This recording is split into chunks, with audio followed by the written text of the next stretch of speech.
Hey guys, this is Star What If. How are you all? Please support to subscribe this channel for watching new interesting stories. So in this video, we will see second part what if Harry was taken to another world and became unstoppable. Here is short summary. When Harry is pulled into another world, he gains power beyond imagination. But with new magic and enemies, will he rise as its savior or its greatest threat? But before we start, if you want more stuffs like this, then please support to subscribe this channel and share with your friends. Let's start the video. Harry breathed quickly as he felt a change overcome him. His senses suddenly engulfed him as he could smell Magnolia lying on the bed, the old toilet in the ensuite, the grass and trees from outside. He could slightly hear the footsteps of Death Eaters patrolling beneath him, and some muffled voices. He opened his eyes and looked down at his body to find that it was no longer that of a human's but that of a small cat.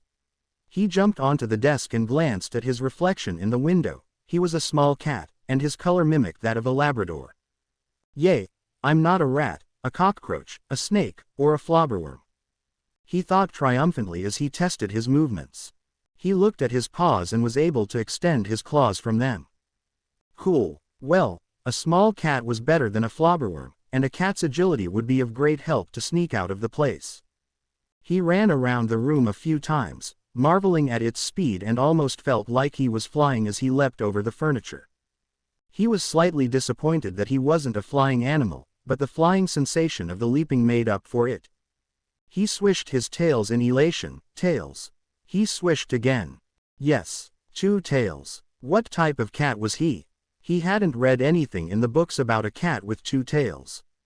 Deciding that what sort of cat he was didn't really matter, he made his way to Magnolia's side and transformed back with a small pop. He suddenly felt very exhausted and fell onto the bed beside Magnolia. He was going to wake her up, but decided he couldn't do much while he was feeling so exhausted, and closed his eyes for a quick rest. If Voldemort thinks that we're going to rescue them, let him think that we called lots of people to help us, James said to the room.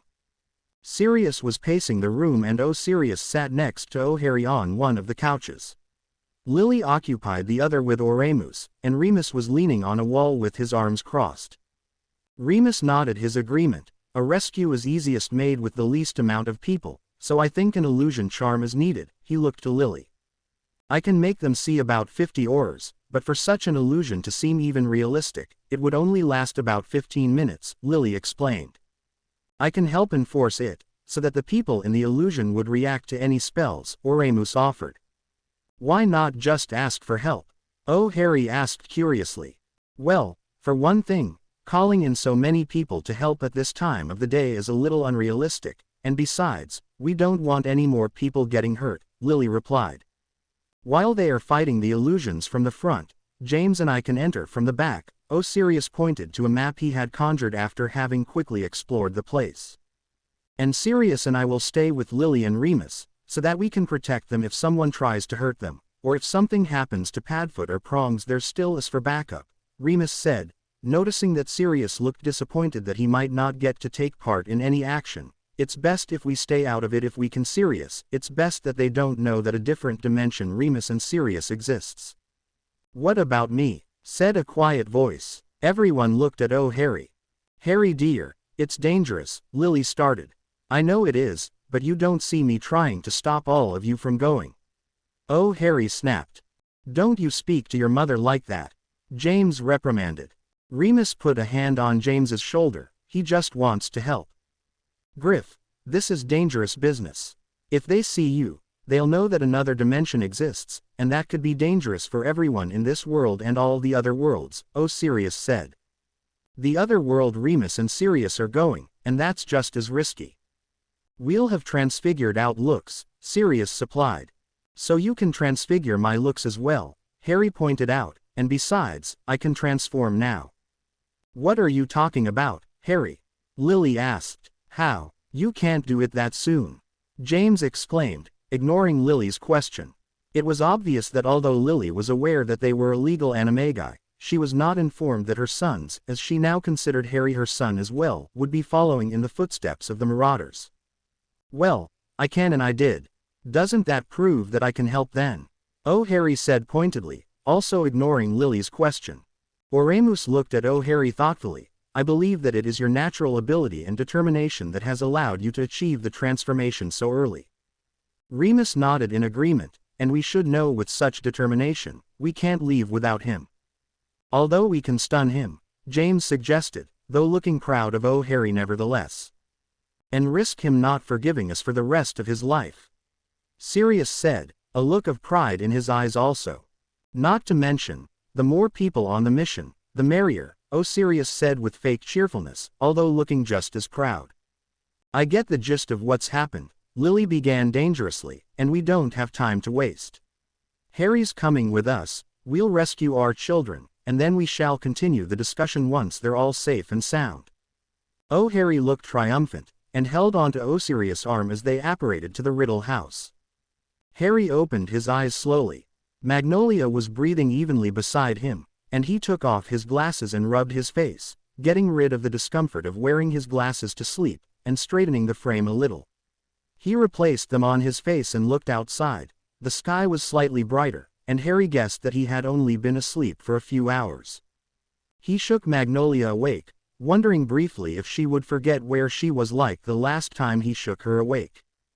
Go away, Sirius, and I'll give you a bone later, Magnolia said as she rolled onto her side. Harry laughed softly at her statement, and shook her harder. Magnolia, wake up, he said loudly in her ear. Only if you promise to take me out for ice cream, she said. Harry became slightly frustrated, and decided to stop being Mr. Nice. Magnolia, if you don't wake up, I'm going to cut off all of your hair. Magnolia sat up straight away, reaching up to make sure her hair was still in place, and scowled at the beaming Harry. Okay, I'm awake now, what do you want? She said, the flickering candle accentuating her annoyed expression. Magnolia, I can sneak out of here and get a wand, he said excitedly. Her eyes brightened at the prospect of Harry obtaining a wand, then she frowned. Why is it that you can get out to get a wand, but I can't go as well?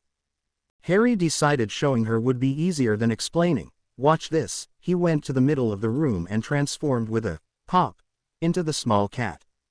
Oh, you're so cute, Magnolia couldn't help exclaiming, sitting up. Harry quickly transformed back, scowling. Well, at least that's one advantage of being an animal my size. Anyway, I can pick the lock and sneak out in my form, then I can snatch a wand off of a Death Eater. He stopped suddenly as he noticed Magnolia's eyes begin to tear. I don't want to stay here by myself. Well, it's either you stay here by yourself while I look for a wand, or I stay here with you, and we'll be in Voldemort's hands for a few more days until he decides that he doesn't want us alive anymore, he said, patting her on her shoulder. She became rigid at the last statement, and Harry regretted saying it instantly. It'll be okay. I'll only be gone for a couple of hours, and then I'll be back here with a wand, and I can fight our way out. You'll be okay. Just think, Voldemort isn't scary anymore, he doesn't have his powers. I'll be quick. He rubbed circles on her back. Magnolia nodded between her sniffles, and Harry put some pillows under the blanket so it looked like a body. If they check up on us, pretend to be asleep, Harry said, and Magnolia nodded. He walked over to the door and picked the lock. The lock clicked, and he let himself out and relocked the door. I'll be back soon, he said softly, and transformed with ease and sped down the stairs. Remember, if you see red sparks within the next 10 minutes, that means that we're in trouble. Ready? Lily nodded. With an explosion, a group of over 50 wizards appeared. With the invisibility cloak over themselves, James and Sirius, in dog form, sped towards the back of the mansion. Oremus reinforced the illusion charm, and Harry, Remus, and Sirius stood by their side, faces transfigured, marveling at the illusion, keeping their eyes and ears out for any mishaps, and wands up, ready to throw hexes at Death Eaters. As James and Sirius hurried away, James quickly glanced back and saw a load of Death Eaters barging out of the front door and throwing curses at the illusion.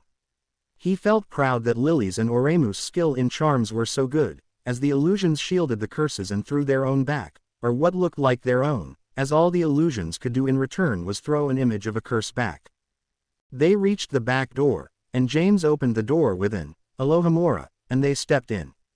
James closed the door behind him softly, and Osiris began to sniff out the two children. They made their way through several scarcely furnished rooms towards a set of stairs. Osiris stopped in his tracks, and James could hear him taking quick, deep sniffs around the bottom of the stairs, and then with a pop, he transformed back. "What's wrong?" James whispered frantically. "I can't smell them out. There are coffee beans everywhere," Osiris started. "And there are also Death Eaters everywhere," a cold voice whispered.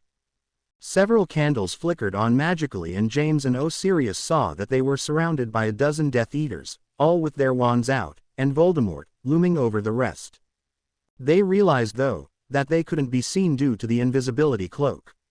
Soon they had to scramble from the cloak and defend themselves as the Death Eaters threw curses towards the general direction of where they were. James hurriedly shot red sparks out the window, but as they were outnumbered, both their wands were soon in the Death Eaters' hands. Osiris brought up his hands in a surrender. "Hey, my friends, how goes your costume party? I'm sorry to inform you that I have forgotten to bring my mask. Could I kindly borrow one of yours?" Voldemort chuckled. "You humor me, Black. Had you followed in your ancestors' footsteps, you would have been worthy of one of my masks." "I think that had he followed his ancestors' footsteps," James remarked, "he'd be dead now."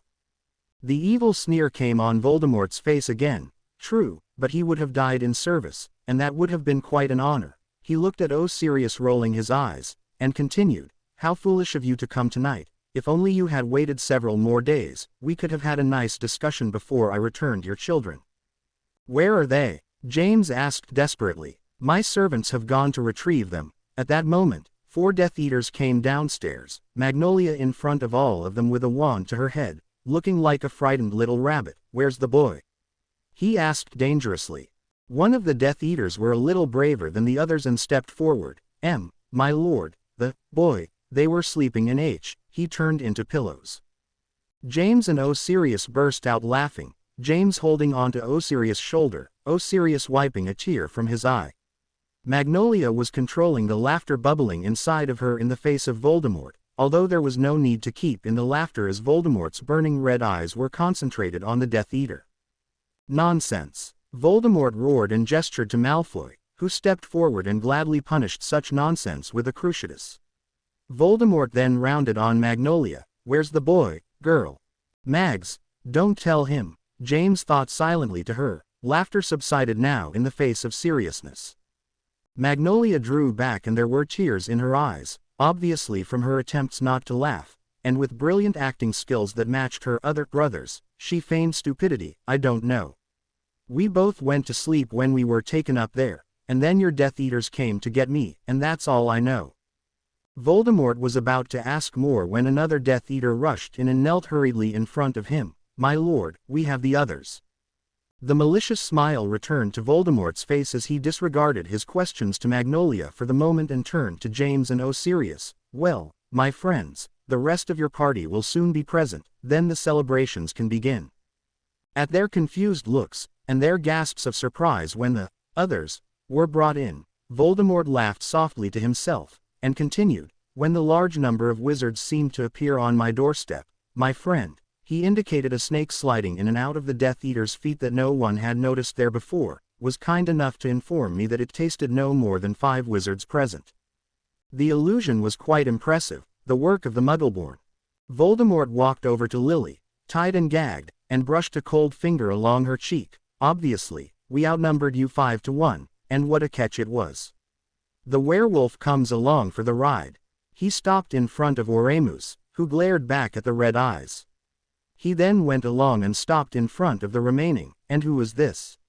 You bring other people into danger." He turned around and asked Remus and O'Harry, "Now who might the 2 of you be?" The Death Eaters holding O'Harry and Remus undid their gags. O'Harry gasped for air as soon as the gag was undone, and Remus looked at Voldemort. "I'm sorry, did you want something?" he asked in his usual politeness, although it was obvious he was being sarcastic. Voldemort hissed, not in Parseltongue. "I asked, who are you?" "Oh, I thought we met before and you asked me how I am." "Well, looks like memory hasn't been serving you well, Snake Man," Remus replied. Osiris sniggered a little at that, and James had a look of pure glee on his face. Voldemort was not impressed. On the other hand, he was positively outraged. Lucius. Torture the girl. Malfoy stepped forward, wand raised for the honor of torturing for his master, and everyone realized they were going to torture Magnolia for an answer, so Remus hurriedly said, okay. I was just kidding. Can't a man take a joke? I thought you of all people had a sense of humor. He was, again, being sarcastic. I'll tell you who we are. I am a professor, Professor Moriarty. I am qualified to teach defense against the dark arts. This, he indicated Harry with a flick of his head, is my son, James, who is also quite experienced in the field. You see, my friend, James, over there, he pointed to James, was quite distressed about the disappearance of his children, and I happened to be in his company when he heard the news and decided to join him on his quest to save them. Really, the name does ring a bell, Voldemort interrupted Remus, time stalling, perhaps we have met before. Either way, being an old acquaintance does not guarantee your own safety. He turned to everyone else in the room. What guarantees safety is accurate information. Okay, I confess, it was I who smashed McGonagall's cat ornament in first year. Sirius suddenly bellowed. Several Death Eaters had to control their laughter at the outburst. Lily, Remus, and Remus rolled their eyes. Harry smiled at Magnolia, who rolled her eyes too, and James laughingly smacked Sirius' head. Seriously, he said. Voldemort just watched the byplay, and walked over to Magnolia, a pale hand reaching into his robes. To everyone's surprise, Voldemort pulled out a Muggle handgun and pointed it at Magnolia's head. What are you doing with that Muggle contraption? James couldn't help exclaiming, a look of fear in his eyes. With a menacing laugh, Voldemort elaborated, without my magical powers, I must use other means to kill, and this contraption is one of the simplest results to overcome my inability to cast magic. Now that we all know what it is I have in my hand, and what I can do to the girl, I believe even you lot can be serious and answer some questions I have. What do you want to know? James asked, although he knew quite well what the Dark Lord wanted. No doubt you have deduced my intentions. I wish to know of any information about the Parselmouth. In case you didn't notice, Sirius interrupted, we didn't get to do much investigating. Voldemort turned his blood-red eyes on Sirius, hand tightening on the gun. If the girl had not escaped, you would not have come and maybe you would have had more information for me. James looked at the gun in Voldemort's hands and Magnolia's scared face. We had asked around, and an old couple said they saw a young man speaking to the snakes. Really? Describe this young man. Earlier on, Sirius had watched the place where James and Sirius had been, and on impulse, he transformed and slipped away unnoticed. He sniffed his way to the back of the home, careful to stay out of sight of the Death Eaters, and peeked into one of the windows. He saw a group of Death Eaters surrounding James and Sirius. His fur stood on end as he tensed, then he made his way quickly back to the front to tell everyone else that James and Sirius were in trouble, only to find the team out the front outnumbered and captured as well. He was in a panic now. They were easily outnumbered. What can one man, dog do? He was a marauder, and lots of different ideas were popping into his head, but he disregarded them as new ideas came. He trudged back to the window, and saw the Death Eaters surrounding James, Sirius, Remus, Remus, Lily, and Harry. The latter four were bound and gagged, and Magnolia was at the front with Voldemort. Sirius noted that Harry was not there, and his heart skipped a beat. Maybe Harry was already dead. With a sense of dread he tried to ignore, Sirius made it to the back door. There were 2 Death Eaters on guard, and Sirius crept up to them in his dog form, camouflaged in the darkness, and transformed. In their surprise, both Death Eaters were stunned. Taking their wands, Sirius reached out and pulled open the back door, glad that they didn't creak. He transformed into a dog again and made his way towards the familiar smell of his friends. With his senses alert, he froze when he saw a small cat in front of him. Harry made it to the bottom of the steps, and was about to pounce on the next Death Eater he saw and steal his wand when a dozen or so Death Eaters started prowling the living room.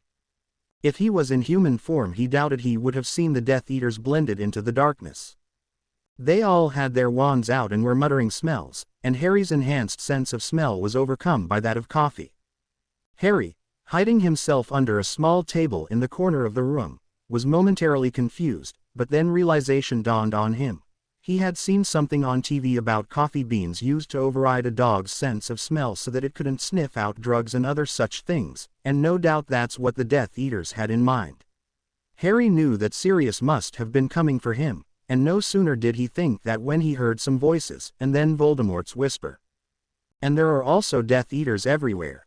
There was a moment of chaos when magic was thrown everywhere. However, soon James and Osirius wands were in the Death Eaters' hands. Harry watched the scene unfold before him. Magnolia was brought in, then Lily, Remus, Oremus, and Harry. He saw that Sirius was not with them. There was a spark of hope. He heard two thumps from far away, and deducing that it must have been Sirius, he slipped out of the room and made his way towards the sound. As he had deduced, Sirius came prowling in, and Harry quickly transformed into human form. "Sirius, it's me," Harry whispered frantically. Sirius made a motion with his head, and the two of them quickly slipped into an empty room and closed the door. Sirius transformed and cast a silencing charm on the room. He gave Harry a quick hug. "I'm so glad you're okay." Sirius ruffled his hair, and held Harry at arm's length, "and you can even transform.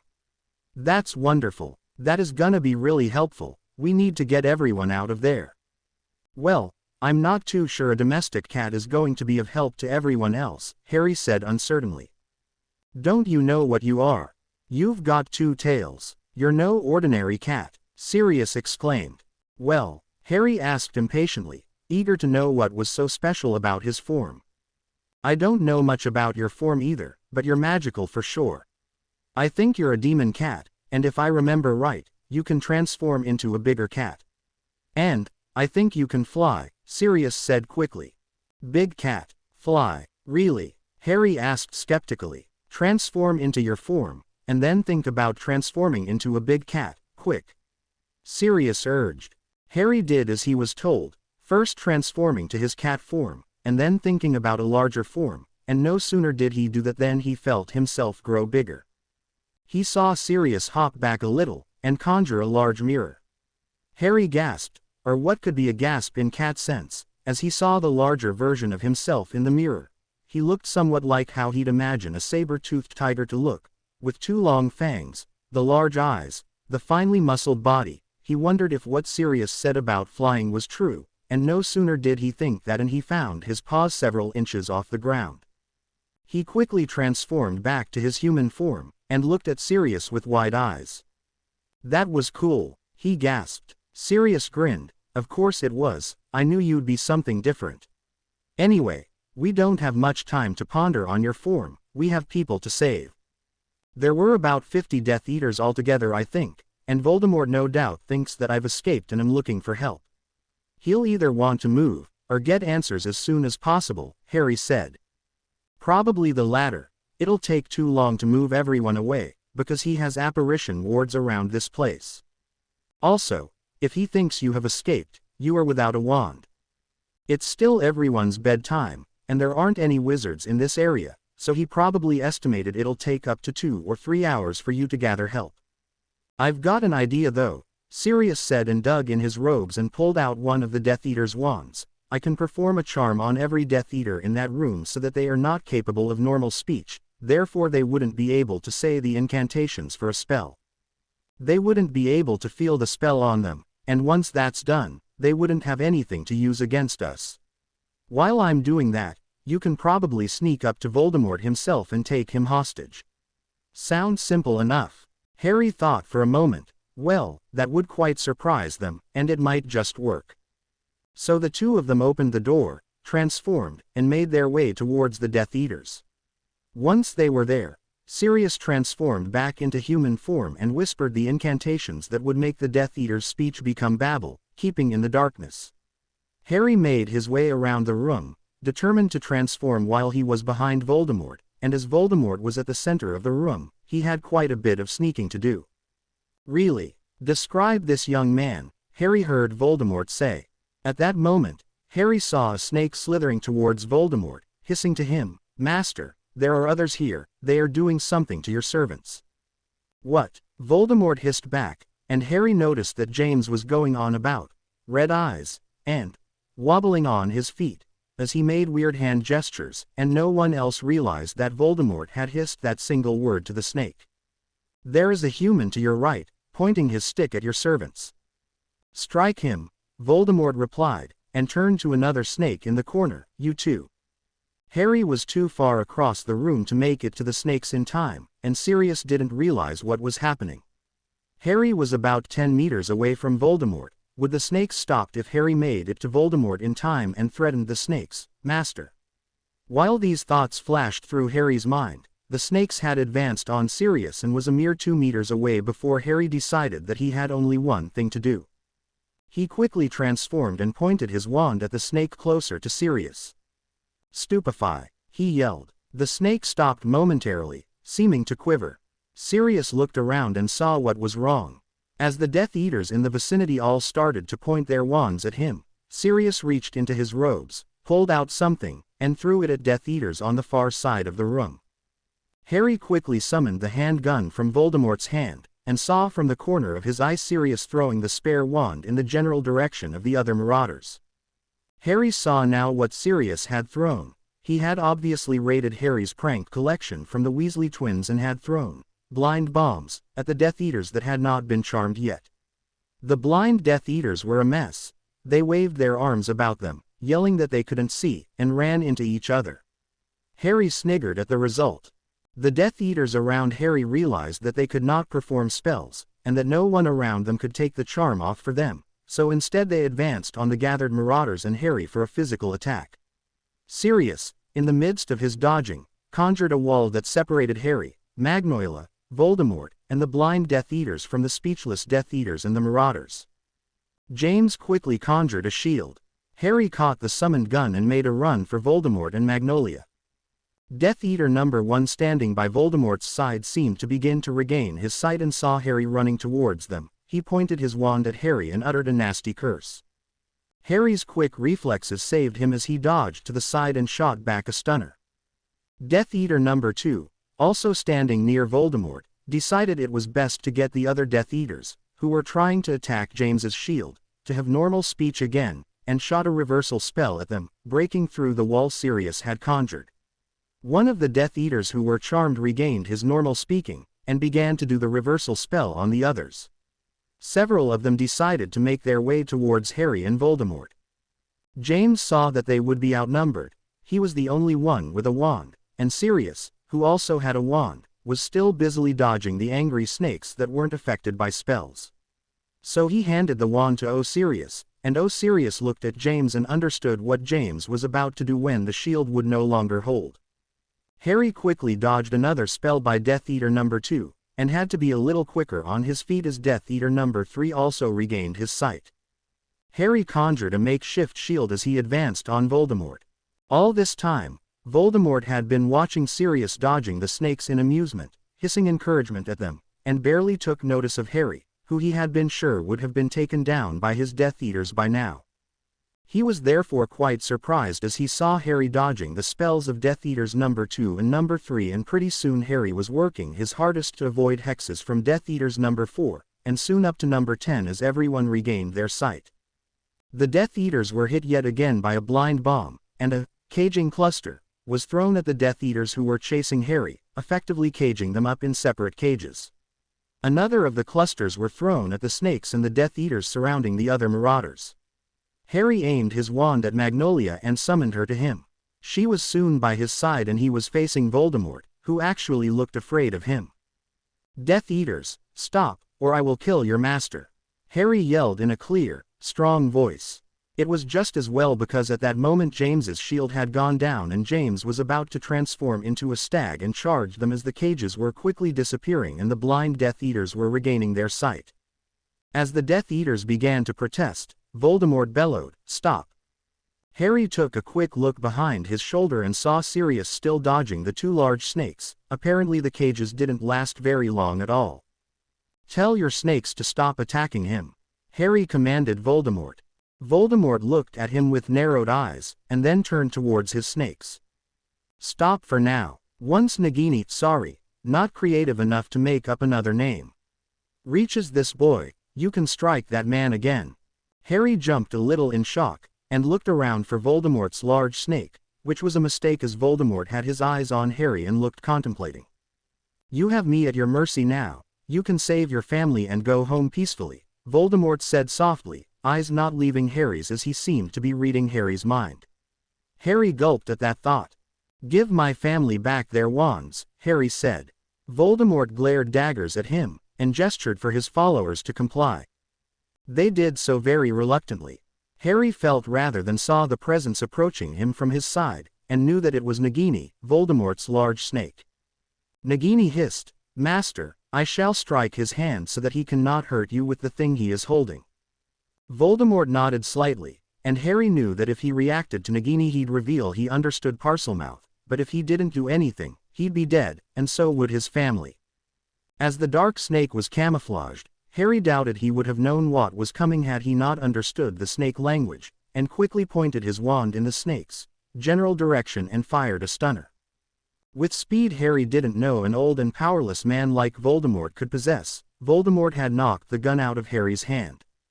As one of his Death Eaters reached for it, Sirius skillfully transformed it into a teddy bear. The two snakes attacked Sirius from either side, but James had seen them and shot them both out of the air with a quick succession of spells.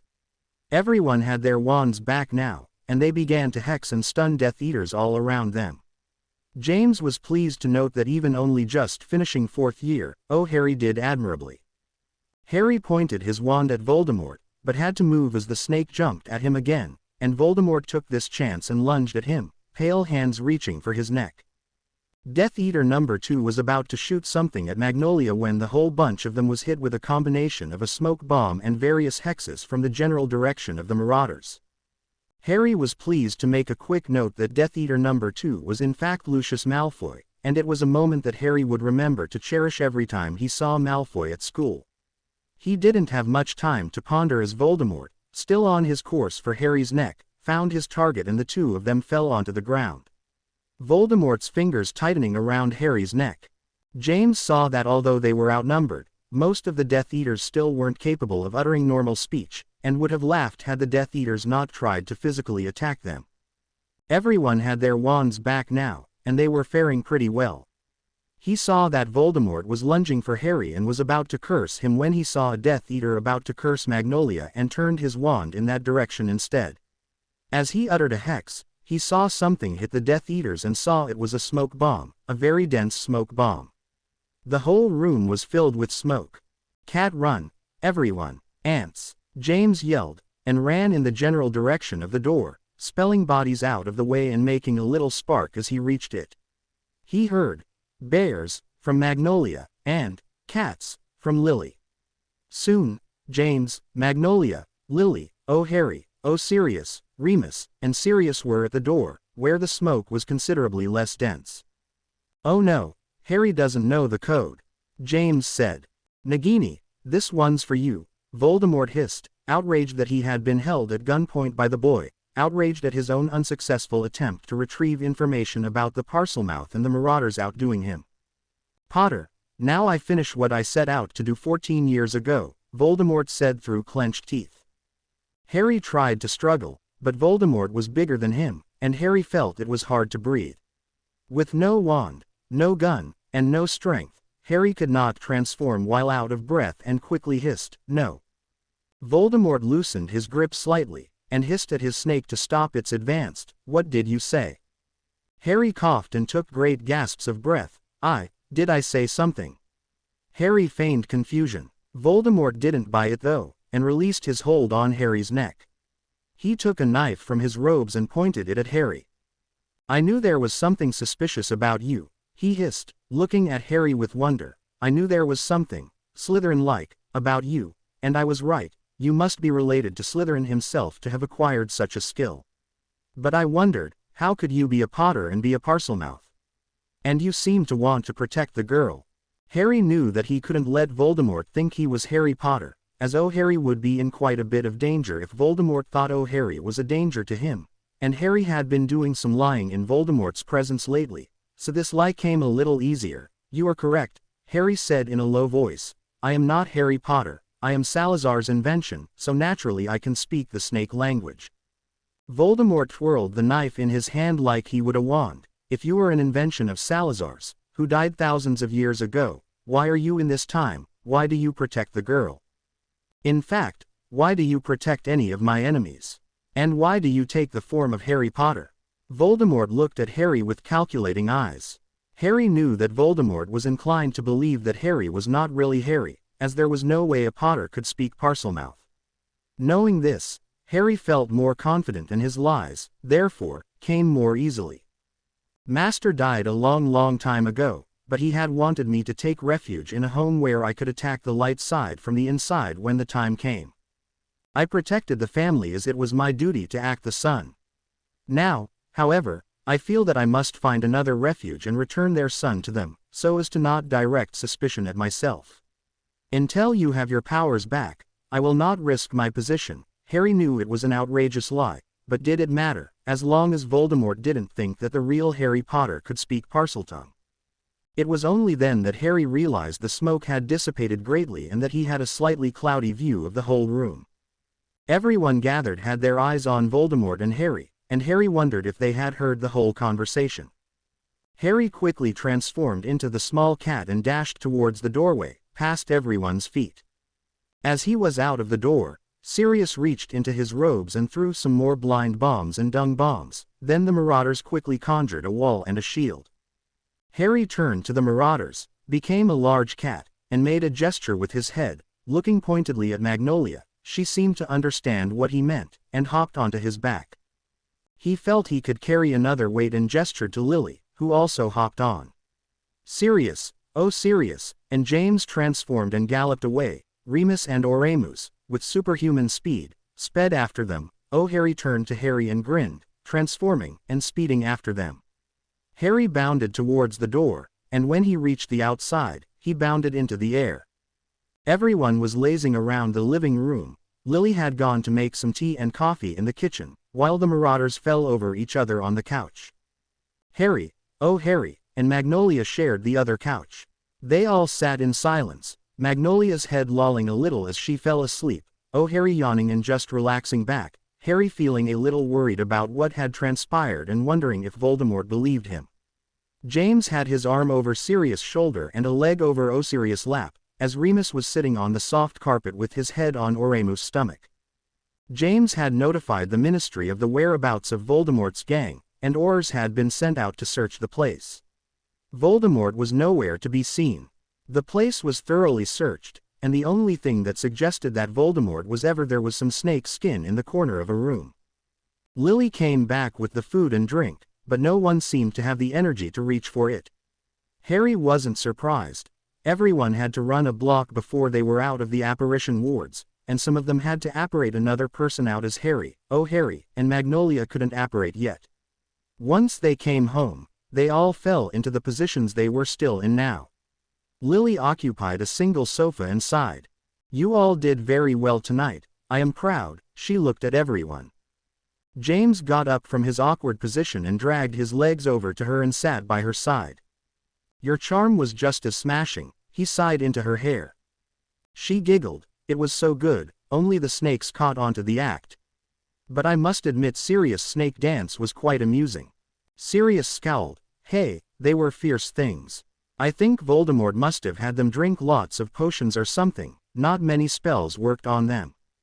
Of course he did, but in the end, Pronsy's blasts were too much for them, Oremus said. Hey Snitch, oh Sirius looked at Harry, how did you turn into a bunch of pillows? I thought we taught you better than that. Harry blushed a little, I actually picked the lock and was on my way down to find a wand. Picked a lock, that's my boy, a true marauder. James cried. The Weasley twins taught me how to do it, Harry remarked, and definitely didn't intend to tell them why they taught him how to do it. Speaking of marauders, could you please tell me why my sons can miraculously turn from having 2 feet to 4 feet? Lily turned to James, a glare in her eyes, obviously dulled by the fact that she knew their transformations might have saved them that night. 2 feet bad, 4 feet good. Remus couldn't help chirping. Sirius looked at him confused, and Remus shrugged, I can't help it if I'm more literate than some of you. Oh Harry sniggered, having read Animal Farm, at Muggle school and knowing exactly where Remus got that statement from. James looked at her adoringly. I don't know why you ask when you already know the answer. I'd still like to hear it, so that I can snap back at you. Lily said. Don't bother with the snapping, Mum, Harry said, grinning. Both Snitch and I knew that we'd need the skills one day. You can't deny us an edge in a dangerous situation. Lily sighed. Still, it was dangerous. No more dangerous than being captured by Death Eaters with no way to escape, Sirius said. Speaking of which, Remus said, I thought you were at home all day. How did you manage to get captured by Death Eaters? He looked at Harry, and Harry had the impression that Remus refrained himself from saying, again, at the end of his question. Harry shrugged. Mags and I went for a jog, and we just happened to run into a whole party of them. Oh, Remus said, although he knew there was more to it. Now, how did you two manage to get surrounded by the Death Eaters? I thought our local lassie would have sniffed them out before approaching the building. Remus looked to Sirius and James. Sirius looked confused again, and Harry couldn't help letting loose a slight snigger. Are you calling me a girl? Sirius' pitch rose. Harry, oh Harry, and Lily laughed out loud, while Remus tried to hide a smile behind his hand. You really need to watch more Muggle television. Lassie is a famous smart dog, Remus stated matter-of-factly. Sirius and Sirius still looked confused, but Remus just shrugged. You still haven't answered my question. Oh, yeah, Patty here said the place was filled with coffee beans, obviously to confuse his sharp sense of smell, James answered, patting Sirius on the head, who pretended to enjoy the attention and smiled in a very dog-like manner. Anyway, my pet dogs and myself would like to say that we are proud to see our sons have successfully mastered the Animagi transformation, even quicker than we did. James looked at Harry and Harry proudly. Harry stuck his nose up in the air, while Harry blushed. Of course we did, we are just much more talented, much smarter, Harry began while Sirius threw a pillow at him. Don't even start, Sirius warned, as Harry shrugged, tossing the pillow back at him. Harry turned to Harry. Anyway, what was that thing you became? It was pretty cool. I'm not too sure, but Sirius tells me I'm a demon cat. Harry looked to Sirius, who looked to Remus. Well, Professor, what do you say about Harry's form? I'd say he's a demon cat. Not much research has been done on them as they are quite rare, and only some characteristics of them are known. They are known to be very loyal, and fierce when the need arises. They have the ability to change from a small form to the larger form, which can also fly. They are quite strong as well, and their sight is probably as sharp as a hunting bird's. Everyone just sat there, slightly shocked at what Harry had become. Harry was slightly embarrassed that he could become something so amazing. Then he turned to Harry, and when did you first transform? He asked. While everyone was out looking for you, I just did it. Simple. Harry shrugged and grinned and his godfather. Sirius grinned back. I am pleased to see that you have followed in my footsteps. You are the most beautiful husky I have ever seen. Way better than some cat. Don't let McGonagall hear you say that, James warned, and everyone laughed. Speaking of cat, what were you shouting out animals for? Harry turned to James. At Harry's perplexed look, James chuckled. Just this code we made up a long time ago. When us Marauders thought a professor was around, usually Professor McGonagall, I swear, I can never spell her name. We'd make respective animal sounds to let each other know we're on our way to the nearest exit. If we hear the animal and no one comes, we know they're in danger. If we don't hear the animal, we'd know that they were either not in hearing range or were in danger. Either way, it lets us know who needs help. In a situation like tonight, we know that simple animal sounds couldn't be heard, so we each shout out our assigned animals and make it towards my spark. We need to assign you something, in case you get in danger though. Harry just smiled sadly. I don't think there'll be any more adventures for me while I'm here. Harry, there's always an adventure when you're with the Marauders. Sirius commented. Otherwise, people would think we've gone nutters. Marauders that don't maraud, honestly. Sirius added. Everyone laughed, agreeing that adventureless marauders would be more than slightly unnatural. The laughter subsided, and Harry felt that it was time he confessed his abilities. "Ah, I have something I have to admit to you all," Harry began. "Oh no, don't tell me you're Voldemort in disguise," Sirius joked, while James smacked him on the head. "Well, no, but close enough." Sirius stopped fussing, and everyone could see that Harry was dead serious. "I was the one who spoke to snakes the other day, I'm a Parselmouth." There, he had said it, and he expected James to jump and furiously and verbally attack him for being a Parselmouth. He expected Sirius to pull out his wand and hex him. He expected Lily to look at Harry with pure shock and loathing, and Oremus to take a bite out of him even though he truly knew that Oremus would do no such thing, even to his worst enemy, and he expected Harry to throw a punch at him, but none of those things happened in the seconds that passed. "Well, aren't you going to do something to me?" Harry asked impatiently. James just frowned. "Why do you think we'd do something to you? Why didn't you tell us in the first place?"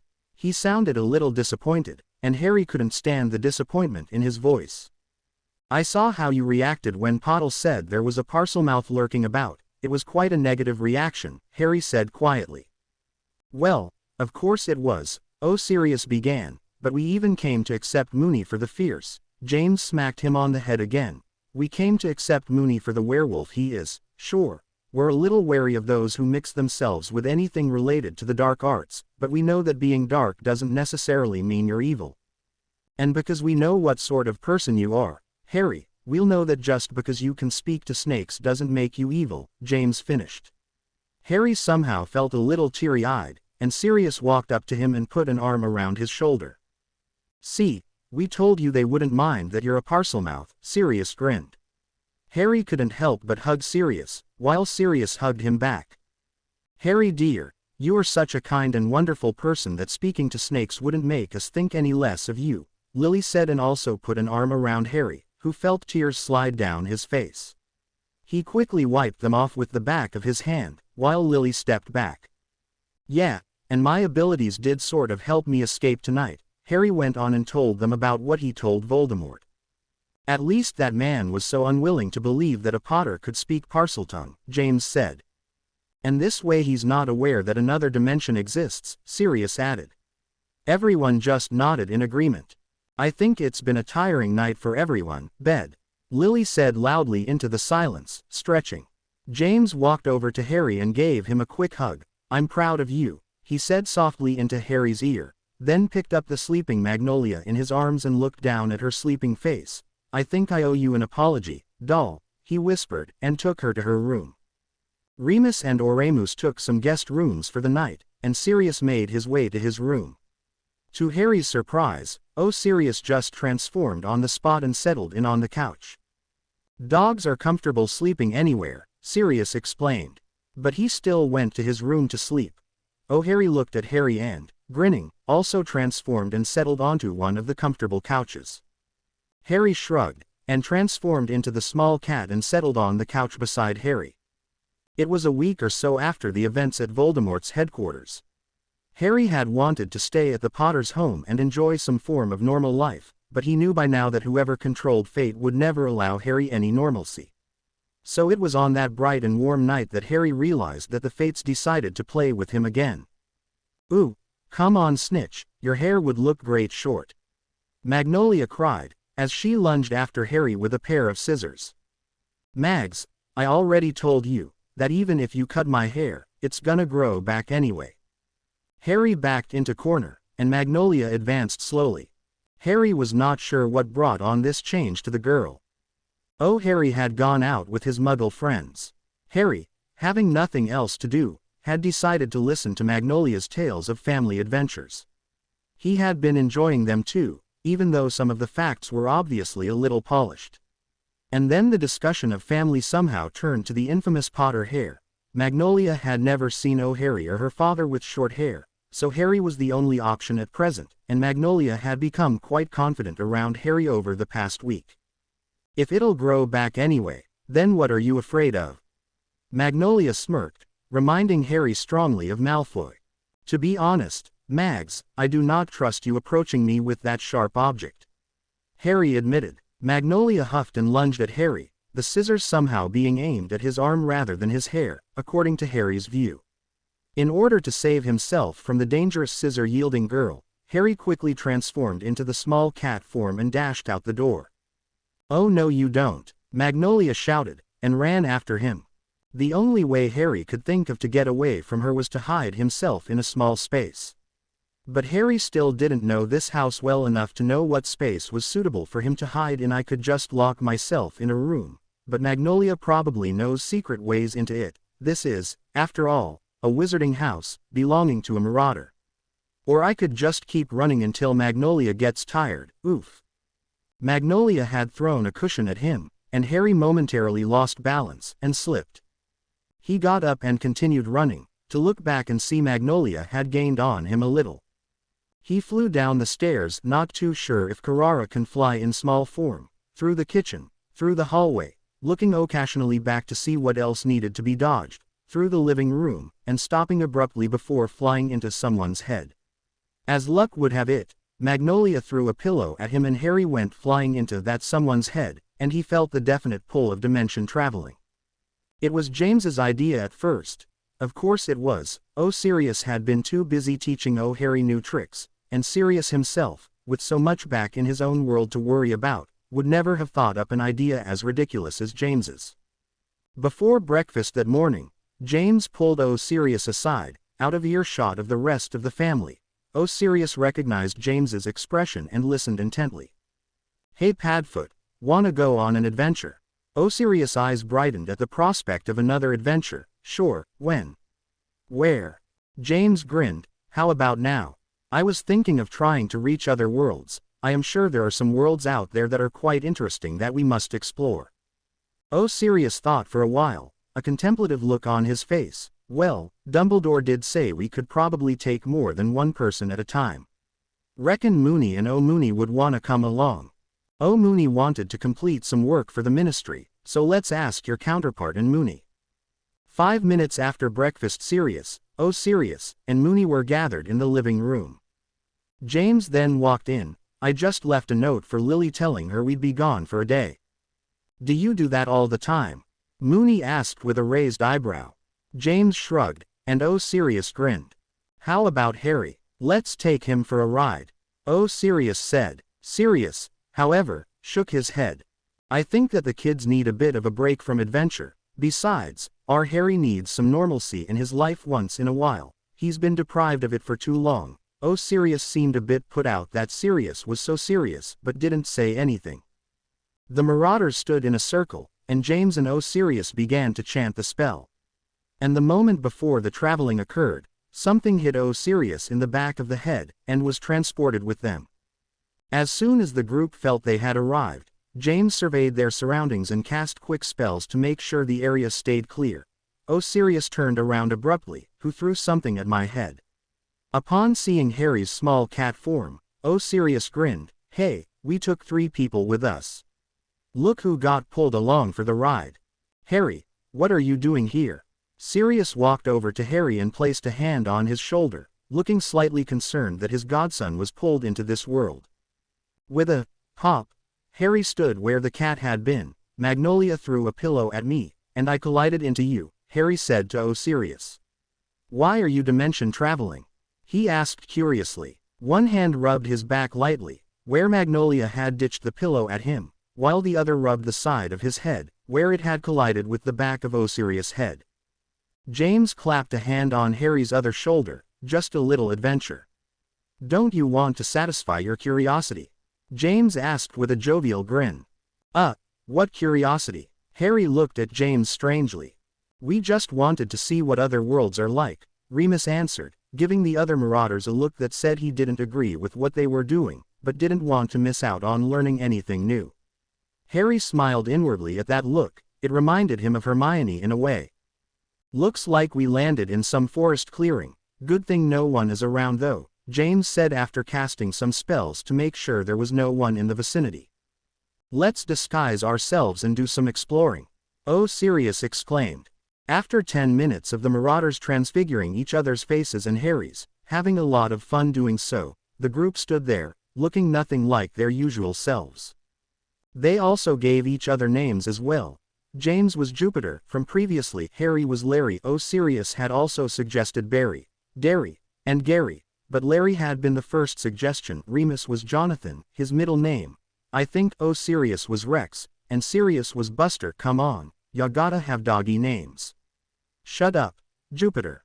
You stick with us, okay Harry? Sirius said to Harry in a very parental sort of way. Harry nodded, as Sirius placed a cap on Harry's head to cover his forehead in case something happened to reveal his scar. As it turned out, the forest clearing they had landed in was the forest surrounding Hogsmeade, to their pleasant surprise. James looked at the place. It looks exactly like ours, he exclaimed as Hogsmeade came into view. Maybe this world isn't so different from ours, Sirius thought aloud. Shish, does anyone hear that? Remus put up a hand and looked alert. There were some sounds coming from the right, a little deeper in the forest. As one, the group moved towards the sound. The closer they moved to the source, the more they could make out that it was the sound of sniffs. Someone was crying. Through the bushes, they could see a little girl, who could not have been older than 5, sitting at the base of a tree, hugging her knees, and sniffling softly into her knees. If she heard the people approaching, she made no note of it as she continued to cry. James knelt beside the girl and placed a hand on her shoulder. She stiffened and looked up at James. Her eyes had unshed tears, slightly hidden behind a dark fringe. Shish, we won't hurt you.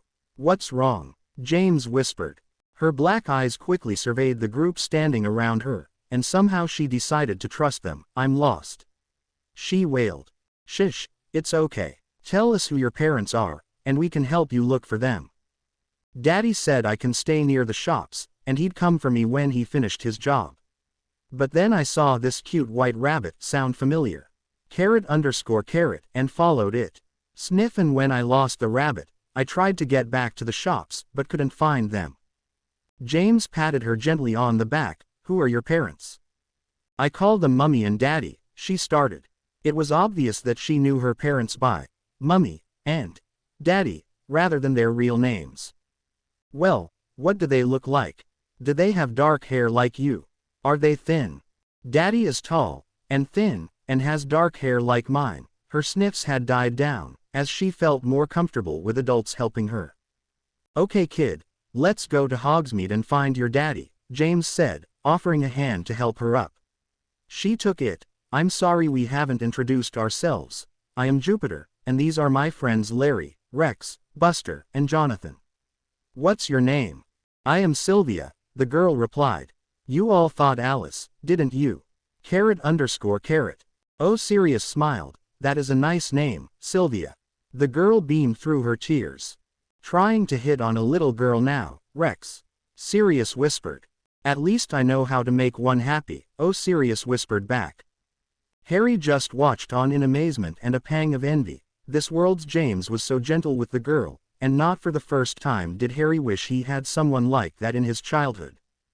Hogsmeade was reasonably busy. There were witches and wizards everywhere and families enjoying their holidays together. Owls were fluttering into the village, obviously returning from sending morning mail. Harry didn't see anyone he knew, but had helped pick out several people with dark hair, who turned out not to be Sylvia's father.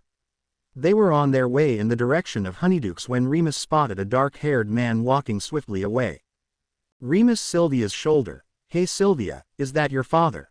All eyes turned to the man, dressed in dark robes with long dark hair tied back, who looked around suspiciously as he made his way towards the corner. Sirius and Osirius' jaw dropped, and James just stared at their reaction. Remus' eyes widened as he recognized who it was, and Harry just looked on confusedly. That's not Daddy, Sylvia said in the silence, shaking her head, and Harry wondered if any of the marauders heard. Regulus, Sirius breathed out. Who? Harry asked, curious who could cause such reactions from the marauders. Our younger brother, Sirius replied, eyes never straying from the dark-robed figure. Harry was shocked. He had never considered whether or not any of the marauders had siblings, and Sirius had never told him that he had a younger brother. Sirius moved forward as Regulus turned the corner. I want to see what he's up to. Me too, Sirius agreed. How about we meet at the Three Broomsticks at, say, 10 o'clock tonight? James suggested. looking at his watch. That would give them a whole day to have a look around. Both Sirius nodded and made off after Regulus, waving goodbye to the rest. Sylvia waved goodbye, and looked up expectantly at James. Rex and Buster knew that man. They just wanted to catch up with him, James elaborated, taking her hand and leading her through the village. Larry, hey, Larry, look at that. Harry turned to look at what James was yelling about. Sylvia had Harry's hand in one hand, and a large sugar quill in the other, beeping on it silently. They had been walking in and out of shops for the last quarter of an hour, and yet no one recognized Sylvia, and Sylvia didn't recognize anyone. Harry's eyes widened as he skimmed the poster. Summer Holidays Quidditch Match. Northern Norwegians vs. East Side Elves. Begins 12 o'clock in Hogsmeade's Eastern Clearing. I mean, Jupiter, we have to see this. Harry said excitedly. James nodded in agreement. Johnny, could you look for Sylvia's parents?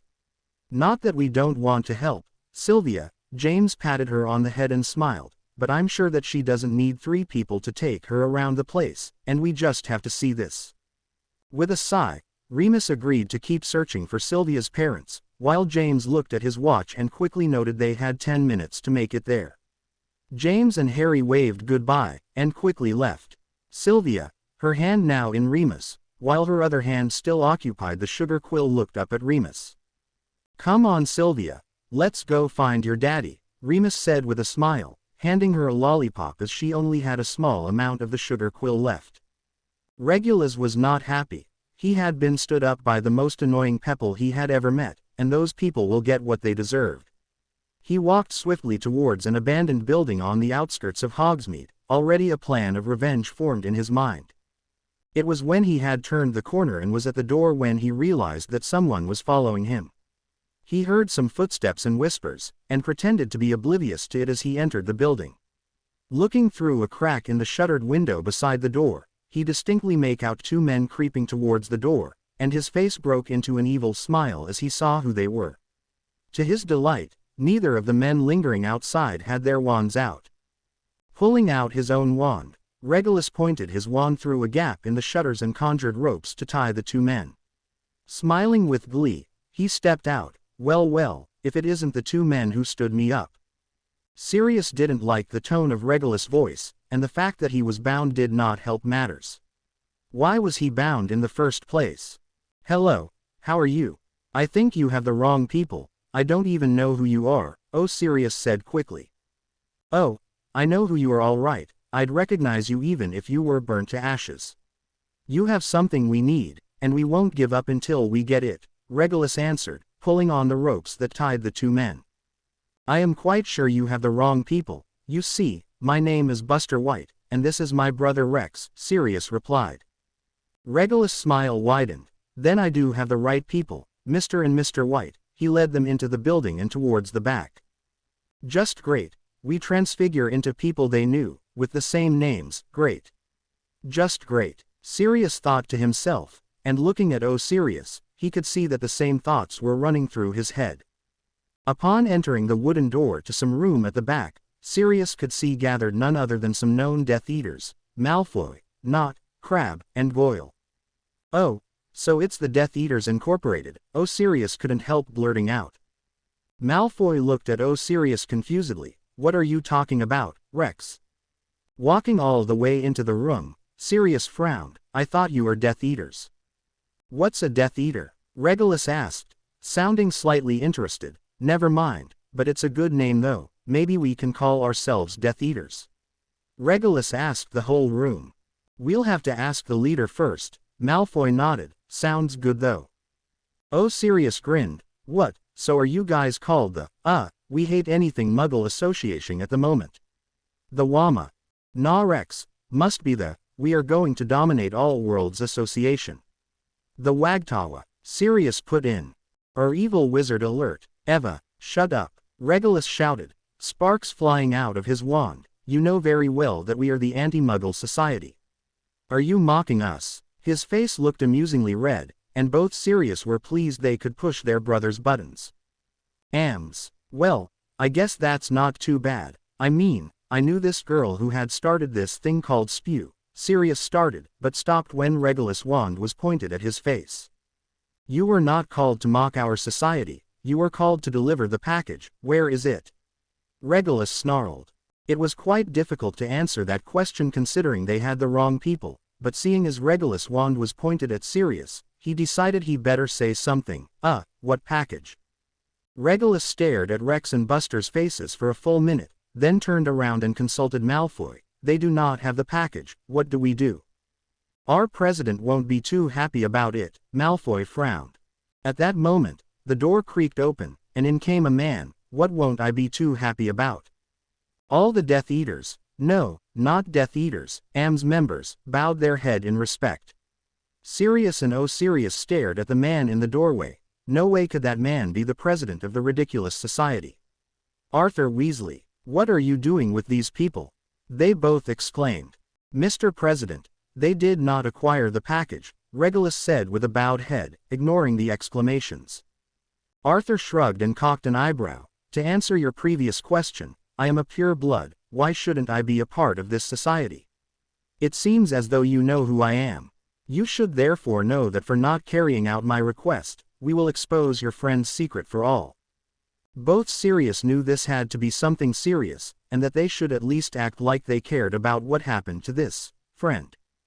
Please don't. They both cried out with false concern in their voices. I do not accept failure, and for that, through your friend, you will be punished. I am sure there are other wizards out there who will be willing to help us in our cause, Arthur said calmly, and Sirius and Sirius couldn't help but be shocked at how much like Voldemort he sounded. Come, you are to witness the punishment, Arthur sneered in a very Snape-like way and turned to the door. Sirius looked at Sirius, both hoping that they didn't subject an innocent to some punishment, and were thinking of ways out of the situation. And Potter scores, it's 1-2-0-9-0 for the elves. The commentator screamed into the magical microphones. Harry and James cheered with the crowds. I'm so glad we came here. Harry exclaimed. James grinned. We should do something like this in our world, summer Quidditch, it'd be great. Watch the quaffle, James yelled to a chaser in the Eastside Elves. They were both barracking for the Eastside Elves, since they had noticed Harry Potter was a chaser on that team. No sooner had James yelled that the seekers of both teams were diving for the golden snitch fluttering near the bottom of the stands. The crowd held their breath as both seekers accelerated downwards, and both pulled out of the dive, but only one held the snitch. 270-90, the Eastside Elves win. The commentator roared among the cheering crowds. Harry and James grinned and patted each other in the back and watched happily as the other Harry, whirled in the air and then zoomed in towards a couple standing at the foot of the stands. One of the pair ruffled Harry's hair, while the other gave him a hug.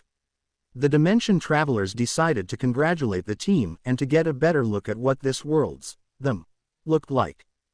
Hey Jupiter, you don't look much different, Harry commented to James as they approached the winning team. You don't look much alike though, you're a little fatter for one, and you don't have that scar, James commented, because they can hold something like this during the holidays. I'd assume that this is a non-Voldemort world. The closer they got to the Potter family, they began to realize that beside James was not Lily Potter, but Petunia Evans. James hadn't meant to say it so loud, but it came out loud, and the person in question turned around and made eye contact with him. Larry, I think I'm gonna puke. I understand completely, Harry hurriedly agreed. Petunia made her way towards them, with the same bony figure and long neck that Harry remembered. Did you call me? She asked, looking happily from James to Harry, who both looked more than a little sick in the face. Harry began, but didn't know how to end. James began, but didn't know how to end.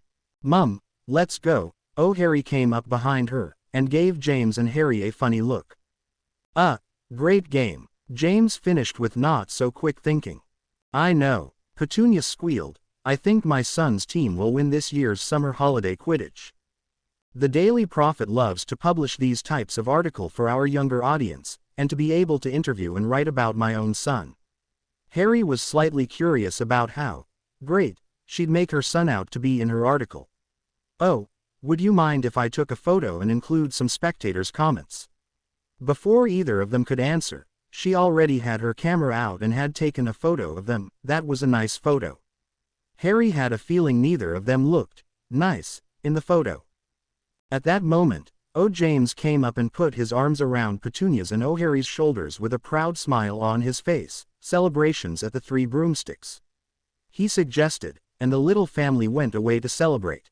Harry and James just stared after the happy family, jaws slack, unable to compose their thoughts. I can't believe it, James whispered. How did I end up with her? What happened to my Lily? He sounded like he wanted to cry. I can't believe it, Harry whispered back. How did I become her spawn in this world? The desperation was also clear in his voice. Wanna follow them and, find out about their pasts. James just had to know how he ended up with Petunia of all people, and nodded in agreement. Daddy. Remus and Sylvia had wandered the streets of Hogsmeade for a further 10 minutes of Harry's and James's departure before they finally found Sylvia's father.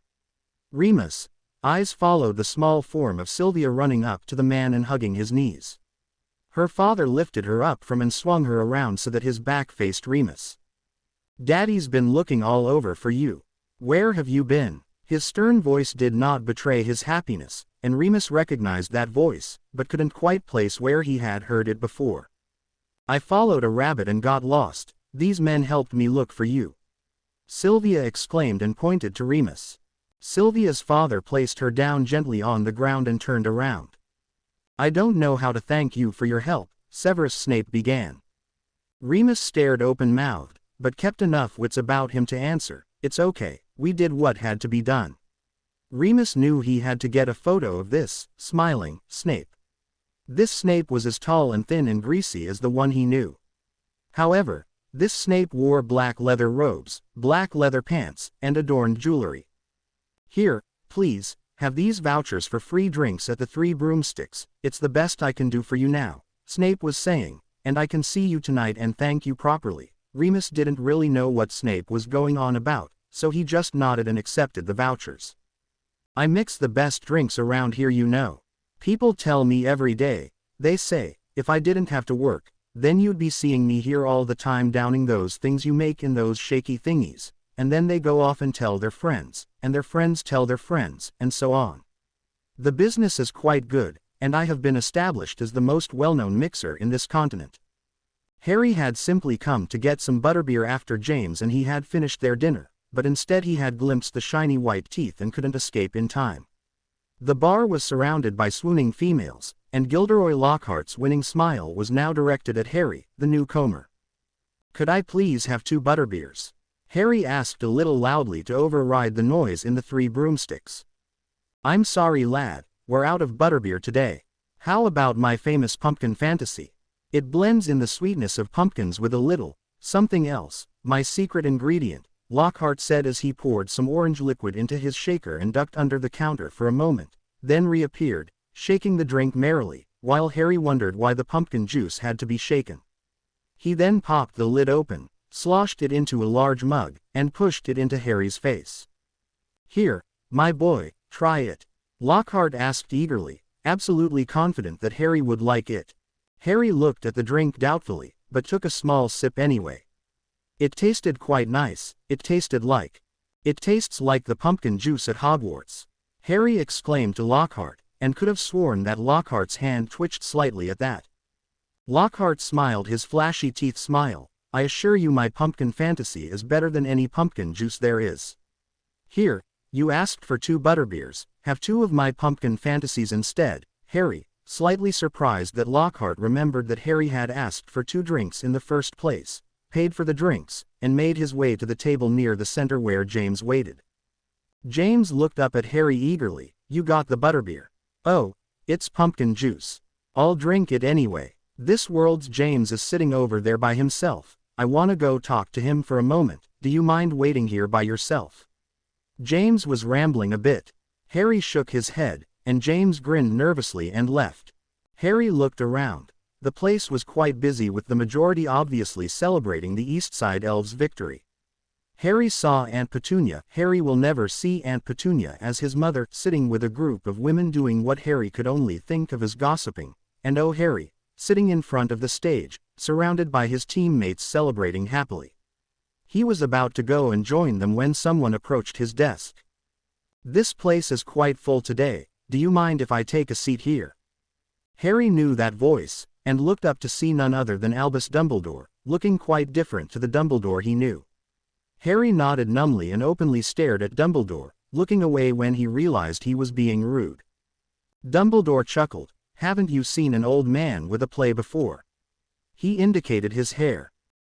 No," Harry replied, and he decided to be brave, knowing Dumbledore won't take it offensively, "and I hope I don't offend you, but I've also never seen an old man wearing leather robes and jewelry before." He looked down at his drink, and blushed slightly. Who was he to talk about fashion? "Really, I rather thought that it was becoming the fashion," Dumbledore answered jovially, and took a drink out of the large mug he was holding, "but then again, I may be a little old and behind the fashion of these times." "Don't get me wrong, I don't know anything about fashion," Harry admitted. It was strange seeing this leather-clad and jewel-wearing old man, and if the man himself wasn't sitting right in front of him, Harry would have laughed. Instead, he just smiled into his drink, hoping that Dumbledore wouldn't see him. "Did you watch the Quidditch game today?" Dumbledore asked, obviously one who didn't like silence when conversation could be made. Harry nodded. "Yeah, it was great. Everyone was quite good, the teams seemed well trained, and the Seekers, their dives were excellent." Harry couldn't help but go on a rant about it. Quidditch was one of the few things Harry could have long conversations about. "Oh, and do you yourself play Quidditch?" Dumbledore asked curiously. "Yeah," Harry answered before thinking, "I'm a Seeker for my house team." "And what school do you go to?" "I go to, you've probably never heard of the school before." Harry decided that when he returned to his world he'd have to ask Hermione about some of the different wizarding schools there were. He just hoped that Dumbledore would accept that answer. "I think I just may have heard of your school. You see, I used to be headmaster at Hogwarts School of Witchcraft and Wizardry, so I am quite affiliated with a number of wizarding schools around the world." Dumbledore took a sip of his drink, and set it down on the table with a soft thud. Harry noticed that Dumbledore was studying him carefully, and became a little nervous. "I attend Hogwarts." Dumbledore just said he used to be the headmaster, so Harry hoped that Dumbledore had stopped working there for the past few years. "Really? Now, that school I have heard of," Dumbledore smiled. "I love teaching, but there was another man quite capable of overseeing the duties of headmaster at Hogwarts, so I decided to teach in a different way to the whole world. Although sometimes I go back to Hogwarts to help the headmaster." Dumbledore seemed aware of Harry's nervousness, "but I don't see students often anymore." Harry had hoped Dumbledore would tell him who the headmaster was, as he couldn't exactly ask because he was supposedly attending this world's Hogwarts. "How are you enjoying your studies?" Dumbledore asked in a grandfatherly way. "Yeah, it's great." Harry didn't quite know what he was supposed to say. Should he go on and talk about his favorite subjects? His favorite teachers? Yes, I knew that Thomas Riddle would run the school very well. Harry choked on his drink and spilt it all down his robes. Dumbledore appeared by his side in an instant and was rubbing his back. There, are you okay?" he asked concernedly. Harry nodded, wiping at some of the juice with a napkin. Dumbledore took his wand out and cast a cleaning charm. "What is your name, my boy?" Dumbledore asked. Larry White," Harry replied, looking down at his drink. "Is there something about Thomas Riddle you would like to talk to me about, Larry?" "Isn't Riddle Slytherin's heir?" Harry blurted out. Dumbledore frowned a little. "Yes, he is, but I assure you he is a very capable headmaster.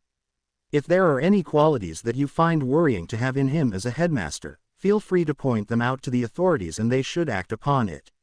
"And how did you know he's Slytherin's heir?" "He acts like a Slytherin," Harry lied, and to his surprise, Dumbledore chuckled. "Yes, he does, doesn't he?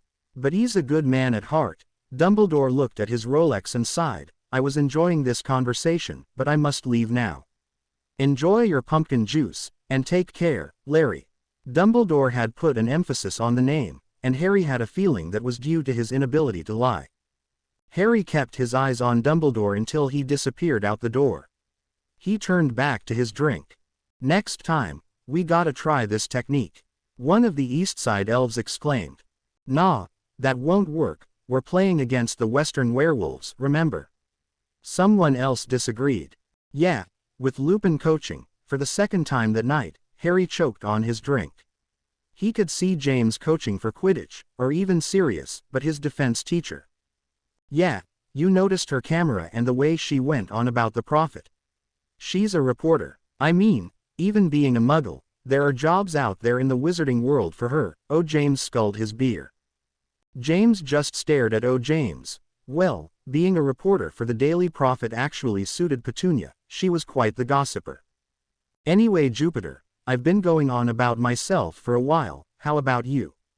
Who's the lady in your life? Oh, James slurred a little. James started, well, my wife's name is Lily, and she's very pretty, and...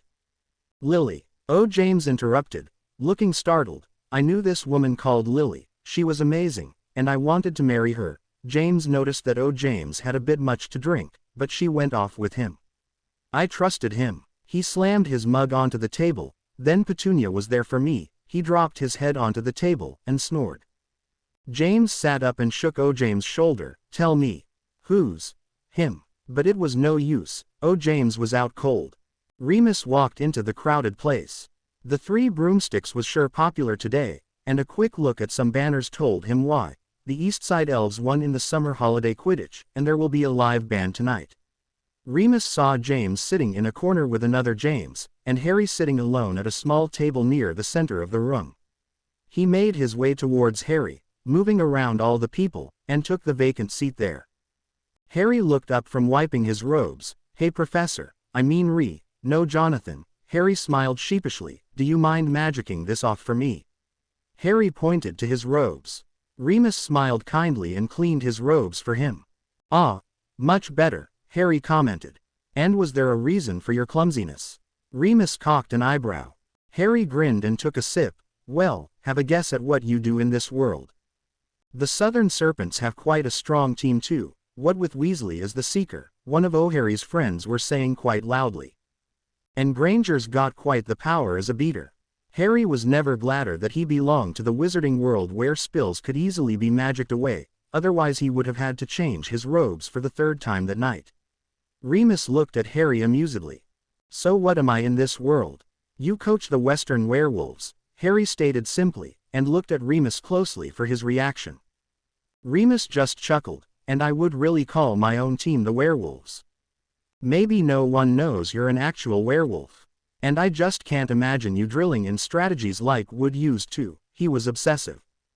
Perhaps teaching is just a strong point of mine, Remus began, when there was a drum roll, and the lights dimmed. A lone spotlight shone on the stage, glaring white light shining from Lockhart's super clean white teeth. Witches and wizards, the moment you've been waiting for. Tonight's entertainment is the world-acclaimed band, the Teakles. A fast drum beat began with some bass, while Lockhart did a little dance to the music. Imagine Mr. Bean dance. Soon the rhythm and lead guitar was brought in, with the music building up to a climax, and as the climax was reached, Lockhart apparated to the side of the stage and in his place was the Teakles. Harry and Remus gaped as the Teakles strummed beat like professionals and head-banged with their music. Lockhart made his way to center stage again, the spotlight following him as he glided towards the center. And let me introduce, vocals and lead guitar, Severus Snape. Snape reached some very high notes on the microphone as the crowd rang with screams, his eyes closed as he sang with his heart. Imagine Steve Tyler singing, and his fingers flew over the board as he picked out a very fast riff. Bass, Argus Filch. Filch looked unhappy as ever as he played a blues-style bass tune. The crowd cheered just loudly for him as they did for Snape. Rhythm, Albus Dumbledore. Dumbledore strummed a few simple chords, and he was humming a simple tune as he did so. The crowd had quietened for this display, and roared after Dumbledore smiled and bowed his head. On the drums, Minerva McGonagall. The music stopped totally as McGonagall beat the out of the drums as though they were her past students. She had her hair done Beatles style. The music started again after her drum solo, and she wiped her brow with her sequin-adorned robe sleeve. Remus recovered quicker than Harry did. Oh Harry, I forgot to tell you that I saw Snape today. he looked really different to the Snape we know, he commented. Harry just gaped and didn't seem to comprehend what Remus said. Earlier on. So where are we going now? Sirius asked Arthur as he was being pulled along by rope alongside Sirius. We need to make preparations on how to best expose your friend's secret, Arthur answered. And why are we going to the bookstore for that? Sirius inquired. We need a thesaurus to determine which terms will have the most effect on the audience we are exposing this secret to.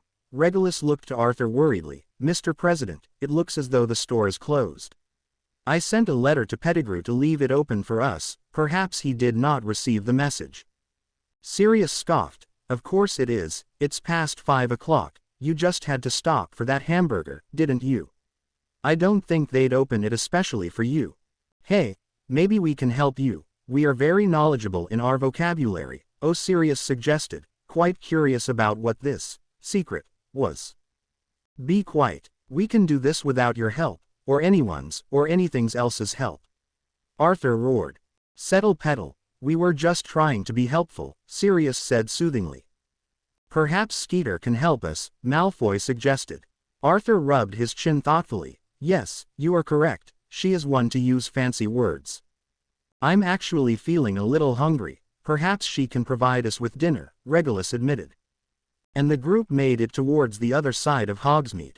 Do you mind if I place my drink on your table? An all too familiar misty voice came from above.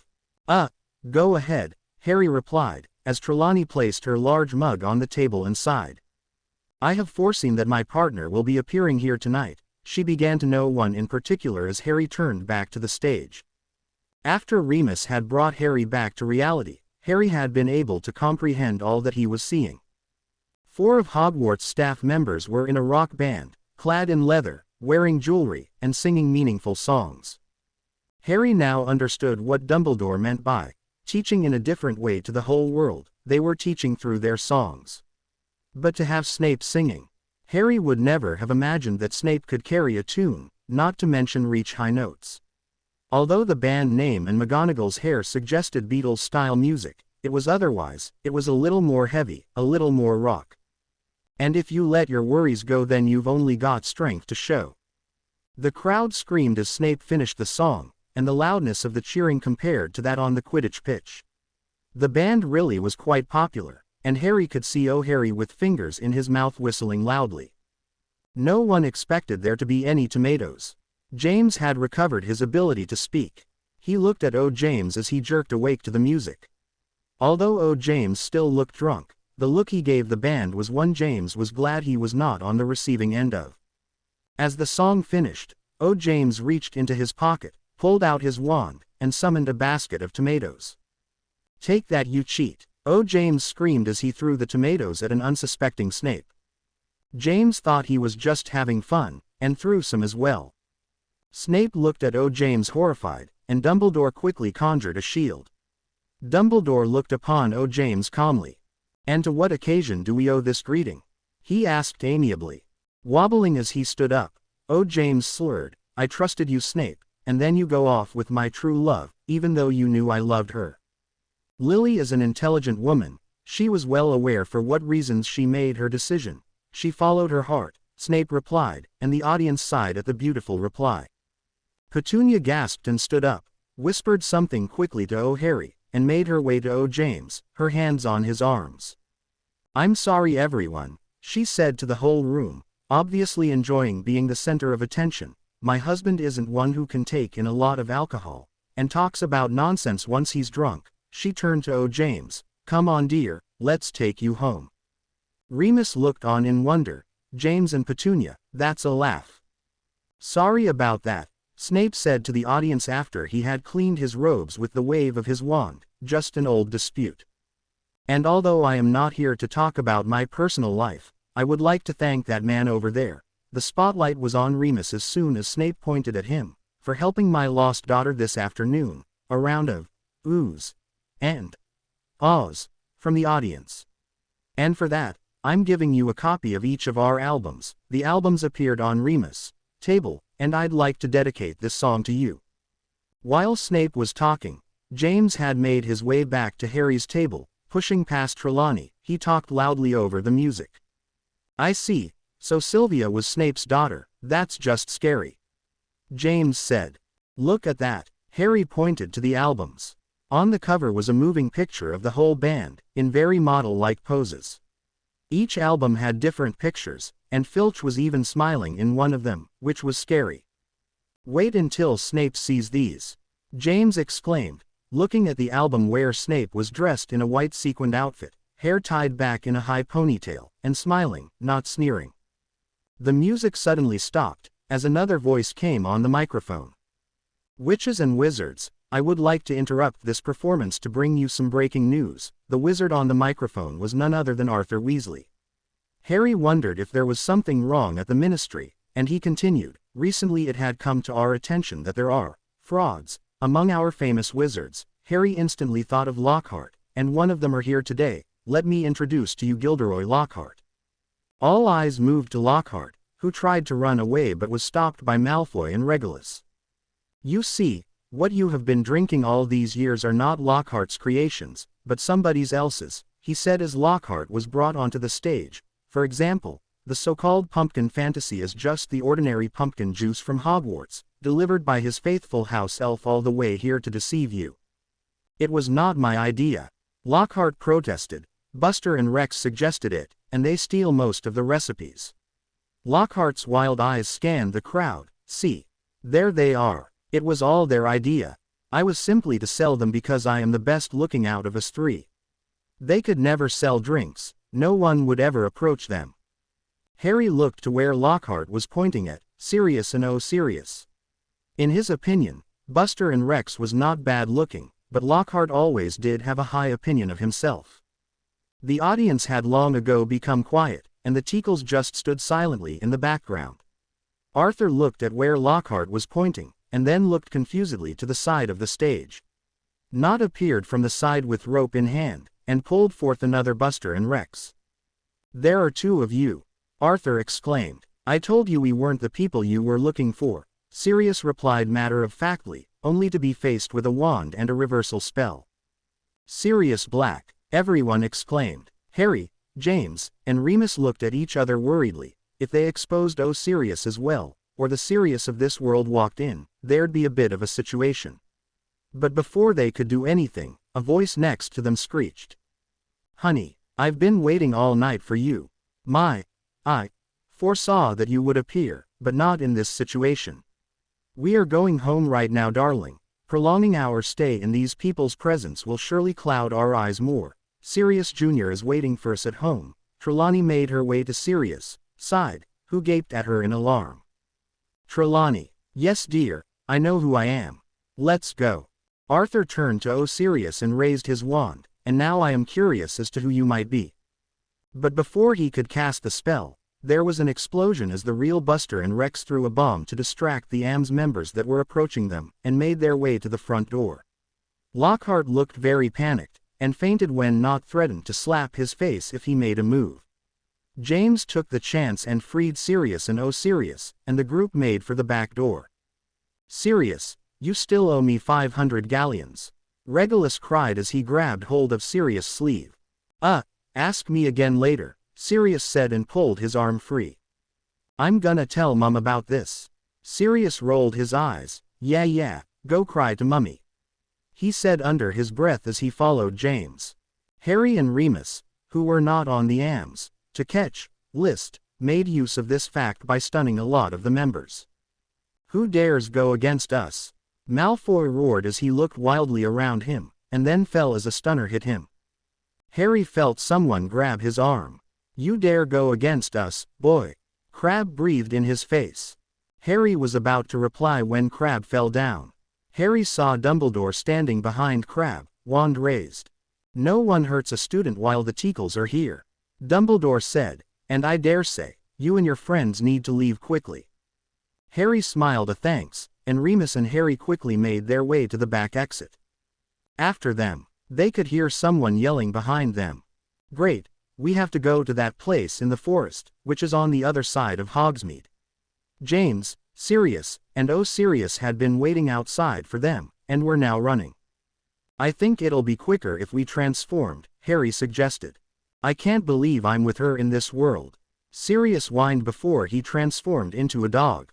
You won't believe what else we've seen then, Remus said lightly as he mounted Harry's form and Harry flew to the clearing.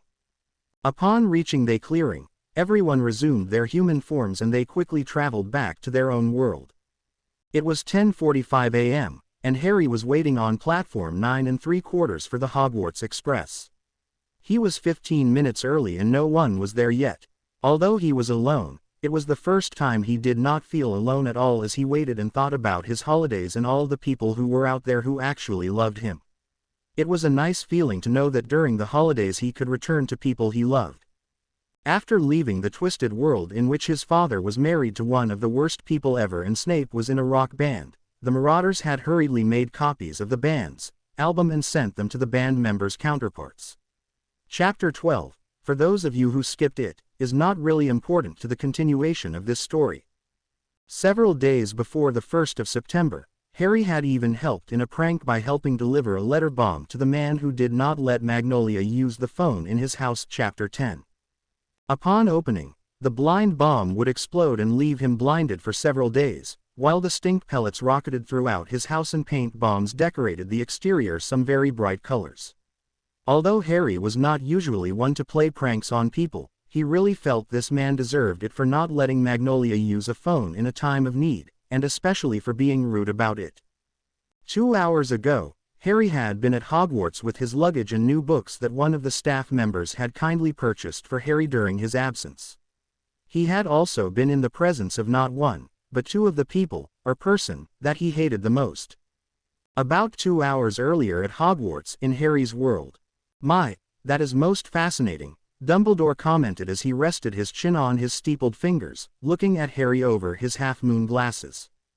Harry transformed with a hop back into human, as he pushed his glasses up a little on the bridge of his nose and looked out at the bright sky outside. His father and Sirius had left half an hour earlier back to their world for some order business, they had said cryptically, after dropping Harry off at Dumbledore's office. I am sure you will find some information on your form in the library, and such a beautiful form it is.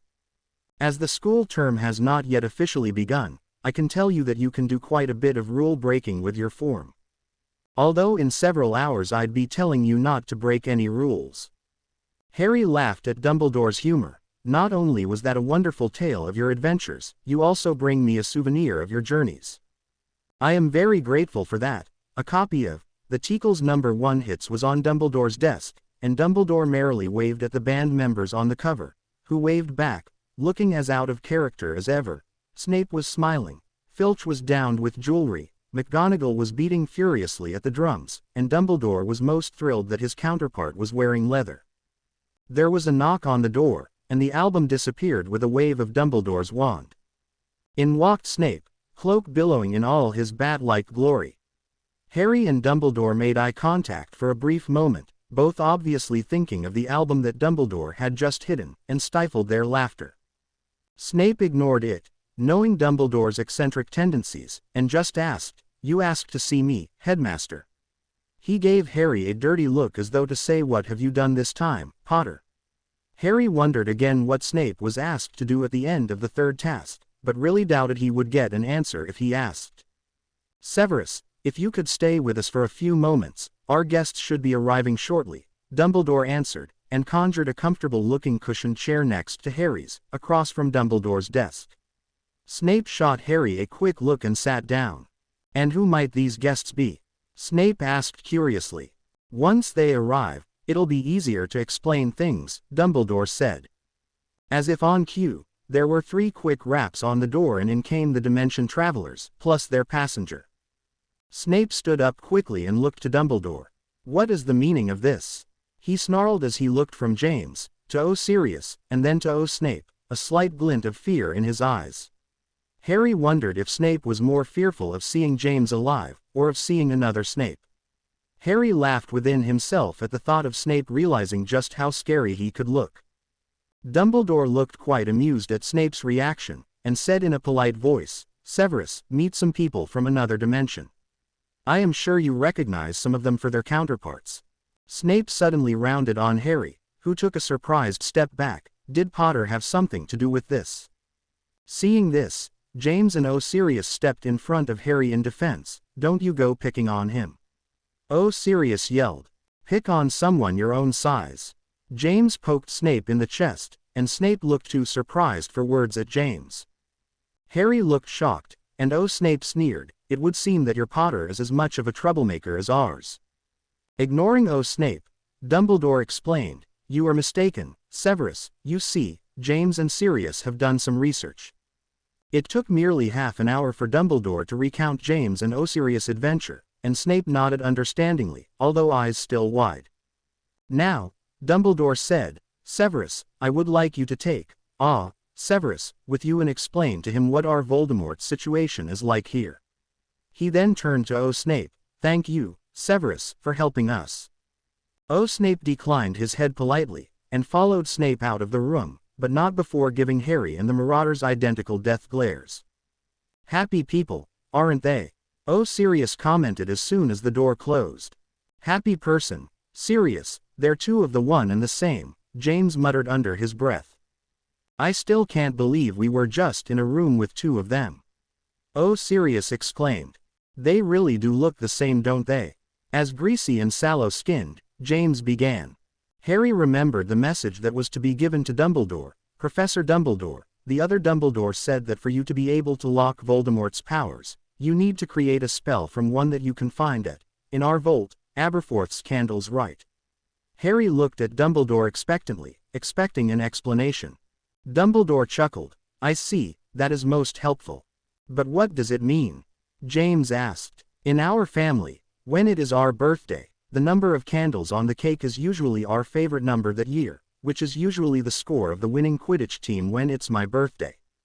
Aberforth, however, always stuck with the same number, which was the number of people in a Quidditch team, plus the number of people in our family, plus the number of bedrooms in our house, plus the number of owls our family owned, plus his birth date. "So whatever it is must be in that vault number in our family vault," Dumbledore explained, and Harry wondered if everyone in Dumbledore's family were as strange as Dumbledore himself, and how the other Dumbledore could make up such a clue. "Thank you for relaying that information, Harry. I will see to it as soon as possible." "So where is your vault?" Sirius asked curiously. "That is for me to know, and for you not to know," Dumbledore answered him mysteriously, with a twinkle in his eye, and Harry wondered briefly just how Dumbledore made his eyes do that and wondered if he could learn that trick as well. Dumbledore suddenly turned towards Harry with a gentle smile. "Harry, it is time you go to the station." The sudden change in topic surprised him. "What?" James chuckled at the disbelief on Harry's face. "It's a tradition to go on the Hogwarts Express, you can't miss it. Your luggage can stay here, but you have to go on the ride." "But," Harry began to protest, wanting to know when he can see them again. Dumbledore spoke up. "Your godfather is waiting in the entrance hall and will escort you to the station, and you will see James and Sirius again in the near future.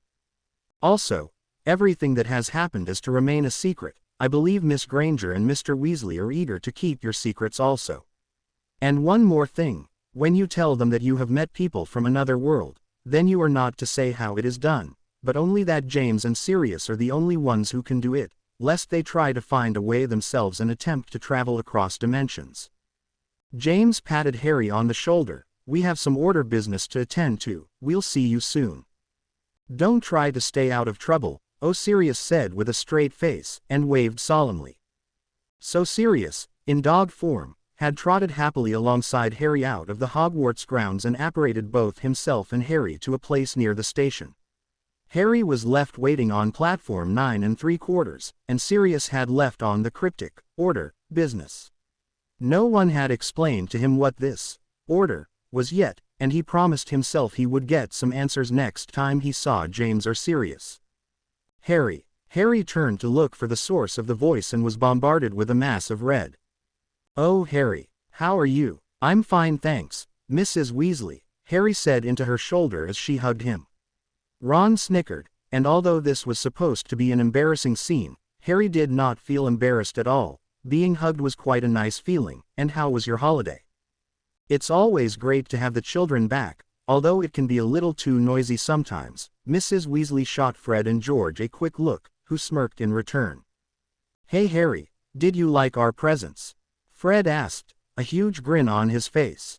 Were they useful? George added. Harry raised an eyebrow, and wondered if they really believed Harry would use such things on his cousin, keeping in mind the punishment that Uncle Vernon would have given him. I'd hope not, Mrs. Weasley huffed. Although she was not aware of what Fred and George had been doing over the holidays and what they sent Harry, she was aware that anything from them couldn't be anything other than prankware. The platform was starting to become more crowded and noisy as more families arrived with their pets. Seamus arrived and waved at them, and Harry saw further along the platform Neville looking flustered with his grandma. Neville must have forgotten something again. They were. Thank you, Harry smiled, and he turned towards Ron with a grin. And thank you for your present too, Ron. Very subtle, it was. Ron grinned back. It does get boring winning in chess all of the time. Some of you really do need to improve, Ron said pompously with an air very similar to Percy. Oh, and you wouldn't believe this. What? Harry asked curiously, wondering what had gotten Ron excited. Was it the new dress robes the twins had promised to buy him? Or did they get him a new broom?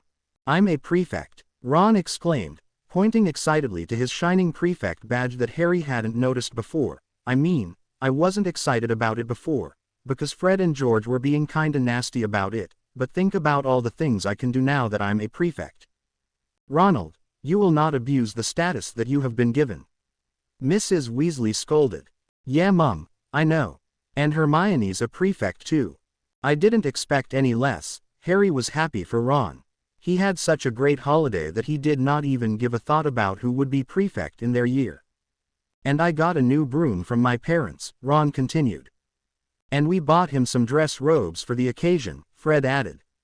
Ron gave the twins a skeptic look. Yeah, the twins bought me some new robes. I haven't tried them on yet though.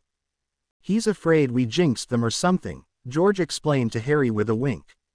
Harry knew that the twins would keep their end of the bargain. As Harry exchanged greetings with Ginny, Hermione appeared through the wall, and behind her were her parents, who Harry had only seen before on one or two occasions, with Mr. Weasley. Dad wanted to escort the Grangers with the night bus, Ron explained to Harry, as Hermione saw them and rushed over, prefect badge gleaming in the sun. It is wonderful to see you all again. How were your holidays? Hermione gave them quick hugs. Hello children. Hi Harry. I was just showing the Grangers some ways that wizards travel, Arthur began to say, and Harry noticed how pale the Grangers looked, especially Mrs. Granger. The pale face really brought out her freckles. Even Mr. Granger's bushy brown hair looked windswept. Yes, Arthur. Now the children need to get on the Hogwarts Express before it leaves, Molly interrupted, well aware that Arthur was in lecture mode, while the Muggles were still present. Arthur looked at his watch. Oh my, it is almost time. And I'll be late for work. Arthur exclaimed. Molly, can you take the Grangers back? That is fine, Mr. Weasley. We can get back to our place from here by our own means, Mr. Granger said, a little hurriedly. The Weasley children obviously noticed, as they grinned at each other. Mr. Weasley, however, was oblivious to the Grangers' discomfort with traveling by night bus. I need to get going, remember to write. And I'll see you sometime, Mr. and Mrs. Granger, Mr. Weasley called as he apparated away. Now children, behave yourselves this year, Mrs. Weasley said pointedly, giving Fred and George long hard looks, while Hermione was saying her goodbyes to her parents. Yes, Mother, they both said at the same time. Mrs. Weasley suddenly had both of them in a hug, and they both struggled to free themselves from their mother's iron grip. Mum, please let go, Fred said a little urgently, as two Ravenclaw girls walked by and giggled at the scene. She let go, and the twins stepped back, looking very embarrassed with faces to match their hair. Ron stepped back from Mrs. Weasley as she advanced on him. See you in the holidays, Mum, he said quickly, and began to take his luggage to the train. Looking not the least bit put off, Mrs. Weasley gave Ginny a hug, who accepted it warmly. She gave Harry another hug, and then stood there watching them make their way onto the train with their luggage. Ron quickly found an empty compartment, and stored his luggage. Hey Harry, where's your stuff? Ron asked. Harry stepped out of the way of the twins moving towards the front of the train, obviously seeking their next victim, as he said, it's at Hogwarts already. I've got so much to tell you, but we gotta wait for Hermione as well. Hermione walked up to Harry from behind. Ron, why did you put your stuff here? We have to be in the prefect compartment to discuss the schedule for meetings and the rules we are to uphold as prefects, she said bossily, then turned to Harry. Harry, I'd love to catch up with you, but as prefects, we need to. It's okay, Hermione. Harry cut her off, slightly disappointed that he couldn't share his adventures yet. We can talk tonight. Even as he said it, he felt a pang of sadness. I can catch up on some sleep while I'm here. What's your stuff doing at Hogwarts? Ron said, while Hermione was pulling on his sleeve. We can talk later, we'll be late for the meeting, she exclaimed, as the two of them left the compartment with Harry inside all alone. Harry looked at the spot where the two of them were. He was happy for them, but he felt a little bit left out. Why wasn't I made a prefect? He wondered, and realized he was being a little big-headed. It's a good thing I wasn't a prefect. Think of all the responsibilities on top of being the boy who lived, and Ron would have been livid. Yawning, Harry decided that sleep was indeed a necessity, and found a comfortable position to rest in. Just as Harry was about to doze off, Ginny entered with another girl Harry had never met before. Harry was split between wanting them to stay for company, and wanting them to leave so that he could sleep. Hiya, Harry. Did you see where Fred and George went? She asked. Harry noticed she no longer became red in the face when speaking with him, and he was glad. At least now he could have some conversation with the girl. I saw them going that way. Harry pointed towards the front of the train. Thanks. Oh, I'm sorry, I should have introduced you. Harry, this is Luna Lovegood. Luna, Harry Potter, Ginny said, and Luna gave Harry the quick once-over, and Harry was glad that she didn't stare at his scar. It wasn't the nicest thing, to be introduced to a person, only to have that person stare at your forehead. It's a pleasure to meet you, Luna said dreamily. I don't believe what Rita Skeeter wrote about you last year. Thank you. Nice to meet you too, Harry said. There was something strange about this girl, so what do you need the twins for? They haven't returned my quill, Ginny said. You can borrow mine, Harry began. Ginny waved him off, and grinned evilly. Nah, that's fine. I wanted to show Luna a spell I read about during the holidays that could forge people's writing. I wanted to try to forge Mum's writing to scare my brothers. Laughing out loud, Harry said, you are truly your brother's sister. And Ginny beamed. I'll take that as a compliment. Well, I want to get started on that spell, so I need to look for my quill. I hope they haven't done anything silly with it, Ginny said as she left, waving behind her. Goodbye, Harry, Luna said softly, and left after Ginny. Harry waved after them, and then dozed off. Well, look who we have here. It's Potty, all by himself. Malfoy looked at the sleeping form of Harry with disgust. Where are your friends, Potty?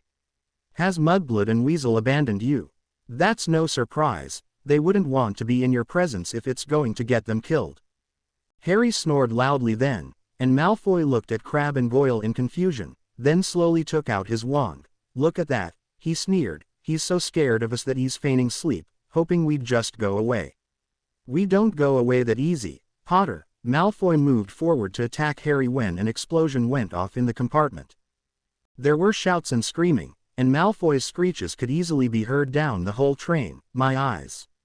My eyes. I can't see. People in other compartments would have thought it was a girl screaming. That's okay, Malfoy. We'll see to it that you are safely delivered to where you belong, said one of the twins. And they bodily hauled the blind boys off to the toilets and locked them in there. There were heads poking out of compartments to see what the commotion was about, and as most of them were Gryffindors in that area, they all laughed along at the sounds that beheld them. That was brilliant, Lee Jordan exclaimed, listening to the Slytherins' cries to be let out. I didn't know Malfoy could scream like a girl. Too bad we don't have one of those Muggle recording things, George laughed. A success. Our blind bombs are a blast, Fred said as they walked towards Harry's compartment. Hey Harry, did you see that? Maybe you didn't, 'cause you were blinded as well, but still, their screams will reach us in our dreams, George said, but stopped abruptly as he noticed that Harry did not wake up in the commotion, but was still snoring softly in his sleep. Look guys, he's still asleep. Should we try one of the new Lee began, but George cut him off. "We're not trying anything on Harry," he said firmly. "Let's look for Neville. He has a toad we can try it on," Fred said. And the three boys left Harry's compartment. "Professor, we've tried everything and he just won't wake up." Professor Sprout and Professor Vector were scheduled to take the students to the castle by the horseless carriages that day. Professor Sprout turned around as she heard the voice. "Mr. Longbottom, who won't wake up?" She looked a little surprised at the sight of Neville and the bright yellow and red toad on Neville's shoulder. "It's Harry. We told him to wake up," and shook him. Fred tried yelling in his face, Lee tried some explosions, and then Dean got some cold water and splashed it on his face, but he just won't wake up. Neville was in a panicked state and began to babble. He just kept on snoring, and even the twins tried some spells but. "Mr. Longbottom, where is he?" "In compartment, number 34. Neville pointed to the carriage. "Go and alert Professor Vector to the situation. I will take care of this." Professor Sprout hurried into the Hogwarts Express. Even without knowing which carriage Harry was in, she could have found it anyway with all the people surrounding the doorway trying to get a look. "Harry mate, come on." One of the Weasley twins yelled. "Please wake up, Harry." One of the girls begged, and as she moved closer Professor Sprout saw that it was Ginny. "Students, out of the way." The crowded students all moved apart as the professor came. She made a brief medical check on Harry and then tried several spells on him, but Harry was still snoring away. "Students, you are to go to the castle. I will handle the situation," she commanded. "Is he okay?" Seamus asked quietly. "Is he dead?" Lavender asked, horrified, and Parvati let out a cry. "Of course he's not dead, stupid," Dean said. "He was still breathing." "But Professor Trelawney," Lavender began fearfully. "To the carriages, all of you," Professor Sprout exclaimed as she lifted Harry's light weight into her arms. As the students all left reluctantly, Professor Sprout practically ran outside and apparated to a point closer to the castle, and ran all the way to the castle with Harry in her arms. The room was dark with but a candle resting on the floor that exerted the dimmest of light. From what he could see of the dark room, it was empty except for a chair, a person in it, and a person kneeling in front of it, who was visibly shaking. "You question why I would go to all the troubles of doing this?" A voice hissed from the chair, a voice Harry knew too well. "I am merely worried that the powers might affect you, my lord," a voice Harry did not recognize answered, trembling. "We could have abducted him just before." "You heard the lady. We need him to succeed, and if he does not remember anything, he will be easier to obtain and manipulate." "Just before. He had too many protections," the cold hissing voice explained, "and we can do that with this in our hands." A skeletal white hand held up a beautiful blue stone, and Harry thought foolishly that the stone was the same color as Sirius' eyes. Harry then looked at the person holding the stone, and saw two red orbs glaring at him, and then the voice whispered, "Oblivio." "Look, he's stirring," a familiar voice said. "Let me see." A voice Harry recognized as Madame Pomfrey's approached him. Yep, the sheets definitely were those of the hospital wing, and Harry was saddened that he knew where he was from the smell of his surroundings. Harry opened his eyes to see a concerned Madame Pomfrey leaning over him and Neville behind her, looking worriedly at Harry. "You okay, Harry?" he asked, his voice trembling slightly, and Harry wondered if Neville had tears in his eyes. His eyes were a bit red, and in his fist he clutched a handkerchief. "Yeah, Neville, why wouldn't I be?" Harry smiled kindly at him. "Mr. Potter, how are you feeling?"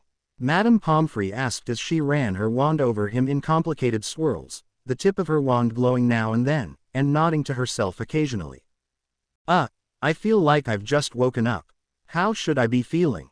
The confusion was evident in his voice. "Do you feel any pain? Do you feel queasy or nauseous? Did you have any dreams?" "No, I don't feel any of those and I didn't have any dreams." Harry looked at her. "What's going on? Shouldn't I be on the Hogwarts Express? How long was I asleep?" "You were on the train, but you wouldn't wake up." Neville piped up, looking scared. "We tried everything on you, but you just kept sleeping. Then Professor Sprout took you to the hospital wing and when we got to Hogwarts, I came to see how you were doing. I mean, Fred and George, and all the other fifth years wanted to come too, but Professor McGonagall only let one of us go. Anyway, Madame Pomfrey said that nothing seemed wrong with you, so we were just waiting until you woke up. I think the sorting would have started already, Neville added as an afterthought, with relation to Harry's question about the time. Everything is normal with you, Mr. Potter, are you sure that you don't feel anything unusual? She gave Harry one of those, I can see right through you, looks, which made Harry squirm a little. Harry was still absorbing what Neville was saying. Was he in that deep a sleep? He really didn't feel anything strange, although something tugged at the back of his mind. Was it a vision he saw in his sleep but couldn't remember? I'm okay, Madame Pomfrey. Can I go now? I don't want to miss the feast, and I'm sure Neville wouldn't leave until I do. Neville smiled, embarrassed, and looked at his feet. After some thought, she obliged. Okay, because I can't find anything wrong with you at the moment. Madame Pomfrey didn't sound okay about it at all, and sighed. You are to come to me every evening this week for a check, just to make sure that nothing was wrong with you.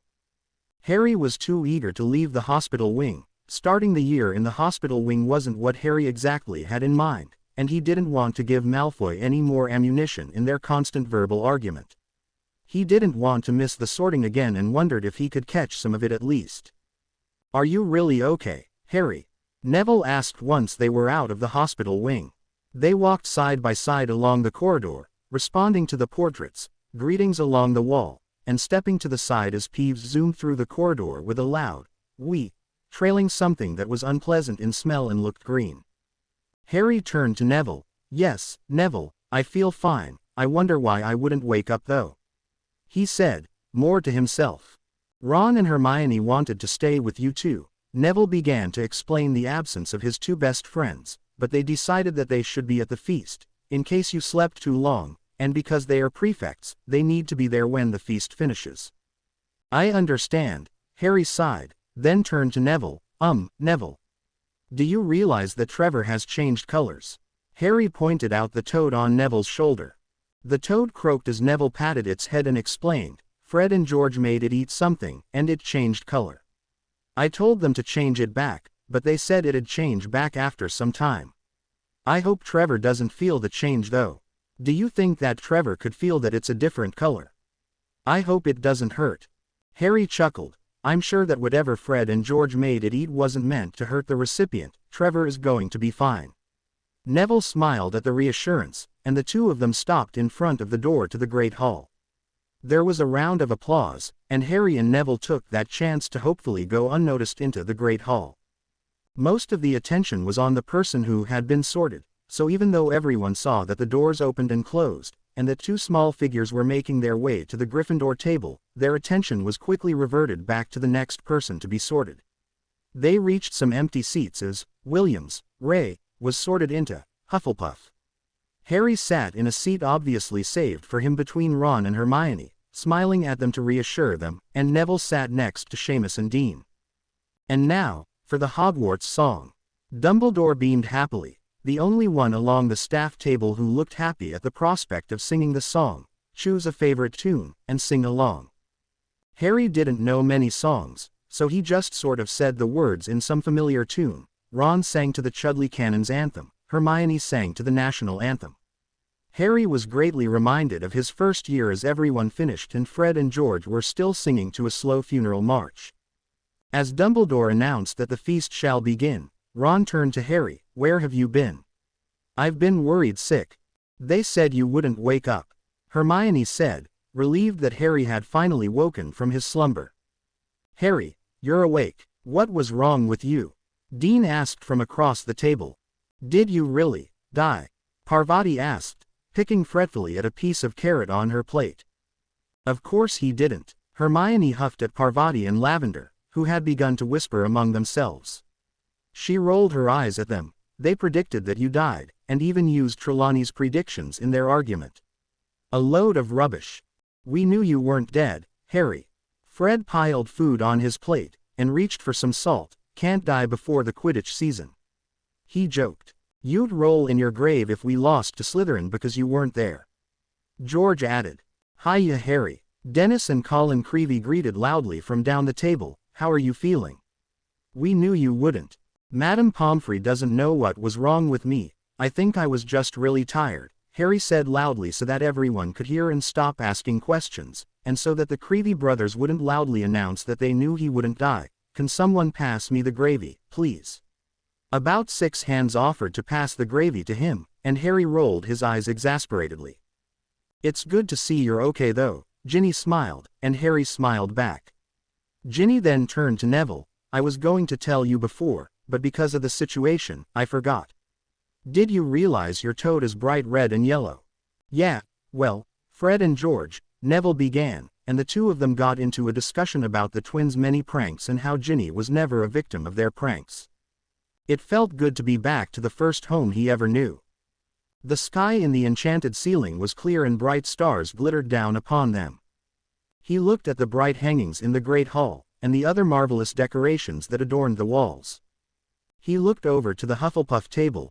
They looked happy enough, although a little subdued. There were some who had obviously fake smiles on their faces as they talked with each other. Hannah Abbott looked on the verge of tears, obviously a fan of Cedric Diggory's. His eyes swiveled to the Ravenclaw table, past Luna Lovegood, Ginny's friend, and landed on Cho Chang. At that moment, Cho looked up and met his eyes, giving him a small smile. Harry waved and blushed, looking away. Of course he still thought she was beautiful, but that small smile was not a happy one, and Harry knew the cause of the unhappiness, him. Did Madame Pomfrey really not know what was wrong? Hermione, from Harry's right side, said, I'm sure there's something. In the library, Ron completed for her from Harry's left, and stuffed some steak in his mouth. Hermione blushed. Well, there has to be a reason why he wouldn't wake up. She said, cutting her piece of steak into smaller pieces, and the library is quite extensive. If it wasn't to do with your health, it might have been a charm, or a potion. Did your scar hurt? No. Well then, we can cancel out you know who then, Hermione said. Maybe he was just really tired, Ron said pointedly. But Dean said they tried everything. When you're tired, nothing's gonna stop you from sleeping. Harry ignored the rest of their squabble, and suddenly felt some eyes on him. He looked towards the Slytherin table and saw Malfoy glaring at him. George noticed and grinned.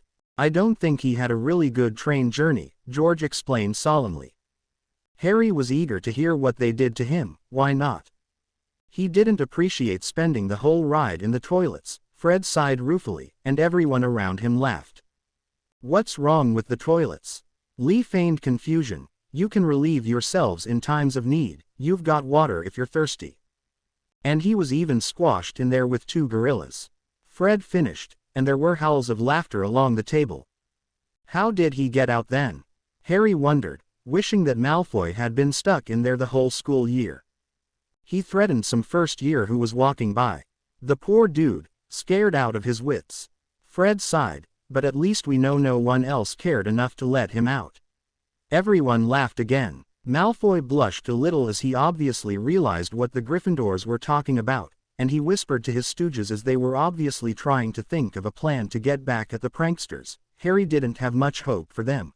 They could never prank the professionals. Harry looked along the front table. Dumbledore smiled gently and declined his head when Harry made eye contact with him, and Harry smiled back.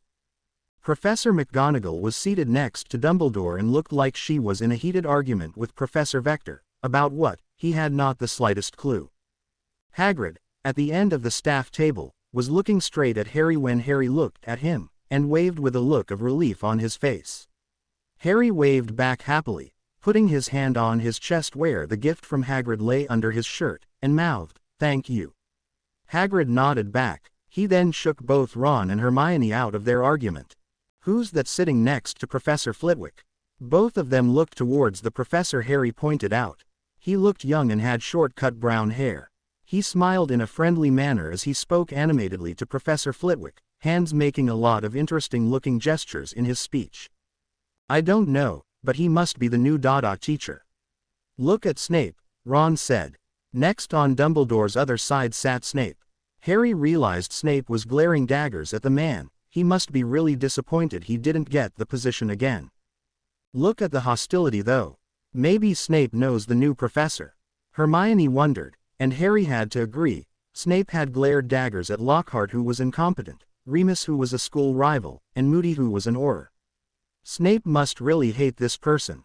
If Snape hates him, he must be okay, Ron said thoughtfully. Not really, I mean, he hated Lockhart, and he was just a sad case, Harry said, and dug into the mashed potatoes. Ron snorted in agreement and leaned over the table to get the salt. He looks all right, at least, Ron thought aloud. What do you mean? Hermione asked. You can't judge a person by how they look, and he just looks ordinary to me.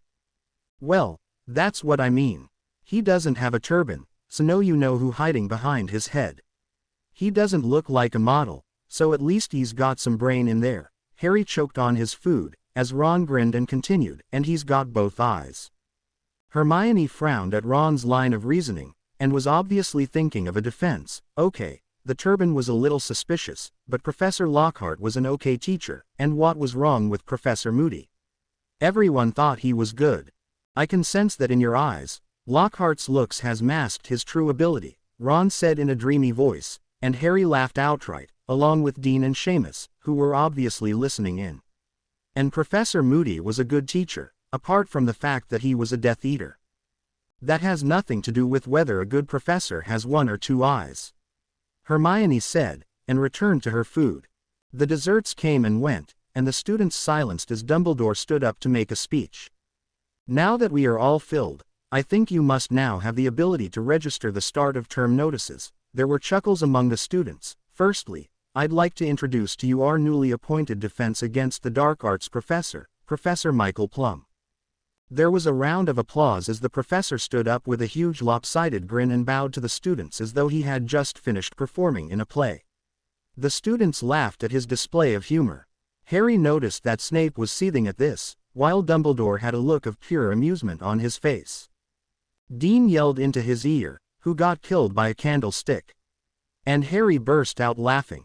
Sure, he had only had one occasion to play Cluedo in primary school before Dudley broke the board and said Harry was losing, so he broke it, but he still remembered some of the characters and ways of dying. Hermione rolled her eyes, and Ron looked at them in confusion. Professor Plum is very experienced in this field, and I believe that you will benefit a lot from him this year. For the first years, and to remind you older students who always seem to need the reminding, more chuckling, the Forbidden Forest is forbidden. It is called forbidden for a reason. Several items have been added to the list of items that will be confiscated if it is in your possession. His eyes flew over to the Weasley twins, who grinned back at him, and Dumbledore smiled, and the extensive list is on Professor Filch's door.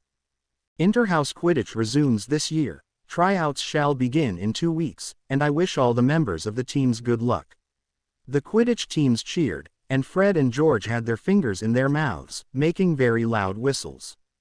Dumbledore coughed to get some attention, but he looked serious now. On a more serious note, you have all probably heard of the return of Voldemort. There were gasps throughout the Great Hall.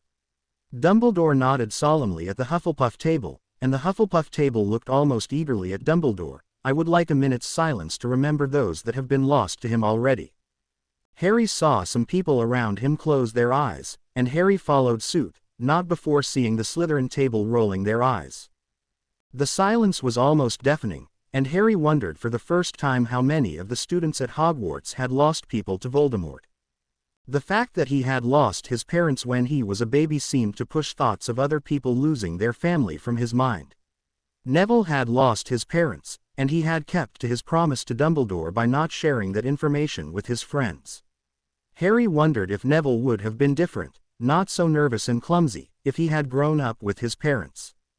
Dumbledore clapped his hands, and everyone opened their eyes as he continued. Most of your parents think that Hogwarts is the safest place for you children. I assure you that I will do my best to ensure your safety. Hogwarts is surrounded by magical shields. Students are not to go wandering after curfew. Quidditch practices and any other outside activities shall be overlooked by a professor, and Hogsmeade visits will be accompanied by members of the staff. And more importantly, in this dark time, we must all stick together. House rivalries, of course, exist, but we must realize that our rivals outside of Hogwarts are more dangerous than our rivals within these walls. Only by standing together can we defend ourselves from what is to come.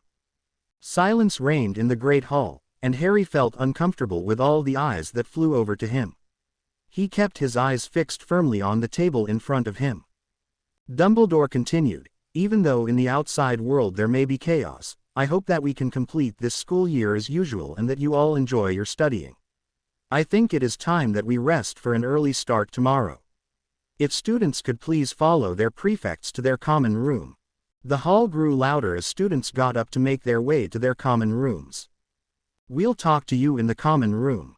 The password is baked potatoes," Hermione said, as she stood up. "First years, I am your prefect Hermione Granger, and this is Ronald Weasley," she said loudly. "If you could follow us this way." "I made up that password," Ron whispered excitedly to Harry as he stood up, and Harry grinned as he thought of Dumbledore and his use of candies as his passwords. "Stop staring at me, kiddo, I'm not going to eat you," Ron said in a voice that suggested otherwise, to a scared-looking first-year student. Harry laughed at Ron's treatment of the first years. At least he wasn't like Percy.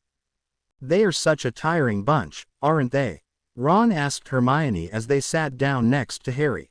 They had made sure all the first years were already in bed, and all the other Gryffindors were probably looking forward to an early start tomorrow, so the three of them were the only ones in the common room. Harry smiled. "I'm sure we were like that when we were first years." "We were not. We did not argue who got which bed, did we?" I think the beds were chosen for us, if I remember rightly." It was such a long time ago Harry had trouble remembering. "Either way, we didn't want to go about swapping them or anything, did we?" "No. And what part of, 'you can't be out of bed after curfew,' is difficult to understand? Now, we can't be hypocrites." Harry raised an eyebrow, and Ron sighed. "Anyway, I thought that Professor McGonagall made up the password." Ron grinned. "We saw her quite a lot over the holidays. She offered me the chance to make up the password. I wanted it to be something simple, easy to remember, so baked potatoes it was." "Wouldn't just potatoes have been easier?" Hermione questioned. "Well, people don't eat potatoes just raw, now do they?" Ron sat up and argued. "So did you have a good holiday, Hermione?" Harry asked to stop the upcoming bickering. The trio were settled in front of the fire in the common room.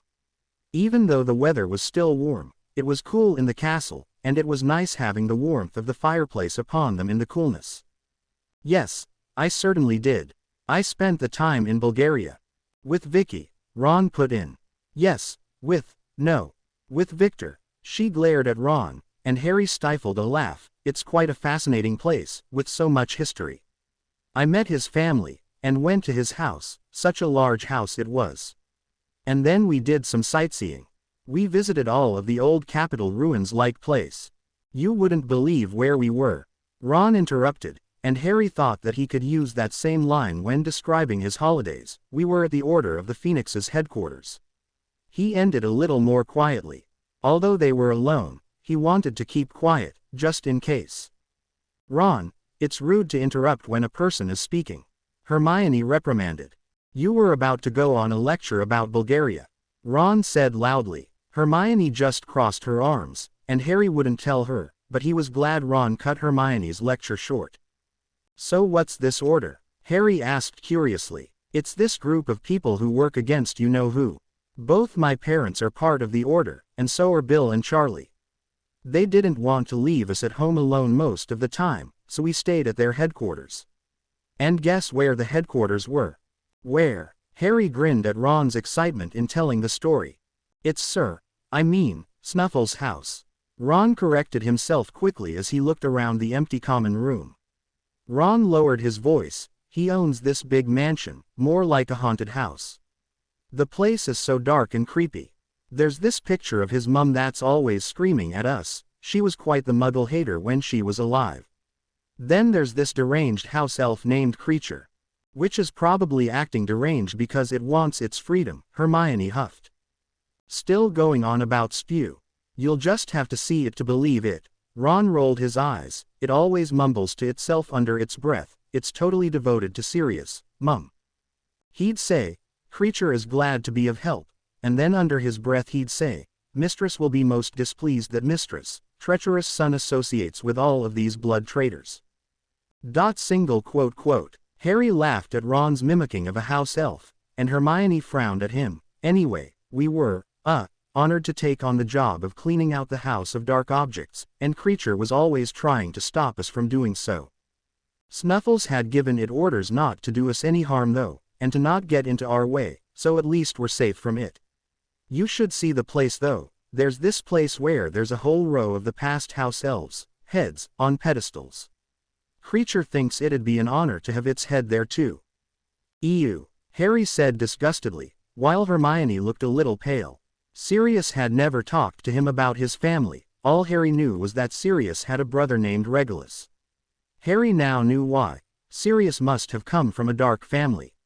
So who are the other members of this order? Some ministry people. This clumsy girl called Nymphadora Tonks. Harry smiled and raised an eyebrow at the name, but she likes to be called Tonks. I would too if my name was Nymphadora. And there's this big black dude called Kingsley Shacklebolt. Ron continued softly. Professor McGonagall, Professor Dumbledore, of course, Moody, the real one.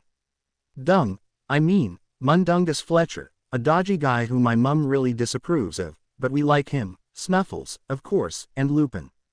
There's sure to be more members we don't know about. Oh, and this is probably very out of character for him, but Snape's a member. Harry had already guessed that Snape must have been part of the order once Ron had started talking about it. Why else would they have two of them just to help with the Voldemort situation? And Dumbledore really seemed to trust Snape, although Harry still wondered sometimes if that was misplaced trust. Snape was just so evil, sometimes. What about the Ministry? Did they believe that Voldemort's back? Fudge's denial came back to Harry. Ron shivered at Harry's use of you-know-who's name. Hermione grinned at this. At first they didn't want to. Even if I made Rita Skeeter write articles about you-know-who coming back, not including your part in it, of course, she added at Harry's incredulous look. Most of the wizarding community is greatly influenced by our lovely journalist and the Daily Prophet, but the Ministry still refused to admit his return, so there was some doubt among the community. Yeah, the Ministry was under a lot of pressure too because while Fudge kept denying it, but the Prophet kept coming out with articles related to the situation and pointing out deaths that have already occurred. She even did some excellent finger-pointing at Fudge and his fear of losing his position, but he still kept the denial up, Ron said with a look akin to pride on his face, but then, he couldn't deny it anymore. Why not? Harry wondered at Fudge's sudden change of heart. Perhaps the pressure was getting too much for him. The Order staged a scene. Tonks, who can change her appearance at will, she's a metamorphagus, appeared at the Ministry as you-know-who, and pretended to torture Shacklebolt with the Cruciatus Curse for information. Fudge just happened to stumble upon this scene, and Tonks touched a timed portkey and left the scene. Fudge had no choice but to believe what he saw, especially with Shacklebolt trembling at his feet in his supposed pain. Ron laughed. It's kinda funny, really. Tonks came back, crying, because she was so scared she had to act as you-know-who, afraid that by doing so he could take over her mind. But she was also happy that they had convinced Fudge of his return. Shacklebolt had been a little pale at being the one who had to do the acting, because Tonks can be a little clumsy. He was afraid that Tonks might accidentally cast the spell on him. He came back, relieved as ever that the acting had gone well. How did she know what Voldemort looked like? Ron looked at Harry with a frown for using the name again, but learned long ago that telling him to stop saying it was like telling Percy to stop standing with a straight back. Snape told her, Ron said, and Harry nodded in understanding. That's deceit, Hermione said sadly, but how else could they have convinced him of the truth? At least this act of deceit will enable the Ministry to perform what is necessary to prepare themselves for you-know-who's inevitable attacks. And Fudge is in the process of getting rid of the Dementors, Ron added. Really, Dementors are, obviously, dark creatures, and would most likely stand by you-know-who in his rise, Hermione explained. So who would guard Azkaban when the Dementors are gone? Harry was scared of the thought of Dementors roaming around the place, but reassured himself with the fact that he could conjure a Patronus. That didn't make Dementors any less scary. Several Aurors will be placed there. They can't put too many Aurors there though, as they need Aurors to help protect any place that you-know-who might attack, Hermione sighed. The three of them sat in silence, all obviously dreading the dark times to come. Harry knew that Voldemort would want to kill him, but felt safe being under Dumbledore's care. But he wasn't safe last year, was he? At least he knew there were several more people on the light side now, a sure advantage in the fight against dark. Oh well, not only are the Order, the Ministry, and the wizarding community working against him, Harry said, deciding to share his holidays with them now, there are some people Voldemort would never expect who are working against him as well. Who's that? Ron and Hermione both said at the same time, surprised out of their silence. Prongs, and another Snuffles, Moony, and Snape. What? Hermione whispered. Harry mate, maybe you're still tired, Ron began, looking at Harry as though he had suddenly turned into creature. I'm not tired anymore. You see, you wouldn't believe where I was. Ron and Hermione had taken Harry's tale well, and completely understood that the tale could not leave the trio. Being accustomed to keeping secrets, that was not a problem, although both of them really wished to visit the other world. Of course, the matter had to be discussed with Dumbledore. Harry was glad that Ron was not jealous of Harry for being able to travel to a different dimension, but was happy that Harry could see his family. Harry felt that this sudden instance of maturity stemmed from Harry's ordeal in the Triwizard Tournament, and was happy for it. The weekend had been spent in high spirits as students celebrated the 2 last days they could slack off without worrying about homework, although Hermione spent a lot of her time over this year's textbooks, while scolding Harry and Ron for not doing the same. Ron and Hermione attended their first prefect meetings, which Harry was pleased to hear from Ron that it was boring, although they could to drink some butterbeer and eat candies. After getting his brief check-ups with Madame Pomfrey, Harry spent the night times talking with his other dimension mother and younger sister. Magnolia had been eager to tell Harry about what mischief she got up to while Harry was back at Hogwarts, and Lily had happily discussed anything and everything with Harry. Harry found that Lily could really make him talk. Monday morning proved to be a bright morning. Harry was the first to wake, and quickly showered and got dressed. He was trying to brush his unkempt hair down while walking out of the bathroom. "Morning, Harry," Dean said with a stretch. "Oh, morning, Dean," Harry smiled as Dean went over to shake Seamus awake. Neville jumped up as his toad croaked in his face, a useful alternative for an alarm clock, Harry thought. "Wake up, Ron, you'll miss breakfast." Harry was certain the thought of impending classes without breakfast would wake up his sleepy friend. And surely enough, Ron unwillingly opened his eyes and yawned. "Geez, mate, what time is it?" Ron couldn't help yawning again. He closed his eyes again, then opened one eye briefly to see the sunny day outside, and groaned. 5 minutes until breakfast, hurry up. Harry was still getting dressed. Although he was tired, 10 years of waking up early to cook breakfast was ingrained in his body clock, and he had no problem waking up early. Giving the outside sunny day a look of disgust, Ron sat up and made his way to the bathroom, red hair sticking up everywhere and pajama top twisted around his body. Harry went down to the common room and saw the twins looking at the notice board, whispering to each other. "Anything important?" he asked as he walked up to them. "Morning, Harry," they both greeted in unison. Upon close observation of the notice board, George began. "We see a message that is of utmost importance," Fred continued. "It concerns you too, my friend." George stepped aside for Harry to have a look. "To members of the Gryffindor Quidditch team. There will be a meeting tonight in your common room at 8 p.m. to decide who the captain of the team will be. At the meeting the tryouts will also be discussed. Please let all your teammates know." Minerva McGonagall, Fred sighed, "It'll be such a hard decision to make. All our members are too good, how do we decide?" George agreed with an exaggerated disturbed sigh. Guys, I don't think being merely good is the deciding factor. You need the responsibility, the drive," Harry began. "Spoken like a true captain," Fred exclaimed, and Harry blushed. "However, it is much easier to decide after we have been revitalized by our morning meal," Fred said, and grinned. "See you, Harry." Waving his goodbyes, Harry quickly scanned the rest of the board to see if there was anything else important. Neville had lost his Remembrall already, again. A 6th year was offering help to students who needed counseling. Fred and George had tacked on an advertisement for their Weasley Wizarding Wheeze products, which Harry was sure Hermione would take off once she saw. "Harry, let's go. Ron appeared from the dorm, and they headed towards the exit. Anything interesting? Ron asked as he stepped out of the portrait hole first. Well, we need to decide who should be the captain for the Quidditch team, Harry said. I think I'll be going for one of the girls, probably Angelina. I really can't imagine either of your brothers taking on such a role, no offense or anything. Although it may be amusing. Most of you are good though, it'll be difficult to choose who should be the captain, Ron said. Harry rolled his eyes. That's what your brothers said too, although I don't think I can be the captain. I don't imagine myself getting everyone up at ungodly hours, or yelling at the others if they don't fly well or we're doing something wrong. Harry smiled. We'll also discuss tryouts for the keeper position. Are you interested? Ron beamed. Of course I am. But then he frowned. But I've never had much practice in that position.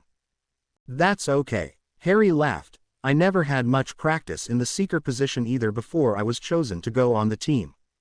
But you're a natural, Ron exclaimed as they reached the doors to the Great Hall. And if you're not, you can be trained to become a good keeper. Practice makes perfect. Harry opened the doors and the two of them made their way to the Gryffindor table. As they reached their normal seats, Hermione scowled at them.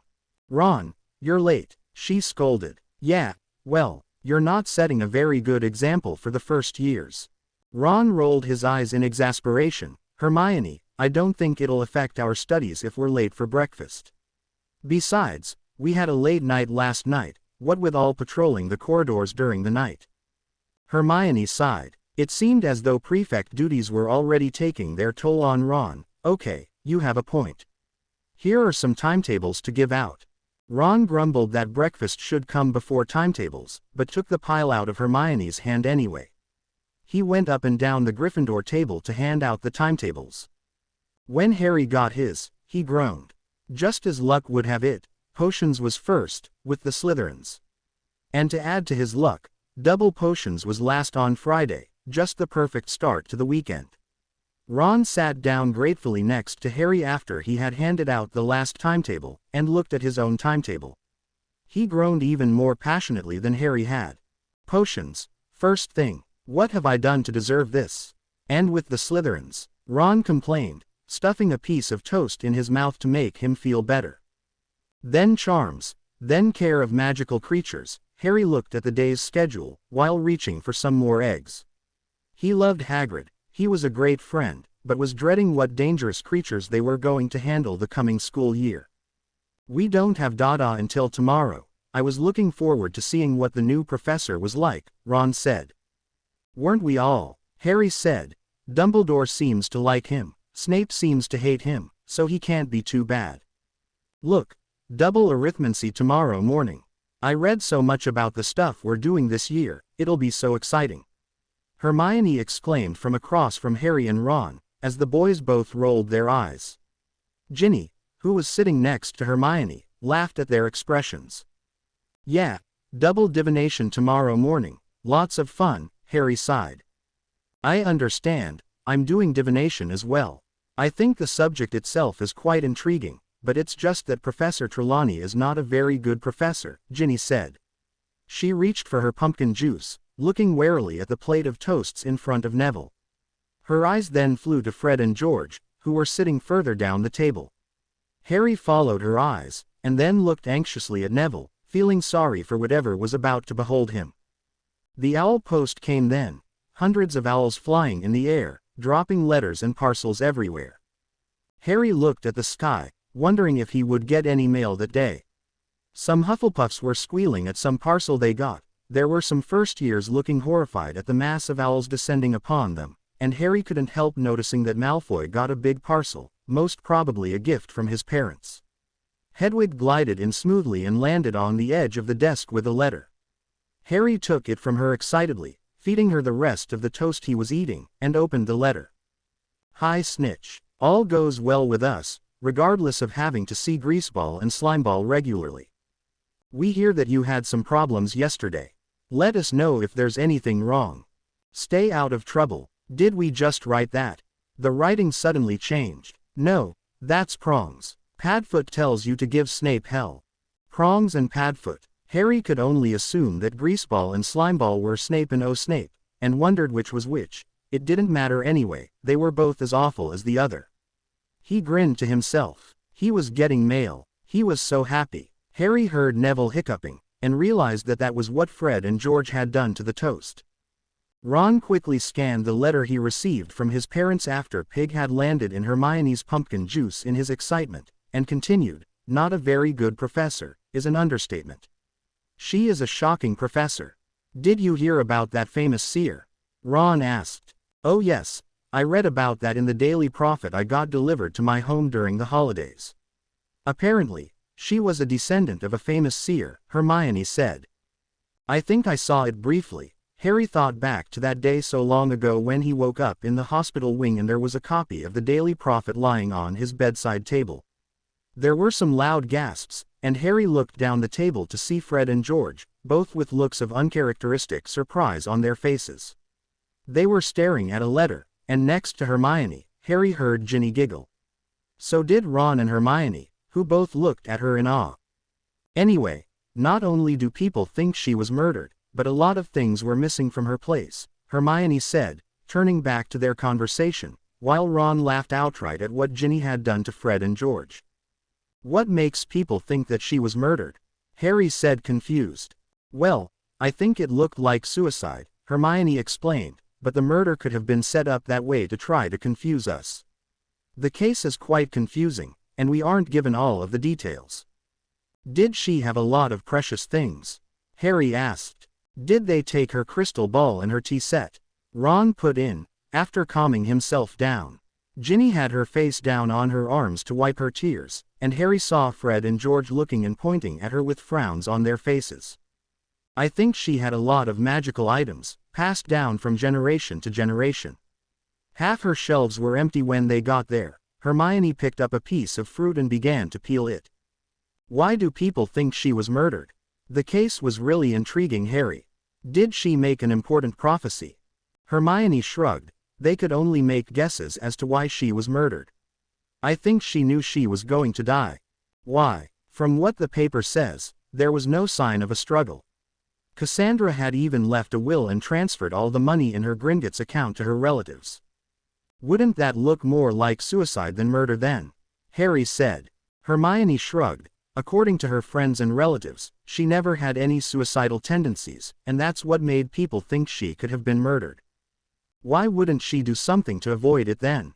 Ron asked. "Ron, you're the one who's doing divination, you should know this." Hermione exclaimed, "But I'm not surprised you don't. You see, I read this in Understanding the Future, when I was still planning to do divination."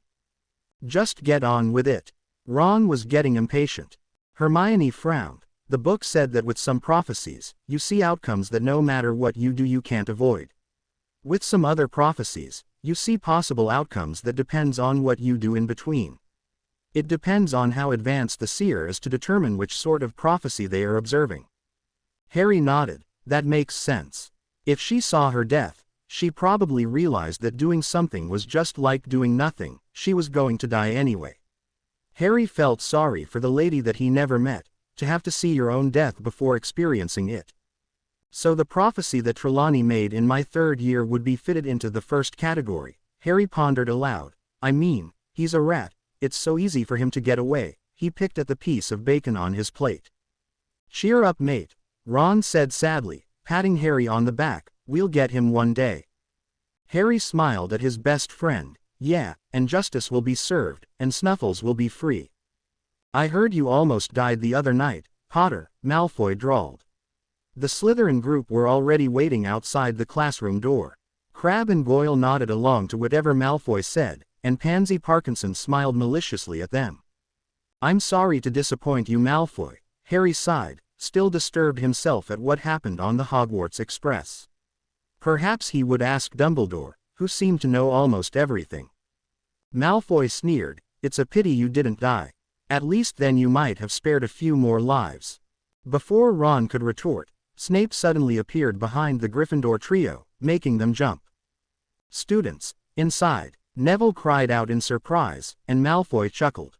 Everyone shuffled inside, Harry, Ron, and Hermione sitting at the back behind Neville, Dean, and Seamus. Parvati and Lavender was in front of Neville, Dean and Seamus. All the Slytherins seated themselves near the front. Snape turned from the blackboard. "This will be my last year teaching most of you," he began in his silky voice, and he looked directly at Neville, who gulped. "Only those of you who achieve high passes on your owls can be accepted into my Newt's class." Snape rounded on Harry, and Harry was no longer surprised at this. He was only worried about what trivial question he would be asked. "Mr. Potter, what mark is required for the continuation of potions?" Snape asked. In all honesty, Harry had no idea.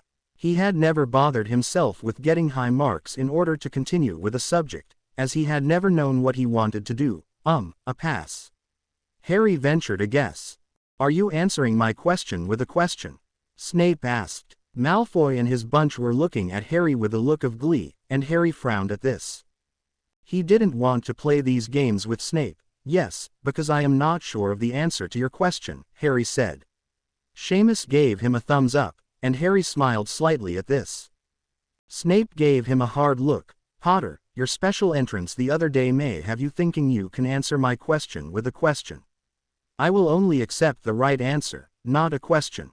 The scoring system for your owls differ to that used in the usual class environment, and the level required if you wish to further your studies in potions is an O." Harry had no idea what the scoring system was for owls. 5 points from Gryffindor. Again, Harry was not surprised at this. But he was still seething inside. Malfoy was looking at Harry with triumph, as Harry took care to take deep breaths. "Our first few weeks will comprise of studying quick potions to look at the direct effect of ingredients on the desired outcomes.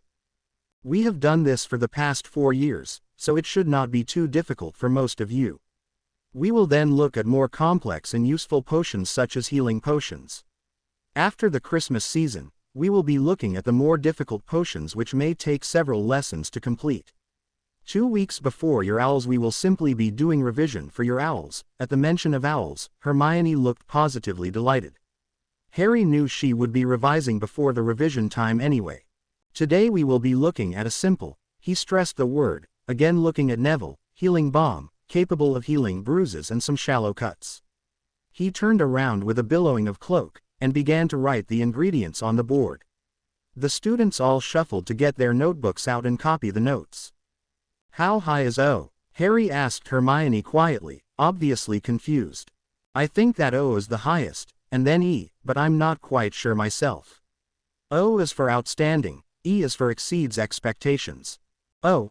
Harry then turned to Ron. "What do you want to do in the future?" He whispered to Ron. "I don't know," Ron whispered back, "but whatever it is hopefully doesn't require the completion of potions at Newt level." "I can relate to that," Harry agreed. There were a lot of ingredients in the potion, but the process of making this potion itself was quick as there wasn't a lot of boiling and waiting required, but the preparation would take some time. "As there are a lot of ingredients to prepare, I will allow you to work in groups of 2 or 3, Snape began, and this suited Harry fine, "and I shall be choosing your groups for you." Harry groaned. As luck would have it, Harry ended up with Crabbe and Goyle. It looked like Harry would be practically doing this by himself. Snape was mixing up Slytherins and Gryffindors, why though Harry didn't know. Ron was with Pansy Parkinson and Lavender, Hermione had Neville and Malfoy. Harry couldn't decide whether or not he was luckier than Hermione. Perhaps it was a good thing that Neville was stuck with Hermione and Malfoy. Harry begrudgingly admitted to himself that Malfoy wasn't bad at potions, although not as good as Snape says all of the time, and at least having both Hermione and Malfoy, Neville could avoid blowing anything up. Being stuck with Crabbe and Goyle, 2 gorillas in human clothing, Harry had to do most of the work himself. There was definitely no sense of group work as Harry cut all of the ingredients and mixed them together. And he was annoyed with Snape always swooping down on him and telling him to work faster. "You guys, we could get this done quicker if you helped," Harry finally said to them. "Why should we help?" Crabbe asked, obviously confused at the fact he was communicating with Harry Potter himself without Malfoy's guidance. "You do want to pass, don't you?" The 2 big boys nodded their heads vigorously. Crabbe and Goyle looked at each other, confused, then back at Harry. "What can we do?" "You can mix the blue solution in the big tube with the white powder in the beaker," Harry said to Crabbe. pointing to said tube and beaker, and he rounded on Goyle, while you can help cut up some of these roots. And Harry was more than surprised to see them comply. Maybe it wasn't so bad working with them after all. Next to him, Harry heard Ron, Lavender, and Pansy arguing. You cut those roots up. I've been crushing these seeds up all this time, Lavender said to Pansy. Weasley, you do it. I'm mixing these ingredients, Pansy hissed, picking up some beakers and pouring one in the other. Parkinson, those don't go together, Ron began, and there was a small explosion. Snape advanced on their group mercilessly. Longbottom, you're doing it wrong. Harry heard Malfoy hiss menacingly to Neville. But it says to cut, Neville began. That's okay, Neville, that only meant to cut it into slightly smaller pieces. If you cut it too small it'll react much quicker and we don't want that. We then mix it with some of this solution to precipitate some of the unwanted elements that can't be washed off of it. Hermione began her potions lecture. All in all, it was a long lesson for both Slytherins and Gryffindors. The rest of the day passed by slowly, with each teacher lecturing them about how important their owls were and how it was going to affect their futures. In the single lesson, Hagrid had gone over all of the previous year's work as a review. He even showed them a few full-grown blast-ended scroots, which everyone stood back from, and flobberworms. A very fun lesson indeed, and Harry did not even get a chance to ask Hagrid about what he was doing over the holidays. All the teachers made it a point to emphasize the fact that a lot will be asked in the owls, and to start them on the right track, gave them a lot of homework. 8 p.m. couldn't come any sooner for Harry as he quickly entered the common room after being at the hospital wing getting his daily checkup. He waited in front of the fireplace with the rest of the Quidditch team in the common room. Every time someone came through the portrait hole, the whole team turned as one to see if it was McGonagall. This scared some of the first years making their way into the common room, and Fred and George was quite enjoying it. Finally, McGonagall came at 5 minutes past. I apologize for my lateness, she said when she saw the looks on their faces. Now, the meeting tonight is to determine who will be the captain. The process is simple. I want you all to close your eyes, and raise your hand when I call out the name of the person you think should be captain. You may only vote once. The whole team closed their eyes, and the other Gryffindors in the common room quieted down to look onto the process. Katie Bell, Angelina Johnson, Harry put his hand up for Angelina. He tried to strain to hear if anyone else was putting their hand up, but with the mutterings around the common room he couldn't. Harry Potter, he was sure he heard some gasping among the other students. Alicia Spinnet, Fred Weasley, there was some giggling, and McGonagall sounded exasperated as she said, and George Weasley. You may now open your eyes. Everyone opened their eyes, looking at one another happily, and then looking at McGonagall expectantly. And your new captain is, the twins began to do a drum roll on the floor with their feet, Harry Potter. There were cheers, and his teammates patted him on the back. Harry blushed furiously, but, no buts, mister, Fred said, we knew it'd be you. You're responsible, you're good, you're serious about your Quidditch, you're perfect. Besides, Alicia said, most of us are gone next year. Which means you'll be the only one on the team with the most experience, Angelina finished. Harry had to agree with this. Congratulations, Mr. Potter. I also agree that you are worthy of this position. Tryouts will be in 2 weeks. You are to put a notice on the board, and you may discuss among yourselves how the tryouts will be run. McGonagall smiled at him. I expect another win this year, students. Good luck. She made her way out of the common room. The other students went back to their game playing or talking, while the Quidditch team huddled around the fireplace. So Captain, how do we decide who our next keeper should be? George asked.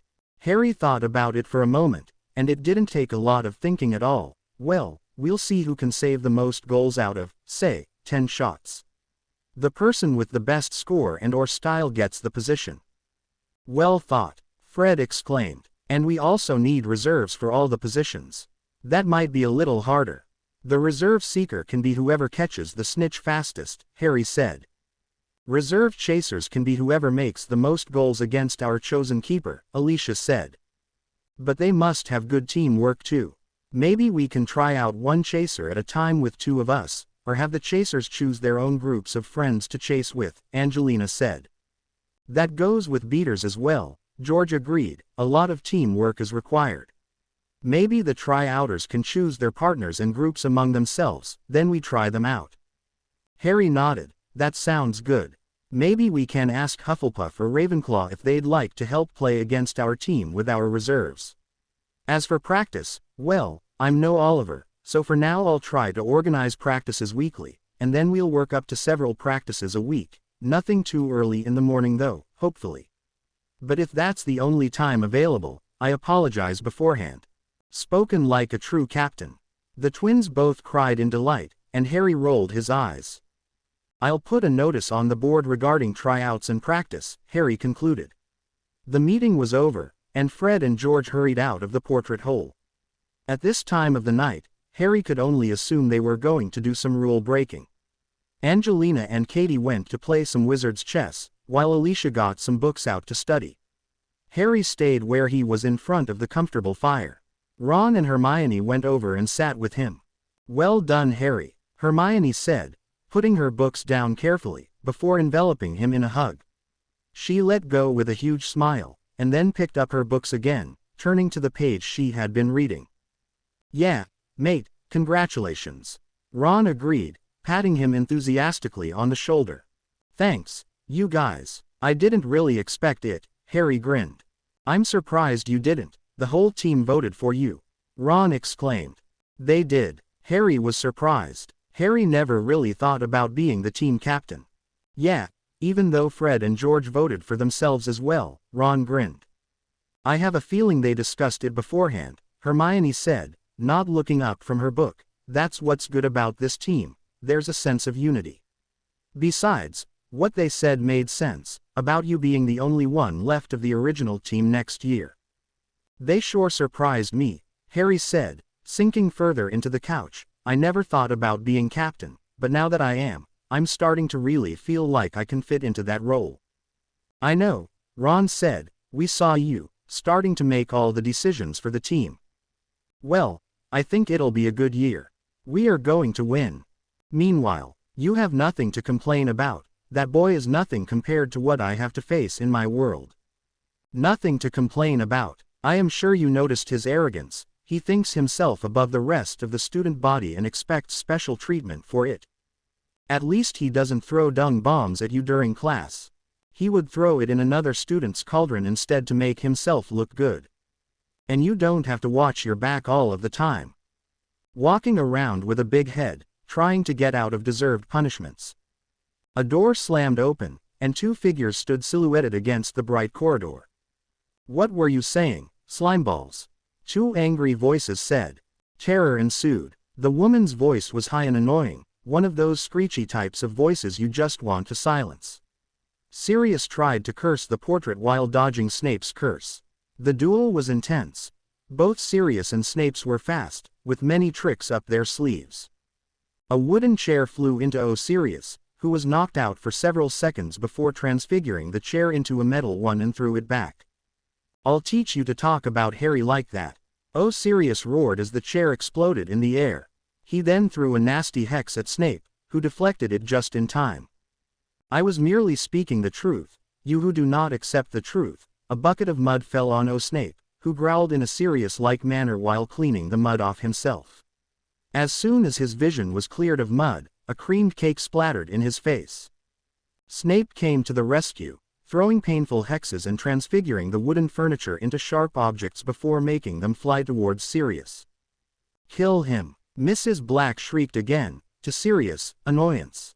A knife stopped right in front of Sirius' face, and a booming voice said, Children, I think it is time your wands are confiscated while you think about the consequences of your actions. Dumbledore shook his head, his silver beard swaying back and forth, while he was obviously trying not to smile. He held up his hand and 4 wands flew towards him. Lupin was standing behind Dumbledore, shaking his head as well. There are important things to plan, so if we may begin our meeting. Oh, how I wish his dark greasy man would hex my traitorous master, Creature mumbled in the background. Sirius kicked him out. Harry had spent all of the night before beginning his set essays, while Ron and Hermione had gone on their prefect rounds. Of course, if Ron and Hermione had been there, he would not have started doing his homework but rather have played some exploding snap or wizarding chess with Ron, to Hermione's usual disapproval, but he had become so bored he decided he should do something useful. Before he went to bed, he wrote a letter to James and Sirius to tell them he had become the Quidditch captain, and would have talked to his mum if it had not been so late in the night. The morning brought a single lesson in herbology and a double in divination. The Gryffindors had herbology with the Hufflepuffs. Professor Sprout went through the standard lecture on how important their owls were and then assigned an essay for them. Trelawney was the first professor to not tell them how important their owls were. Rather, she said that they could see their success or failure, and studying or not won't change that result, although she assigned homework anyway. Apparently, Harry would be dying before the owls anyway, but he still had to do any set homework. The rest of the lesson was spent flipping coins. Is that Muggle money? Yes, Seamus, Harry laughed. While Parvati and Lavender, oohed, and awed at their futures, Harry and Ron spent the time playing heads and tails. By the end of the lesson, Harry was losing. Lunch was a nice relief from the stuffed towers of divination, and got them prepared for the sleeping lesson ahead. Professor Binns mentioned how important the owls were, before droning on about magical settlements in the 15th century and the various problems associated with magic at that time. Parvati and Lavender had their little pink mirrors out, doing their hair and makeup and whatever else it was that girls did when they had their mirrors out. Dean was scribbling furiously in his notebook, and upon looking over his shoulder, Harry noticed, slightly relieved, that Dean was not scribbling down notes but was working on another artistic construction. Neville was looking at the board with his eyes half closed, and Harry knew that if a hand was waved in front of Neville's face, Neville would not have moved an inch. Seamus was a little less discreet about his tiredness and had his head resting on his forearms, snoring softly. Ron was doing likewise, although his notebook was out and he still had his quill in his hand after making an effort. Even Hermione was struggling to stay awake as she took down notes from Professor Binns' lecture. Harry heeded the advice that Griff gave him regarding having enough time to finish homework, play Quidditch, and prank people. He took out one of the essays he began the night before and worked on it during the lesson. After finishing off the essay, he realized the wisdom in Griff's advice. The lesson was quiet, and he would not be disturbed or distracted, which meant he could get quite a bit of work done if he put his head to it. He had told Ron to do the same, but Ron had a late night the night before, so it was difficult for him to keep up. After History of Magic, the Gryffindors were wide awake, thanks to Peeves' water bombs, and standing excitedly outside the Defense Against the Dark Arts classroom. "I can't wait to see what he's like," Seamus exclaimed excitedly. "Ginny said he's pretty good, she had him yesterday," Ron put in. "He's not bad looking either," Harry heard Lavender whisper to Parvati, and they both giggled. "I'm happy as long as he's not another Lockhart," Harry murmured. "I'd actually like to learn something." Hermione heard and frowned, but refrained from saying anything. What Harry said was true though, they needed to learn to defend themselves in the dark times to come. The door opened with a swish and there stood Professor Plum in clean black robes with a genuine-looking smile on his face. "Come in, come in." He stepped aside and the students made their way in. The classroom was the same as it was when the fake Moody was teaching, not a dark creature in sight as it was when Lupin was teaching, and no pictures of himself, to Harry's relief. The professor closed the door with a click when they were all in and made his way to the front of the classroom. He quickly did the roll call, and to Harry's relief he didn't look up at Harry's name, and then looked up at the class with a look akin to that of a child receiving a birthday present. "I am told that you have learnt about simple defense mechanisms, dark creatures, and the unforgivables," Professor Plum began, while some of the students nodded back. "This year we shall be undergoing an intense course in both fitness and defensive spells. You are probably curious as to the reason behind the fitness. In a duel, you will need to be able to dodge spells that you can't block, such as the unforgivables. If you lose your wand, and your opponent still has theirs, the only thing that you can really do is run, which would be a little difficult if you have not run in a very long time. Imagine your lovely caretaker running." The students burst out laughing. "He was not too pleased last night when I accidentally walked into that cat of his. Harry had to disagree with the part about Filch not being a good runner. Otherwise, how could Filch always make it to the scene of crime in record time? Anyway, in our double lessons we shall begin with a quick stretch and a jog around a part of the Hogwarts grounds, so I'd like students to meet me in front of the entrance hall for our lessons. If you get there early, I want you to begin stretches. You will not be changing into any sports gear. In a duel your opponent will not expect you to turn up in your tracksuits. Professor Plum gave the class a lopsided smile, and everyone chuckled, and so that you don't think I'm just slacking off, I will be jogging with you. Although I might bring along a broom if I've had a lot of defense lessons that day. While we cool down after our run we shall review the defense spells we already know and new spells we will be learning, and upon returning to the classroom we will try out the new spells. This is more of a practical class, so you will make quick notes about what spells we are studying and their effects, and then we'll try it out. Understood. Everyone nodded, but the professor shook his head. Tut, tut. As a class, we must work together, we must be more vocal. Understood. Yes, sir, the class said loudly, and the professor looked upon them with a look of pride. In our single lessons we will simply look at the spells we've studied, or you may take on a quick obstacle course. Any questions? Everyone seemed eager to begin the lesson to ask questions. Students, on your feet. He suddenly yelled, and everyone stood up quickly. Leave your cloaks here, I shall lock up the room.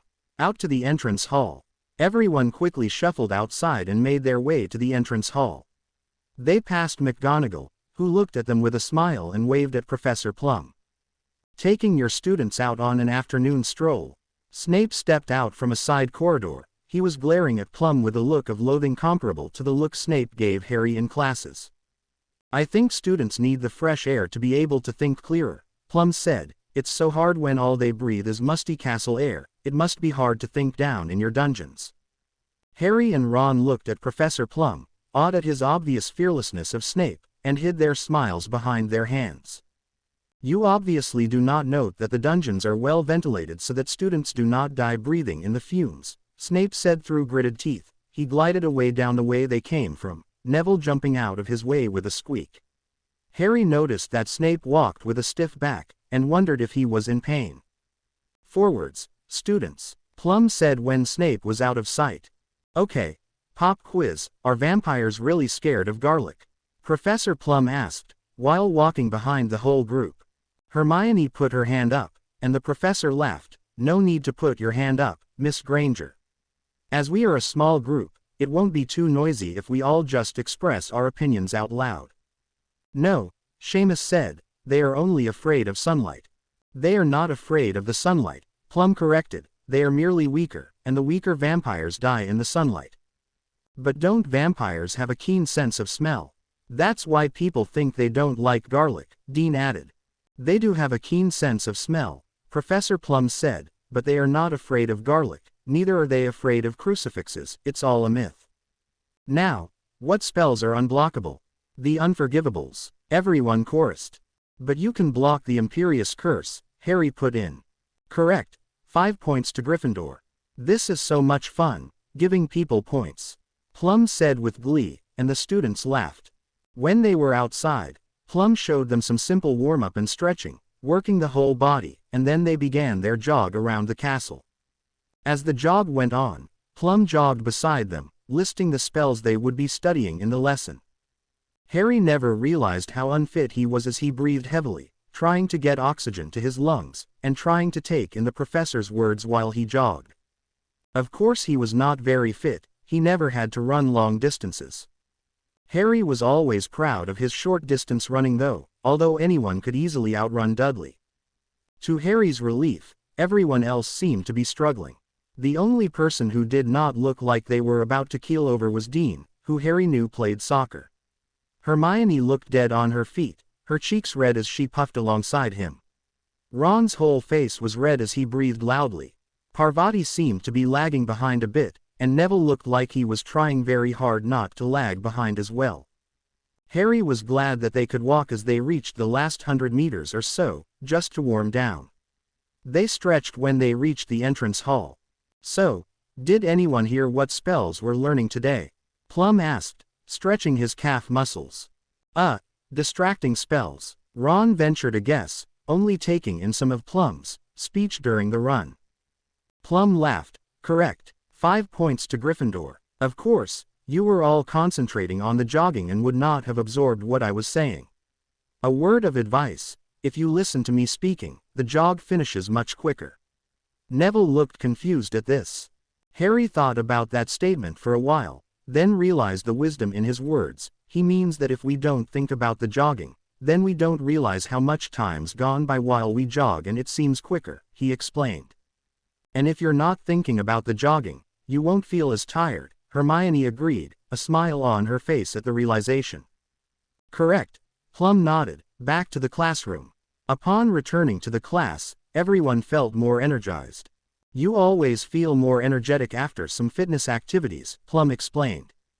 They went on to list the spells that came from other areas such as transfiguration and charms that were useful in a duel and they would try and their effects. Harry now knew how to make people think what they are seeing is real when what they are seeing is an image he created. He also learned how to make a pile of dirt in front of his opponent rise to cover his opponent's view, how to make a blinding white light accompanied by a thunder crack, how to make his opponent lose all of their clothes they only tried this on a dummy, and how to make an image of himself appear elsewhere for a short time. Not only that, but they also learned some simple spells and shields to counter such tricks. Class dismissed. Everyone chatted excitedly as they put their notebooks in their bags and stood up to leave. Mr. Potter, if you could stay behind. Harry looked at Plum, surprised, but the professor just smiled reassuringly. Don't worry, you're not in trouble. Ron and Hermione looked at him expectantly, but Harry waved them on. We'll wait outside, Hermione said. That's okay. You probably want to start on your essays, Harry smiled as Hermione nodded. See ya, mate, Ron said as he followed Hermione out, a pained expression on his face at the thought of beginning his essays. We'll be in the library, Hermione smiled. The two of them left, closing the door behind them. Do you have a lesson now, Mr. Potter? Plum asked, looking straight at Harry. No, Harry said. Good, Plum nodded. We don't want you to be late for your lessons, now do we? Harry just nodded, not sure how to answer. So, you're the famous Harry Potter. Harry was surprised at the sudden change in tone. The professor had not mentioned Harry's fame during the lesson, to Harry's surprise. Now, though, he was staring openly at Harry's scar. And that is the mark you were given when you were a baby. As Harry nodded, Plum had transfigured his quill into a magnifying glass and was looking very closely at Harry's scar. Harry thought it would be rude to move away, so he just stood there in discomfort. Ah, such a strangely shaped scar, Plum commented. Magical scars, cursed scars, are always strange in shape. I hear that Headmaster Dumbledore has a scar on his knee in the shape of the London Underground map. Harry gasped, surprised. He had never heard that before. Plum stepped back. I have a scar too. It's actually some Muggle machine, a computer I think. Did you want to have a look? It's on my inner thigh. No thanks, Harry said hurriedly, as Plum reached for his belt. Plum looked at Harry for a moment, and laughed. Just kidding, although the scar really is there. Oh, Harry said stupidly, not knowing what he should say. Now, you probably wondered why I asked you to stay behind. Harry nodded, glad that there was a proper reason Plum had wanted to see him, other than to show off his scar. If anyone had magical scars to show off, it was probably Moody. I assumed that you wouldn't have wanted to stand out in front of the rest of the class. The reason I asked you to stay behind was to ask about your regular experiences with the dark arts, Plum began, and Harry wondered which event Plum was referring to, and how he knew about them in the first place. Don't worry, Dumbledore has given me a brief description of your exploits, he added when he saw Harry's look of suspicion. So in your experiences, how did you manage to escape your encounters with evil? I'm sure the other students could learn a lot from your experiences. Harry had to think about the question for a while. How did he escape Voldemort time after time? Luck had a lot to do with it. I think I'm just lucky, Harry said, after some thinking. Plum laughed. That would be one of the factors, he agreed, but I'm sure you didn't escape with just pure luck. Was that true? In his first year, he was just acting brave. In his second year, he was saved by Fox and the Sorting Hat. Last year, he was saved by a simple disarming spell and a simple summoning charm. But what did each situation have in common that allowed him to survive until this day? Well, I think that apart from being lucky, I kept my head in those situations, enabling me to think clearly and use simple spells for specific purposes, Harry said thoughtfully. He looked to Plum to see if that was the answer he wanted. Plum was beaming down at him. Precisely. That's what I wanted to hear. You can learn all the spells you want, but unless you can keep your head when faced with danger, you won't be able to use even the simplest of spells. As we are in a school environment, it is difficult to learn how to keep from panicking when faced with a dangerous foe. The rules restrict us from hurting students. In order for them to learn, I may have to hurt them a little. In my second year here, our teacher had a dueling club, Harry said, without even thinking. Why was he telling this weird professor about the dueling club? A dueling club. Sounds brilliant. We can all benefit from a club like that. Plum said triumphantly. Well, Mr. Potter, I only wanted to know how you survived your foes, but now you give me an even better way to teach the students. This is amazing. I shall have to speak to Headmaster Dumbledore about this. You may now leave. Harry quickly left the over-ecstatic Plum behind, making his way towards the library. Ow! Turning a corner, Harry had run into someone and dropped his bag on the floor, along with its contents. Looking up, he saw that it was none other than Malfoy, although his goons were not there for a change. Look where you're going, Potter! Malfoy yelled, hurriedly putting his things back in his bag. Well, excuse me, but you weren't looking as well, Harry retorted, beginning to stuff his things back into his bag as well. Well, I didn't know you carried a mirror, although I shouldn't be surprised. Wouldn't want to smile at your fans when you've got something stuck between your teeth, Malfoy sneered. Harry was a little confused at first, but then saw the little mirror near the wall and remembered that it was the faux glass he had received from Sirius and Remus for his birthday. Chapter 6. He quickly picked it up and stuffed it in his bag. If you must know, I've kept one since second year, in case the monster from the Chamber of Secrets attacks again, Harry quickly lied. Malfoy just eyed Harry curiously, then shrugged. Well, I'll let you off for walking into me this time, Potter. But watch out, next time. Yeah, next time you'll let bangers and mash loose on me, Harry muttered, walking away. Who? Malfoy asked Harry's back, but Harry had already gone too far to hear. As Harry walked away, he thought about the mirror. He had seen some people in it, although they were blurry, and the mirror felt hot. Harry looked around to make sure no one saw him with a mirror, took the mirror out of his bag and stuffed it into his pants pocket. He must have enemies in his vicinity, but did that include school enemies, or were these enemies more dangerous? Professor Plum is one weird man, Harry muttered quietly as he took a seat in front of Ron and Hermione in the library. What did he want, anyway? Ron asked, looking up from a half-filled roll of parchment. Harry could see that Ron had started on his charms assignment. I didn't think he was weird, Hermione said, flipping a page of a large book. I mean, he just seems happy. More like hyper, Harry said under his breath. Anyway, at first he was going to show me his magical scar that was in the shape of a computer. What's wrong with that? He's just comparing scars. He probably reckons his is cooler looking than yours, Ron sniggered.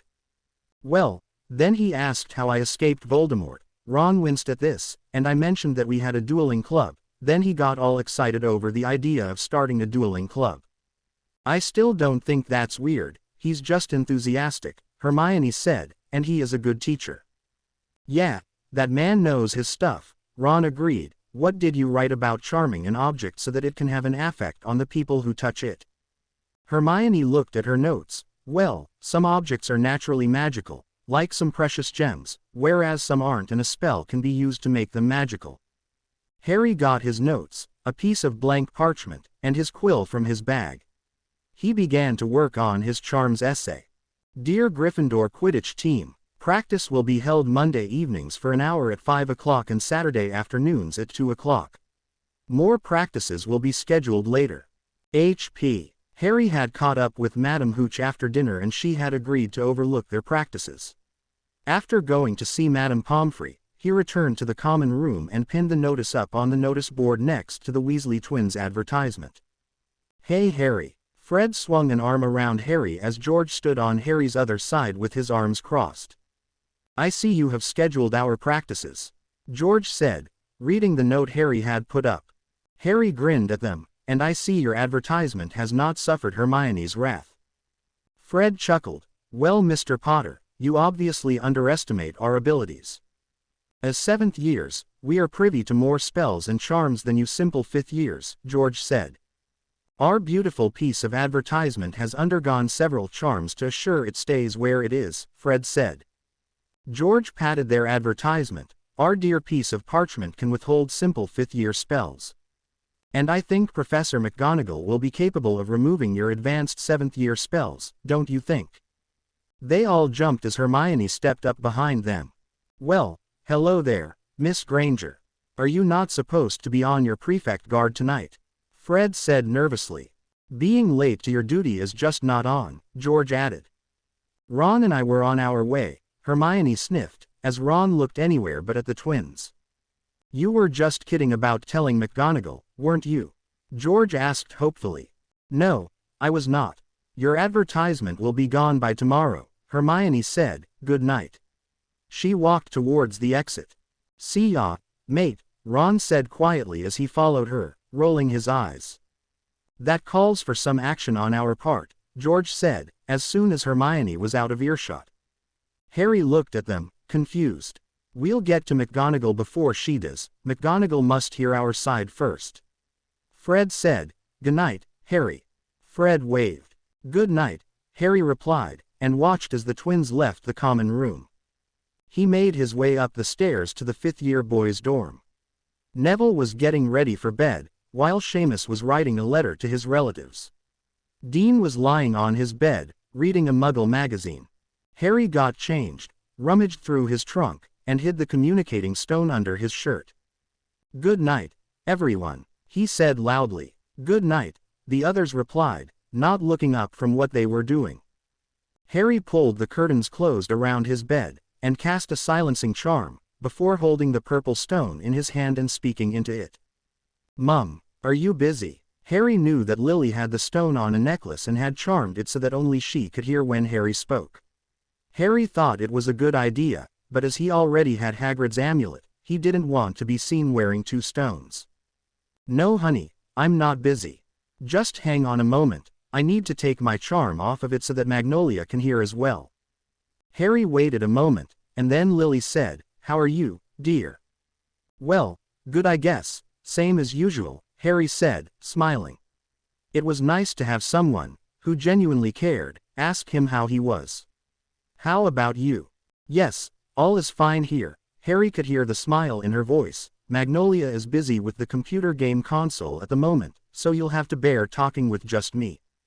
Harry chuckled. "That's fine. Do you know Michael Plum?" Is he the weird one with brown hair?" "Yeah, he's the one. He's teaching defense against the dark arts this year." Harry heard Lily laugh on her end. "Well, he's an interesting man, you might want to keep your eye on him.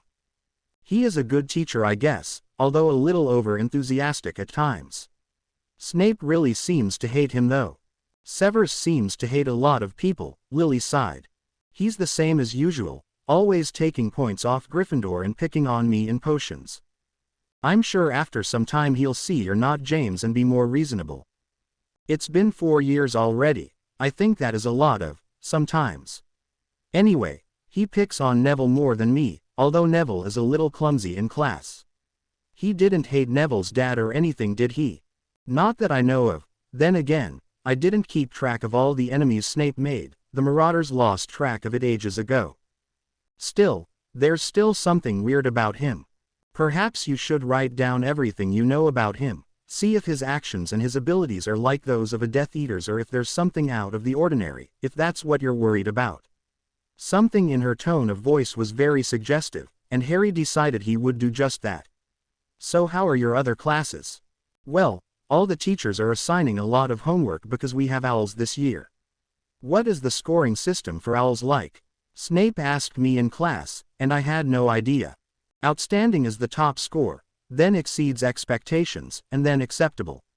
Those are the pass grades. The rest are poor, dreadful, and then terrible. Harry thought about the names for a moment. Wizards sure have a weird way of doing things sometimes. Lily laughed. I can agree with that, although wizards think muggles have a weird way of doing things as well, I guess. Harry sighed. Looks like Snape's going to give me terrible for everything. Cheer up, dear. If you have any problems, I can help you. Really? Yep. Although potions isn't really my forte, I managed well enough when I was studying it. What are you looking at now? Well, we're looking at direct influences of one ingredient on another. Harry spent the rest of the night discussing potions, the Marauders, and Lily's experiences. All in all, the night was well spent. And in his exhaustion, Harry didn't have any dreams. Traitor's son is still alive and walking around as though he owns this place. Mistress would be so maddened to see the company Traitor's son keeps. The door to the attic opened, and Sirius' head appeared. Creature. He sounded angry. I order you to place a spell on Snape too. He stopped for a moment, then reconsidered. He smiled devilishly then. I order you to follow Snape around next time he is here. It was a Saturday afternoon 2 weeks into the school year. Harry waited on the Quidditch pitch with the rest of the Gryffindor Quidditch team, arms crossed across his chest to stave off the cold wind. Harry had posted a message on the board regarding the Quidditch tryouts. The note was posted where Fred and George's advertisement vacated, thanks to Professor McGonagall, and he had also managed to persuade the Hufflepuff keeper to help them with the tryout process. Professor Plum, who was watching over the tryouts, let out a whoop each time more Gryffindors turned up. He was on a school broom and was circling above, sometimes doing a loop or a dive. Hagrid was sitting in the stands, with Hermione beside him. Neville was sitting beside Hermione. Harry still hadn't found out what Hagrid's mysterious job over the summer was, and Hagrid hadn't been generous with the facts. Hermione was talking with Hagrid, and Harry hoped that Hermione could find out something about Hagrid's summer. Soon there were over 20 students huddled together, looking around nervously. Ron was among them, trying not to look at his brothers, who had plastered evil grins on their faces just to scare their little brother. It seemed as though no one else was coming, so Harry decided to begin. Thank you everyone for expressing an interest in our house Quidditch team. Those of you who are interested in the keeper position, please, Harry began, and then saw the Creevy brothers stumbling towards them. Sorry we're late, Colin squeaked, looking strangely bare without his camera around his neck. Peeves wouldn't let us through the entrance hall, so we had to climb through a window, Dennis explained, leaning on his older brother as he explained. And then Dennis ran into my broom, Colin was saying, as some of the Gryffindors chuckled. Okay, Harry began again once everyone was settled. We will run tryouts for the keeper position first. Those interested, please line up here. Ron was third in line, after a nervous-looking Seamus and visibly shaking Dennis. There were 5 people who wanted to try out for the keeper position. You will each try to block 10 shots from our chasers. You will be assessed on both your style and the amount of shots you manage to block. Harry said loudly. He lifted off with Katie, Angelina, and Alicia. As he passed them, he heard Hermione ask Hagrid where he had been during the holidays, to which he replied, "Look there, Hermione, Harry's flying." He grinned as he imagined Hermione rolling her eyes at the obvious change of subject. Fred and George were watching from the stands, Fred with a clipboard in his arms and making scribbles on the board. The twins grinned at each other when they saw that the first person to try out was Dennis. Dennis managed to block 3 goals, although Harry wasn't sure if he fluked the third save. With the last shot, the quaffle hit the tails of the broom and Dennis fell from the broom. He fell but several meters before he was saved by Professor Plum, who had dived to catch him. Dennis awkwardly smiled a thanks, and was given a pat on the head by the professor. Keep a good grip on that broom, kiddo. He grinned. The rest of the team just stared at the professor with newfound respect. It had been a spectacular dive from where Plum had originally been. Harry gave Ron a thumbs up as his turn came, and looked on in pride as Ron made his best effort to block the quaffle, saving 7 out of 10 goals. Plum was floating beside Harry, pointing out everyone's bad flying habits and good flying skills. Harry was actually glad that Plum was pointing these things out. he was a good flyer, but he'd never gone and studied proper flying theory and tactics like Oliver would have done. The process was quite efficient, and the end of the keeper tryouts approached quickly. Only 3 people tried out for the seeker position, so that came and went in about half an hour. The beater tryouts went quite well too. Most people came in pairs to try out for the position. Those who weren't in pairs were paired up.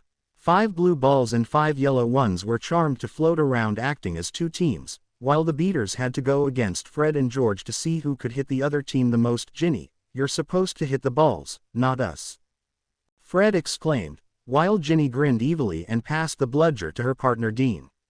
"Looks like there's some beater blood in me after all." Plum had to duck a bludger that Dean accidentally sent towards him. "Sorry, Professor." The last pair of Gryffindors were trying out for the beater positions when the Hufflepuff keeper turned up. He was a tall blonde boy with an upturned nose, and he made his way to the top of the stands. Harry indicated for the girls to keep a watch on the tryouts while Harry went to greet the Hufflepuff on the stands. "Hello, Smith. Thank you for helping us with the tryouts," Harry smiled appreciatively. Zacharias Smith took Harry's outstretched hand and shook it. "No probs, as your team will be helping with our tryouts too. We need to find a new seeker and all." Harry avoided eye contact. He didn't like this boy's tone of voice. Colin, who was standing to the side, heard what Zacharias said and piped up, "Whoever your new seeker will be, they won't beat Harry, he's the best." "Colin," Harry said sharply, "no need for that, he's here to help us."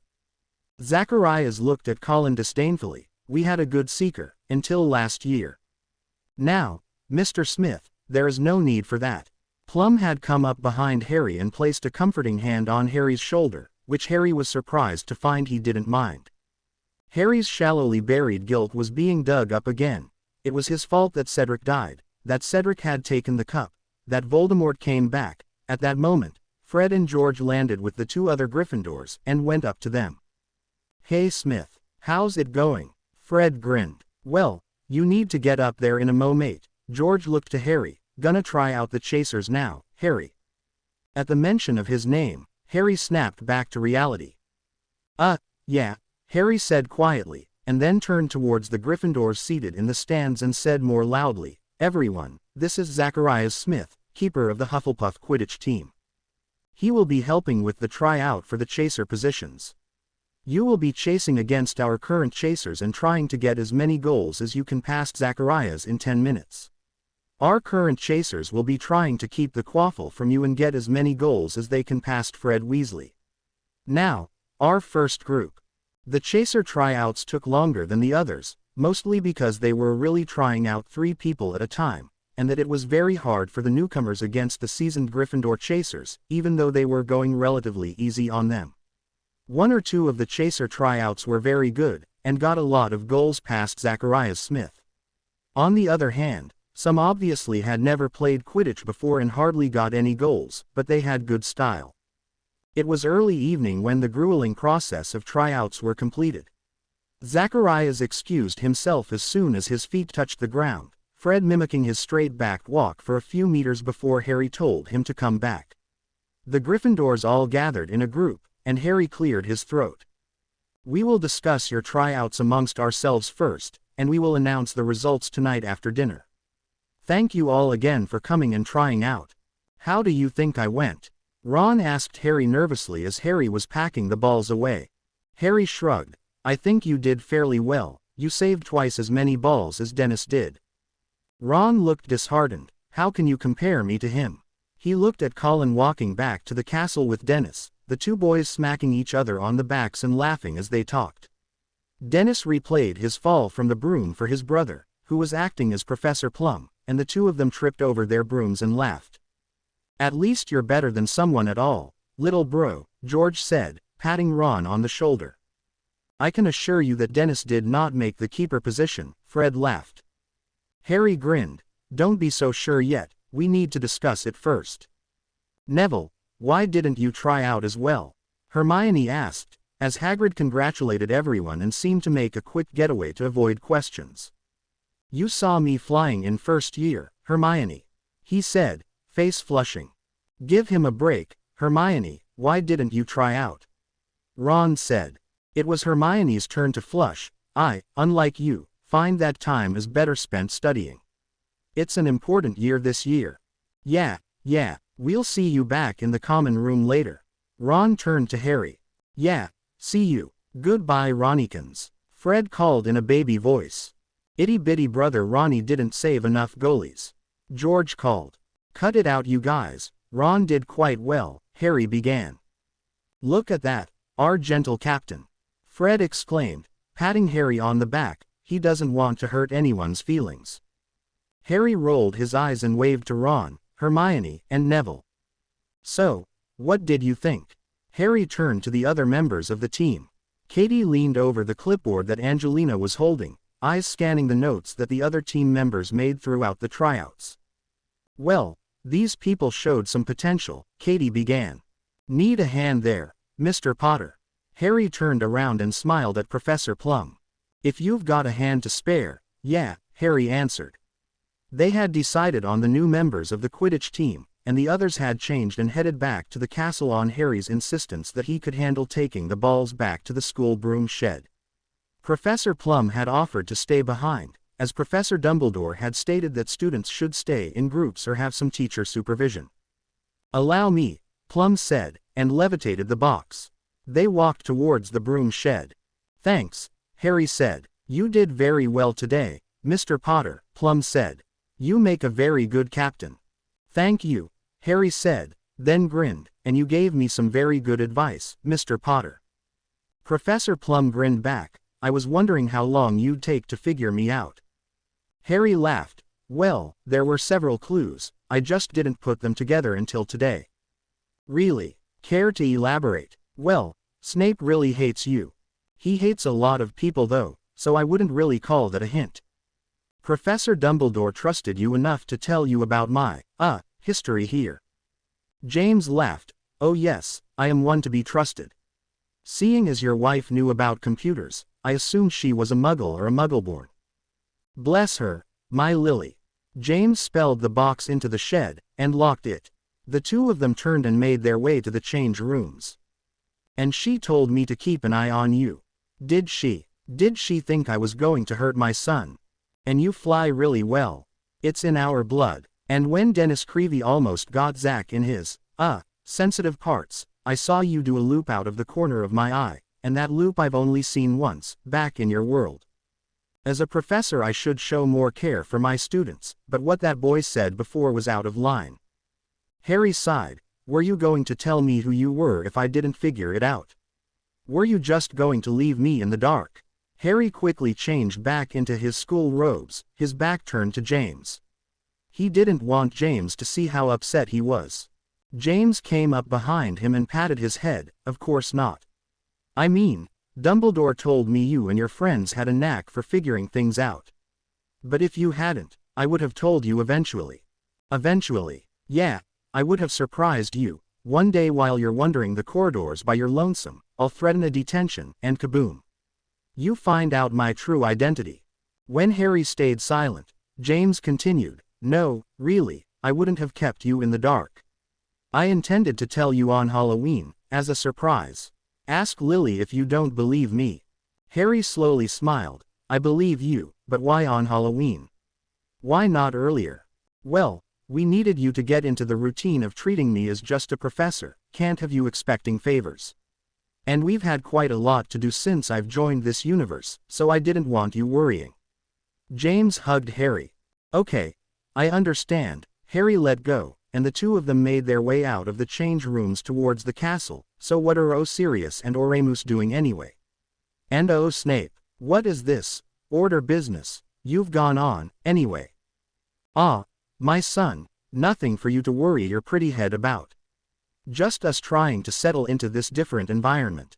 Harry knew from the tone of voice he wouldn't get any answers if he pushed, so he changed the subject. So are you going to do a dueling club? James twirled his wand, and smiled. I have spoken to Dumbledore about it. He has agreed to let me run a dueling club. I'm not sure when we'll start. There are some things that need to be sorted, like who will run it with me and what sort of spells to do. Harry chuckled. Lockhart and Snape showed us the Expelliarmus, then he tried to show a shield, which he couldn't manage. Honestly, the only spell that man could do properly was a memory charm. And maybe something to make his teeth shiny and his hair so wavy, James added. There was a definite tension in the Gryffindor common room that night after dinner. Dinner had been a silent affair as Ron tried to avoid looking at anyone in the Quidditch team, silently stuffing the roast potatoes in his mouth and staring at his plate. None of the other team members shared the results, waiting for after dinner, in a hopes that the people who didn't get in the team could sleep off the disappointment of not making it onto the team. There was a hushed silence as Harry walked into the common room. He made his way over to the students sitting in front of the fire, and cleared his throat. Okay, I will now announce the new members of the Gryffindor Quidditch team and the reserve team. Ron was still avoiding eye contact with everyone as he sat in silence. Hermione sat next to him, squeezing his hand in support. Even Fred and George respected everyone's nervousness and promised to stay quiet until the results have been announced. The silence was thick, and Harry ignored everyone's stares as he continued, "Our reserve seeker is Natalie MacDonald." The second-year student gasped in surprise, then squealed and hugged her friend. Reserve beaters are Seamus Finnegan and Dan Sloper. Seamus and Dan high-fived each other, identical victorious grins on their faces. Reserve chasers are Colin Creevey. Somehow, it pained Harry slightly to announce that, Dean Thomas and Ginny Weasley. Reserve keeper is Matthew Green. At this point, Fred and George wrapped their arms around Ron's shoulders. "Sorry little bro. Looks like you don't have it in you after all," George sighed. "This is a moment to mourn, a Weasley apart from Percy not making the team." Hermione scowled at them, and opened her mouth to say something, but Harry said, "And our keeper is Ronald Weasley." Ron was still looking crestfallen, obviously living in his Weasley twins' induced nightmare of being compared to Percy. Harry grinned, while Hermione nudged him, still glaring at the twins. "Ron, wake up Ron." Ron's head suddenly snapped up, as he stammered, "I made the team." He was faced with grinning faces, and his face broke into a true grin. "I made the team." Harry chuckled at his friend's surprise, and applauded along with everyone else. He then cleared his throat. "Practices will be every Tuesday evening from 5 to dinner time, and Sunday afternoons from 12 o'clock. This year we are gonna win." Everyone burst into loud applause, while Colin and Dennis fell over doing some victory dance only the two brothers could understand. "So how was your holiday? You've already asked me before. But you didn't tell us what you got up to." Hagrid rolled his eyes. 3 weeks into the school year and still, Harry, Ron, and Hermione had yet to get some answers from him. Any other time they wanted to ask him, he was either busy or they had other work to do, what with Ron and Hermione's prefect duties, and Harry's Quidditch duties. It was a cloudy Thursday afternoon. They had just finished their lesson and had a double free period, perfect for trying to get some answers from Hagrid. "Ye already know more than ye should," Hagrid said, plonking a plate of brownies on the table. "All we know is that you went to do some stuff for Dumbledore," Ron said, leaning back a little disgustedly as Fang rested his head on Ron's lap. "And we've assumed that you've done something with Madame Maxime," Harry put in. "We think you went to see the Giants," Hermione added. "Are you trying to get them to join our side of the war?" Hagrid chuckled nervously. "Do ye want a confirmation from me?" When he was met with 3 pairs of begging eyes, he sighed. "This is strictly Dumbledore's business. It's not any of our business if he wants the Giants to join us." He stopped abruptly at the sight of the grinning faces, and put his head in his hands. "Not again." But for all their efforts, the trio didn't get much more from him after that. "Hello, Plum Pudding. Greetings, Dog Boy." James and Sirius hugged each other. James turned around and saw Sirius. "And if it isn't your canine friend." He grinned and gave Sirius a hug as well. "So how have you been enjoying your stay here?" James asked, as the 3 of them sat down around a rickety wooden table. "Oh, lovin' it. I get to see portraits of my dear mother every day, and I can converse with her too." Sirius said sarcastically. "And to top it off, Snape frequents our little hideaway." Sirius said. "At least he stays in the furthest bedroom from the rest of the house most of the time. And we've found a way to annoy him when he's not in that bedroom." "Really?" James sat up excitedly. "How?" "You'll see." Sirius smiled mysteriously. I still don't understand why we have to stay at this wretched house. We could have used the hole for headquarters. Because it's better if that place is left for emergencies, Remus said matter-of-factly, walking into the room and plopping himself on the ragged couch in the corner, Oremus following the lead and sitting next to him, and all the members of the order know where this place is. Nice of you to join us, Moonies. James said amiably. How's the moon been treating you? I still don't believe you drink those concoctions that old Snivelus brews. You don't know what he puts in them, Sirius sniffed. Dumbledore trusts him, and so do I, Oremus said with a shrug, while Remus nodded in agreement. Look at our Moony, all grown up and mature. Sirius went over and patted Remus on the head. Remus grinned, which is a lot more than I could say about you guys. Sirius picked up one of the cushions and threw it at him. Remus ducked it and stuck out his tongue. I thought Moony was only staying for a bit. James asked. Oremus chuckled. Got some time off of work, but I do need to get back to it soon though. I'm only here for part of the ride. Black. The marauders all turned to the door, to see Snape and Snape, both looking livid. Oh, why must Creature follow these slimy men? Everyone heard in the background. James stifled a laugh. Make that wretched house elf of yours go away. Snape said through gritted teeth. Ooh, is that a favor? Are you asking me a favor? Sirius said excitedly. Sirius, James, and Remus still owed Snape a favor each, and none of them knew what sort of things Snape had in store for them. Osnape's eyes widened. No, it's time for our meeting to begin. No one noticed Dumbledore had arrived, standing in the doorway with a gentle smile on his face. Sirius, please ask Creature to leave. Sirius huffed and did as he was told. Snape sneered at him. Will the other members be coming tonight? Sirius asked. At the other meetings when other members came, Snape, Sirius, Oremus, and James had to stay in the room nearby to listen in. The only other person who knew of the otherworldly people was Moody, who had in fact seen them and was about to curse them before Dumbledore assured him that they were not Death Eaters. Dumbledore had looked amused, and his former students once again doubted Dumbledore's sanity. No, it is just us tonight, Dumbledore said. Anyone? Or perhaps a drop. Everyone declined, except Sirius, who excitedly accepted a drop. Dumbledore conjured some sofas and sat in one, looking at everyone else. We shall begin with Severus, he stated calmly.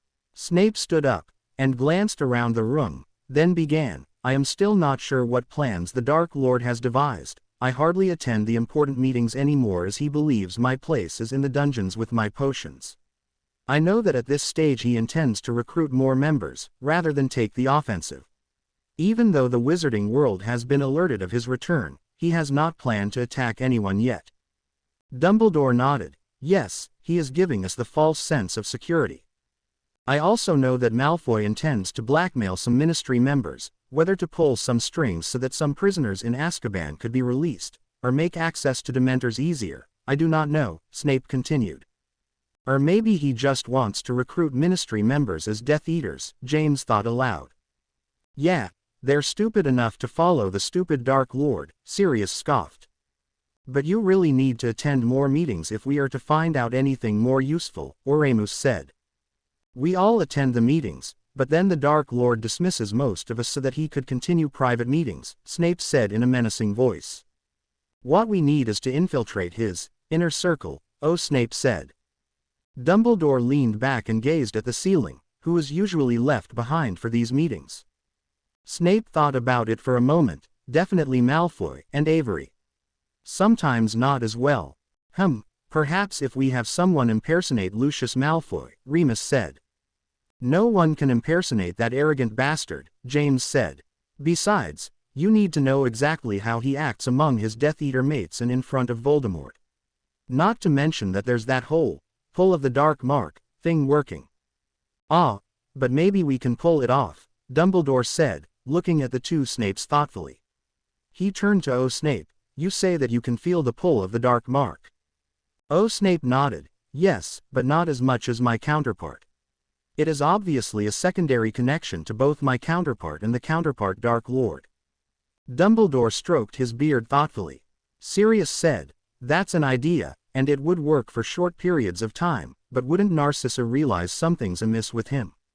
I mean, to live under the same roof, and I doubt that Snape would want to sleep in the same bed as her for who knows how many months. James smiled grimly. Then we need to take care of her as well, don't we? Narcissa Malfoy was proud of her achievements, and she was reflecting upon these as she looked out at the dark night sky. Her husband was what any witch wanted, an impressive pureblood, and not only that but he was working to rid the world of muggles and muggle lovers. Her son was sorted happily into Slytherin, where true purebloods were sorted, and will no doubt follow in his father's footsteps. The estate she lived in was magnificently rich, with polished wooden floors, velvet curtains, and more rooms than they needed. She had house elves to use as she felt necessary, and money enough to feed families 10 times as big as the Weasleys. She was proud that she had become a woman of such status. Her ego was almost comparable to Lockhart's, almost. As she looked outside, she wondered what the Dark Lord would ask of her husband. Of course, she was a Death Eater herself, but not as high-ranking as Lucius was, so she was not needed at the meeting that night. She looked lovingly at the reflection she made in the window. Her bee-owned hair flowed down in curly waves down her back, framing her thin and elegant face. Her face could be very expressive, something an actor would envy. She smiled at herself, admiring the beauty in such a simple expression. Out in public, she was usually expressionless to show her distaste of mixing with the lesser wizards. She didn't smile very often, but she had categorized all the types of smiles she could do. She could do the happy smile, the one that had first intrigued Lucius. The evil smile and fake smile she reserved for the house elves and any hapless muggle crossing her way. The grateful smile and nervous smile was, of course, the Dark Lord's. After standing there for a long time admiring her own looks, she made her way to the king-sized bed. On the bedside table was her usual glass of wine next to the fragrant flowers that their house elf decorated the house with. She lay back comfortably and took a sip. The red wine was always relaxing to her, made by the finest fruits in their large backyard. She looked at the brilliant red of the wine, swirled the drink, and took another long sip, savoring the tangy feeling on her tongue. She looked at the beautiful flowers on the bedside table, they smelt so beautiful. The wine made her feel tired, and she downed the rest and placed the glass back on the bedside table, rested her head on the large plush pillow, and dozed off. She didn't notice the almost silent footsteps making their way from her room, and she didn't know that her rest would last longer than the doctor advised 8 hours. Dr. Benjamin Zaccardo was a rich man. His years of healing the rich in the wizarding community enabled him to buy the 3-story mansion he lived in. Being the top graduate of the MetaWizard Academy, his skills were sought out from all over. Today, on this bright and clear day, Dr. Zaccardo was called early in the morning by none other than the esteemed Mr. Lucius Malfoy. He threw some flow powder in his fireplace. "Blot," he called. "Blot, you there? This is urgent." In the fireplace appeared a young face framed in light brown wavy hair. The face smiled widely and said, "Dr. Zucchini." Zaccardo groaned and rolled his eyes. "To what pleasure do I owe this early morning call?"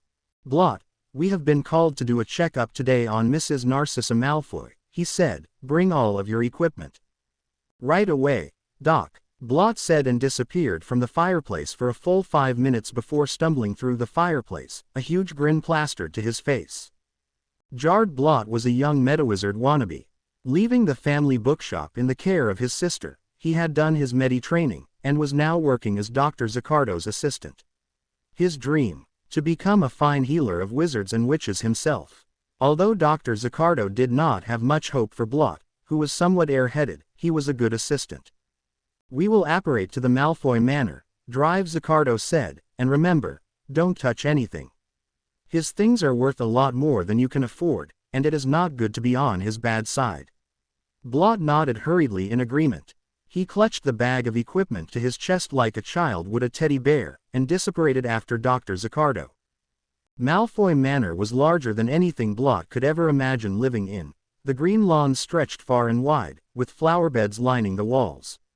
Blot looked around in wonder, hurriedly scurrying after Dr. Zaccardo's long strides. Dr. Zaccardo was a tall, lanky man, whereas Blot was shorter and stockier. Blot had decided earlier on that he needed to get fitter in order to be able to follow Dr. Zaccardo around on his many jobs. Reaching the large double doors to the manor, Dr. Zaccardo reached up a bony hand to use the door knocker, which was in the shape of a serpent's head. Before he reached it though, the door opened with a creak and there stood a scared-looking house elf, looking even smaller in the shadow of the doctor. Master Malfoy wants Gibby to be showing Doctor inside. Master Malfoy is waiting in the lounge, the house elf squeaked in what was definitely a female house elf's voice. Dr. Zaccardo just nodded and followed the elf, while Blot smiled happily at the cute little thing. They walked down beautifully decorated hallways, and Blot was beginning to wonder if they would ever get to the lounge room when Gibby stopped in front of a large archway. Lucius Malfoy stood up from the couch as Dr. Zaccardo and Blot entered. "Drive Zaccardo, it is a pleasure to meet you," Lucius said with a slight bow, "and this is..." "Oh, my assistant," jarred Blot. Dr. Zaccardo gestured to Blot. "It is a pleasure to make your acquaintance, Mr. Malfoy," Blot said in a well-rehearsed greeting. He declined his head slightly. "Likewise," Lucius said. Blot couldn't help staring at this prestigious man standing in front of him, the sunlight beaming through the windows reflected brightly from his silver blonde hair. His pale eyes were cold, and a slight frown marred his pointy face. His robes were as black as night, without a spot of stars. This further enhanced his facial features. "The situation?" Dr. Zaccardo asked, as he began to follow Lucius out of the room. They were led to a wide set of stairs, and began to climb. "I came home very late last night to discover Narcissa, who is usually awake when I return, asleep. I tried to shake her awake, but she would not budge." Lucius sounded distressed. When they reached the second floor, Lucius turned to the left and began down the long hallway. "And how long has she been like this?" Dr. Zaccardo questioned. "I do not know, as I was away at work all day yesterday." Lucius opened a large polished door to a large bedroom. Blot looked around Dr. Zaccardo to see a bed twice the size of his own, centered in the spacious room. There was a large window on the left, letting bright light shine off the polished wooden floors. There was a large walk-in wardrobe on the right, and a comfortable-looking blue sofa with black velvet cushions situated next to the bed. In the bed was a red lump which Blot assumed was the missus. There was a candle holder, an empty glass next to a bunch of flowers, and a little book, on the bedside table. The three men made their way to the large bed. Lucius made his way to the left side of the bed, back facing the large window. Dr. Zaccardo went to Narcissa's other side, Blot following closely. He pulled out his wand and began making complicated wave motions above the bed. Lucius kept his gray eyes on his wife, while Blot had a notepad out, making notes of the colors of the light that spurted out of the end of the doctor's wand. The process continued for a long time. Gibby appeared with refreshments. Lucius sat down on the sofa, keeping his eye on the process, while Blot took 2 drinks from Gibby, one for himself and one for Dr. Zaccardo later on when he completed the checking process. Finally, Dr. Zaccardo lowered his wand and sighed. "Your lady seems to be in good health." "Thanks, Blot," he said, as he accepted a drink from Blot. "There is nothing at all that suggests she is sick. However, I will need to conduct a blood test to see if there are any potions in her system that shouldn't be."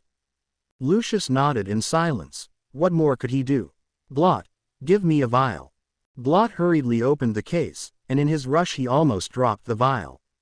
"Here, Dr. Zucchini," he said, handing the vial to Zaccardo. Zaccardo gave him a disapproving look while accepting the vial. After obtaining the blood, Zaccardo turned to Lucius, handing Blot the blood sample. "We need to go back to my labs to conduct some quick checks with this blood sample. We should be back here in an hour," he explained. Lucius just nodded silently as he kept his eyes locked on the still form of his wife. Gibby showed them the way out the door. "Get your gear on, Blot. Leave the vial on the desk," Zaccardo ordered. While the 2 healers magicked some lab coats on, they heard a loud crash outside their window. Upon looking, they saw a cat and dog fighting each other. "Look at that, Doc, isn't that cute?" Blot exclaimed. Zaccardo rolled his eyes. "We need to get back to our work, can't leave Mr. Malfoy waiting too long." They turned around and began work on the blood sample, not noticing the door swinging slightly. "Really, Mr. Black, can you not keep your own bodily fluids from spraying out of your mouth?" McGonagall cried as soon as she transformed back into a human, taking out a handkerchief and wiping the dog's slag from her face. Sirius just gave a canine smile, tongue rolling out from the side of his mouth. Shacklebolt, who was just there for some backup, laughed at Sirius' display. The two of them turned to the approaching footsteps, and Remus slipped out from the invisibility cloak. "Did you get the neutralizing potion into the blood samples?" McGonagall asked. Remus gave an "okay" sign, and winked. "Yep, there'll be no way for them to know that Mrs. Malfoy had some potions in her system." McGonagall nodded, while Sirius stood on his hind legs and licked Remus' face. "You know, Padfoot, imagine if you were a human doing that to me, that is so disgusting." Remus only managed to control his facial features out of experience. Sirius wagged his tail, and made a little yap, before touching his paw to the portkey to take him back to 12 Grimmauld Place. The beginning of October was still too early for ordinary students to worry about exams. Hermione, however, was no ordinary student. She had taken the initiative for her friends by drawing up study schedules for them that worked around their prefect duties and Quidditch practices. However, she discovered that the timetables would need to be redone as she discovered a notice on the board that morning. "A dueling club, aye." Harry stepped up beside her. Hermione nodded, reading the notice. "Dear students, a dueling club will be held this year by Professor Plum. There will be 3 sessions per week in the defense classroom. First per second years on Saturday afternoons 12 to 2. Third, fourth, fifth years on Saturday evenings 5 to 7. Sixth, seventh years on Sunday afternoons 12 to 2. Feel free to come along, no signing up required. The first meeting will commence this weekend." "Professor McGonagall, you gonna go?" Ron asked from beside Harry, making him jump. "Of course I am. Can't miss something this important. These are skills we'll need. Although now we'll have to work Quidditch around it," Harry said. "Oh no, I need to change our study timetables now," Hermione exclaimed. "Do you think your dad will be willing to change the times so that I don't have to change these timetables?" "These timetables will work out quite well." "Shish, I doubt that Professor Plum will change the time just for the 3 of us," Harry said, looking around to make sure no one heard. The common room was empty except for Neville, who was sitting in the corner trying to finish off one of Snape's essays, and the Weasley twins discussing who knows what in a secretive manner in the other corner. Harry had told Ron and Hermione who James really was that night after the Quidditch announcements, although with Hermione of all people making a slip, Harry had to wonder if he had made a mistake. Ron rolled his eyes. "Hermione, you're the smartest witch in our grade, and because of a little change in the timetables you make a stupid slip like that." Harry could see the two of them gear up for a verbal argument, so he stepped in. "Let's go, break is almost over." "What have we got next?" Harry knew perfectly well that potions was next, but hoped that the distraction would stop the argument, which it did as Hermione sighed. "Harry, it's our 5th week here and you still don't remember your timetable. Wednesday after break is potions, then double dada, then double care of magical creatures." "Oh, I need to get that stupid essay Snape wanted us to do," Ron said, as he hurried up to the dorms to grab his essay. "I was doing it last night, forgot to put it in my bag." The 3 of them made their way to the dungeons, 2 of them dreading the coming lesson. As usual, they sat at the back, although well aware that Snape would make them move as he chose their groups for them. "I hope I'm not stuck with Parkinson today," Ron muttered. "I've been stuck with her twice." "I've had her once, I totally understand what you mean," Harry muttered back. "I think it's a good idea that he's getting us to mix a bit more. I mean, we should be able to study in an environment without discrimination," Hermione began, but stopped as Snape came in. He did not need to tell everyone to be silent as his imposing figure scared everyone into silence anyway. "Today, we shall be making a general antidote, capable of washing out the most basic toxins from your system," Snape said, and crossed his arms. "What is the most important ingredient in a basic antidote?" Harry did not need to wait long until his name was called out. "Pixie dust," Harry ventured a guess, and knew immediately he was correct as Snape seethed. "And from which gender of pixie?" "Male." Snape sneered. Incorrect, the dust can be obtained from either. 5 points from Gryffindor for foolishly guessing the answer. Snape turned around and magicked the instructions on the board. Harry tried to keep his temper under control. He should be used to this by now. Your groups today are. Harry was grouped with Blaise, Zabini and Malfoy. Nice going, Potter, Zabini sneered, even I knew the answer to that. Then again, we must thank you for losing points for Gryffindor. Harry rolled his eyes, mumbling, didn't see you putting your hand up. Zabini shrugged, why draw attention to myself in this class? Besides, he would have asked a follow-up question I might not have been able to answer. Sure, he wouldn't have taken points off of me, but to shame myself in front of a bunch of Gryffindors. Zabini sounded like it was the most horrid thing imaginable. Harry had never spoken to Zabini before. Zabini was a quiet Slytherin, not sneering and arrogant like Malfoy. Harry didn't have the energy to have a verbal fight with this Slytherin, and just remained silent. Besides, it wasn't as if Zabini was insulting him or his friends directly. He was shocked that Zabini actually turned out to be a relatively nice Slytherin who didn't insult him at every turn and glare daggers at him. Rather, Zabini seemed eager to get the work done right, which suited Harry just fine. What shocked him even more was that Malfoy did not insult him throughout the whole lesson. Harry found that after several weeks of jogging, his fitness had improved miraculously. As he looked around him, he saw that everyone else had gotten better as well. James was floating along lazily on his broomstick, talking about the spells they would be looking at that day. While they were stretching, Harry asked, Professor, can I ask a question? James smiled. Yes, Mr. Potter. What sort of things will we do in the dueling club? Can we do a proper shield, not all that wand waving and dropping? Seamus asked, while the Gryffindor boys laughed. Is Snape going to help with the lessons? Neville asked worriedly. James just laughed. You'll find out in a few days' time, boys. Now back to the classroom, we have work to do.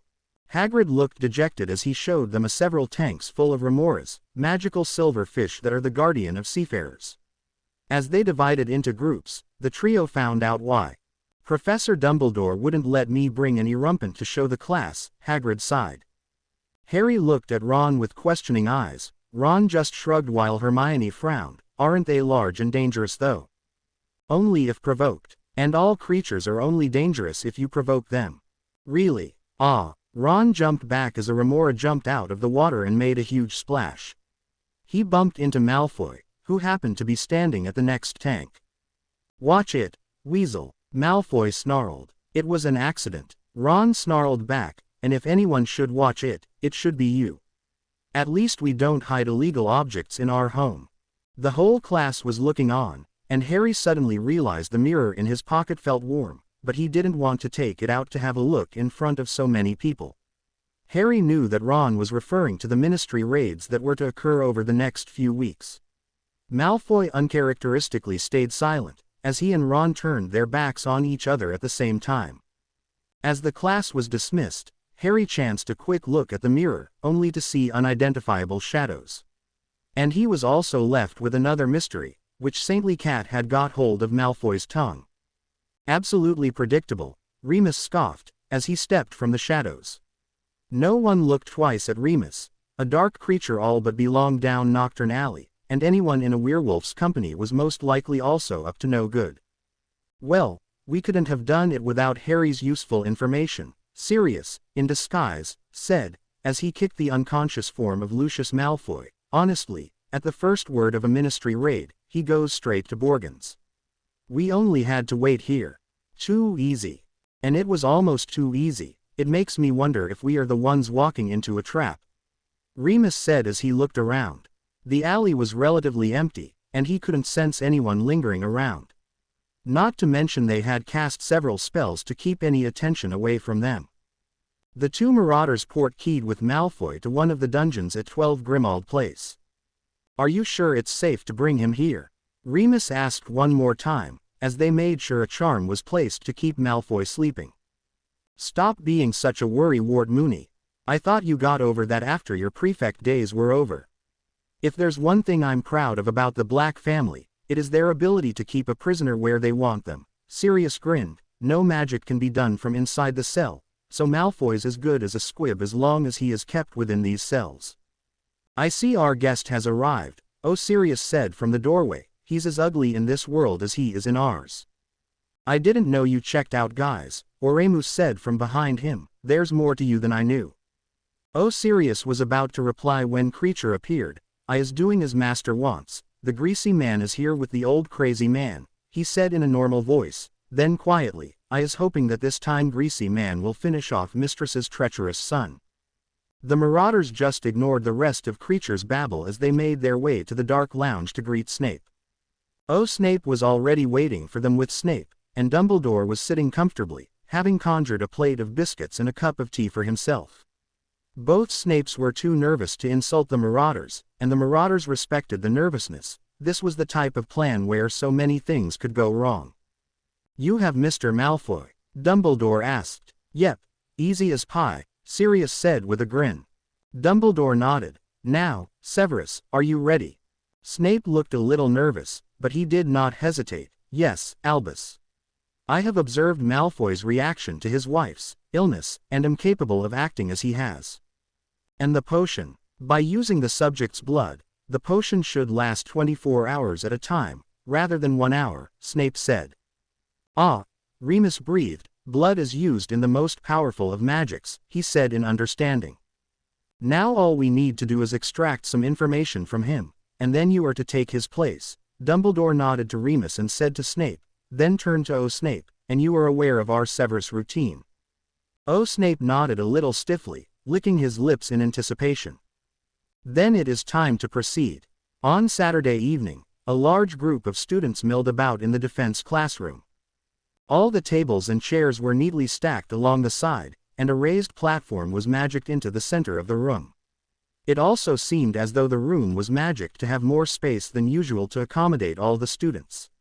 Harry guessed that almost every third, fourth, and fifth-year student was present.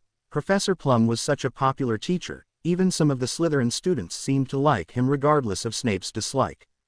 I wonder what sort of spells we'll be learning. I mean, we're actually doing quite a lot of spells in the classroom, Hermione wondered aloud. They've placed us with the fourth and third years as well, so it's probably something we already know. It'll be good revision anyway, Harry commented. Ron scoffed from beside them. You're starting to sound like Hermione there. Good revision. Honestly. Harry chuckled and played along. Yep, I'm gonna follow that timetable, avoiding any sleep and leisure. I might even quit Quidditch just for more study time. Ron gasped in mock surprise, but how are we gonna win without you being Seeker? Natalie MacDonald was quite good on her broom though, wasn't she? The trio jumped in surprise as Ginny came up behind them, Luna standing beside her. I was just kidding sis, Ron mumbled as he tried to avoid looking at Luna, who was staring at him. I saw Natalie earlier by the way, she said the dueling club went quite well this afternoon. Flitwick was there to help run it, and it was very enjoyable. Were there this many students when Lockhart was here? Ginny asked interestedly. There were heaps of girls, but they all came to perv on that ugly git, Ron said. Who's an ugly git? Seamus joined their group, along with Dean and Neville. Lockhart, Harry answered. Yeah, he was, wasn't he? Seamus agreed. Ginny sighed and rolled her eyes. Boys are just jealous of him because he's too good looking. He's ugly and he's stupid, why can't girls see that? Ron said exasperatedly with a huge roll of his eyes. I agree with you Ronald Weasley, I don't think Professor Lockhart was good looking, Luna suddenly piped up. At that moment, Professor Plum walked into the room, and behind him was Snape, gliding in with the usual billowing cloak effect. The Gryffindor boys groaned. Greetings, students. Tonight is the first meeting for you third, fourth, and fifth-year students. Professor Snape will help me run these sessions. James did not use his usual cheerful voice as he announced this. Harry, Ron and Hermione were the only ones who knew why. Dueling is in fact a popular wizard sport, although it is often somewhat overlooked because of the overwhelming popularity of Quidditch. I hope that in running this club, you will gain some experience that will be very important in your futures. Dueling will only mimic real-life duels to a certain extent, but everyone should gain something from these sessions that is hard to gain in a normal classroom environment. Now Professor Snape and myself will give you a demonstration of how a proper duel is executed. James and Snape stood on the platform facing each other. First we bow, James said, as the two of them bowed. Then we get into the standard dueling position, which is feet spread out and knees slightly bent to accommodate for quicker movements. They spread their feet out, shoulder length, and bent their knees. Then on the count of 3, we begin the duel. There are a few simple rules to dueling. If anyone begins before the count of 3, they are disqualified. Harry cast a quick look at Malfoy, who was looking at the professors with a slight look of interest on his face. You are disqualified if you use any spells that are considered dark, although I'm sure none of you are capable of casting any dark spells as none are taught here at Hogwarts. Otherwise, all spells are allowed. No physical attacks are allowed, except for physically snatching your opponent's wand, in which case you win. Unforgivables are, well, unforgivable. Using one will not only get you disqualified from the duel, but you also get a comfy cell in Azkaban all to yourself, James said, while some students chuckled. There are several ways you can win. When your opponent is unconscious, you win. If you continue to attack them, then you can get disqualified. You win if your opponent is no longer capable of coherent thought or speech, as they are no longer able to cast spells. If your opponent's wand is in your hand, then you win. Oh, and of course, you must try to stay within the bounds. James pointed to the red line circling the platform. Now, Miss Bones, could you please count to 3 for us? James asked Susan, who nodded nervously. In a loud, clear voice, Susan counted, 1, 2, 3. Harry watched in awe as both James and Snape whipped out their wands with lightning speed. Snape was already on the move as he shot a disarming charm. James blocked it with the spell Lockhart tried to teach them in the dueling club in second year, and Harry couldn't help but smile. James had to dodge because Snape shot a stunner straight after the disarming charm. He then returned a tickling hex, while Snape shot a curse capable of making James lose his hair and feel it as though they were being plucked one by one. Harry had to wonder if that was a dark spell, considering the pain the victim would be in. The spell missed James by a hair, while James growled and threw a jinx to make Snape unaware of his surroundings. The duel went on for a very long time, while both of them threw, reflected, dodged, and blocked spell after spell. Harry wondered how long the duel went on for before James sent up some sparks in the air to indicate that they should stop. As you can see from our duel, James said, slightly out of breath, we each effectively shot spells at each other and either dodged or blocked the spells. I am aware that at this level, you are capable of quite a number of spells, and instead of teaching you new spells, these sessions will be very practical. We will choose random students to come up on the platform and duel, and Professor Snape and myself will then give you some sort of a critique on your performance. By doing this, we hope that you will learn from your fellow students also. Sometimes if there is a particular spell that we think is useful, we will divide you into pairs to practice it. Is there anyone willing to volunteer to go first? No one raised their hand, and before James could choose someone, Snape stepped forward, and Harry was not surprised when he was called forth. How about Mr. Potter and Mr. Longbottom? Harry nervously made his way to the platform with Neville by his side. Snape obviously wanted Neville to do something wrong, and for Harry to bear the consequences. Harry knew what he had to do, finish it off as quickly as possible. The two of them faced each other nervously. Harry gave Neville a nervous grin, which was not returned as Neville looked like he was about to hyperventilate. They bowed to each other. James counted to 3, and on the count of 3, Harry speedily shot off a disarming spell. Expelliarmus. Neville was red in the face as he looked down shamefully. Snape stepped up to him and said, "That was an abysmal effort, Longbottom." James stepped in before Snape could continue, "Very good, Mr. Potter. Now Mr. Longbottom, I see that you are very nervous. There is nothing to be worried about." He leaned in and whispered in Neville's ear, "I will protect you from Professor Snape." Neville giggled nervously, and James patted him on the shoulder. "Now, Mr. Longbottom, if you are not a quick drawer with the wand, the best thing for you to do is to move. A moving target is harder than one that's standing still. Perhaps you'd like to try again." Neville gaped at James, but not wanting to disappoint the friendly teacher, he nodded. Okay, perhaps another student would like to have a go with Mr. Longbottom. What about Mr. Macmillan? Ready. Don't forget to bow. Now, on the count of 3, 1, 2, 3. Ernie shot a jelly legs jinx, while Neville successfully moved to the right and effectively dodged the jinx. Petrificus totalis. Neville stammered. Ernie blocked it with a shield, but the force of the spell made him step back. While Ernie looked down to see if he was out of the line, Neville shot another body bind, which hit its mark. Well done, Mr. Longbottom. Well done, Mr. Macmillan. You dodged the first spell quite well. Mr. Macmillan, you need to move around on your feet a little more, although the shield was very good, James said. You shouldn't look at your feet while you duel, you can't see your opponent out of the top of your head, Snape put in. Eye contact is very important in a duel, so keep your eyes locked on your opponents, James said. Any comments from students?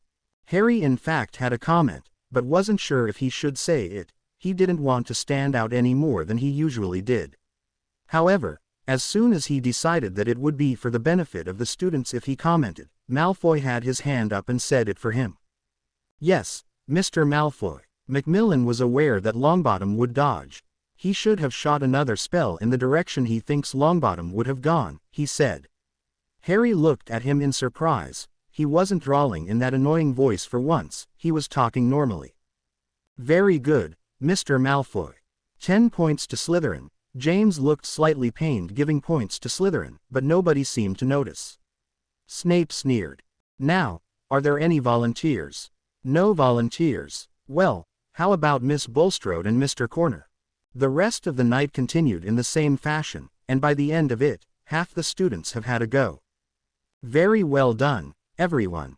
It's a pity not everyone can have a go. Those who did not have a go will get a chance next week.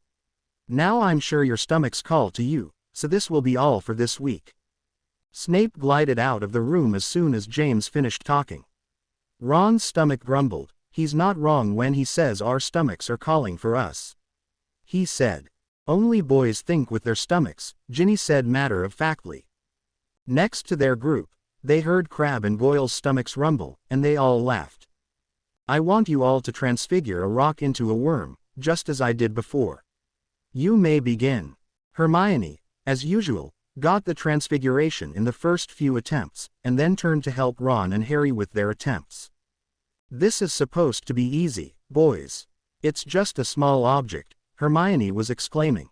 Did you guys notice anything different with Malfoy? Harry asked before Ron could start an argument. Hermione demonstrated the wand movement again, then looked at Harry. Well, he didn't insult Hagrid today in Care of Magical Creatures. Ron snorted. The reality of the importance of passing owls finally made it through his thick skull, probably. You're not one to talk, Hermione said as Ron tried to unsuccessfully transfigure the rock. You haven't even looked at the new timetables I wrote up. Malfoy's been quiet lately, not all sneering and insulting as usual. I just wonder why. I mean, it's been a few weeks now since I've heard an insult from him, Harry said. Harry waved his wand and said the incantation, and he got a fat worm, not quite the right shape, but it was moving. You say that as though you like being insulted, Hermione sniffed. I think he's just becoming more mature, finally. It's about time he puts petty house rivalry aside. McGonagall came up to the three of them and looked at Hermione's worm. Well done, Miss Granger. 5 points to Gryffindor. She then looked at Harry's moving blob, and Ron's stripy rock. The pronunciation of the incantation must be accurate, and moreover, you must really want the rock to become a worm. Why would we really want that? Ron muttered as McGonagall went over to help Lavender and Parvati. Tonight's homework is a 3-foot essay on the differences between animated and non-animated transfiguration.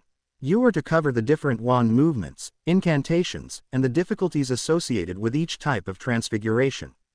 Essays are due Thursday next week, and there will be a short test next Monday in the first half of the double. You are dismissed.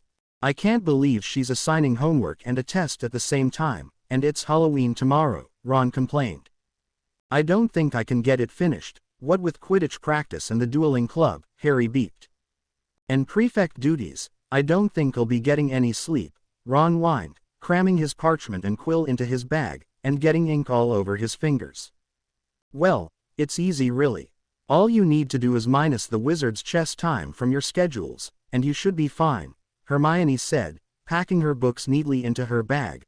Or even better, we have a break now, so maybe we can begin work on it. Harry considered protesting, but then thought that it was best to finish it off as soon as possible. Fair enough, then he turned to Ron. And we can get it done during our history of magic lessons too. Ron nodded, not looking the least bit happy, and they made their way to the library to begin their essays. Dear members of the Gryffindor Quidditch team, 9. To celebrate Halloween, Quidditch practice tonight is cancelled. We will do a make-up session another time that is still being decided. Happy Halloween. Harry Potter. Harry had pinned the notice on the board 1 week earlier, after confirming Quidditch pitch reservations with Madam Hooch. Happy Halloween, Captain. Fred and George cheered as Harry came down the stairs to the common room. Ah, see there, brother. Our current captain does know how to enjoy himself after all, Fred grinned. We were afraid you might become another Wood, but we've nothing to worry about, George patted Harry on the back. I only did it as you promised something good during our meals, Harry grinned at them.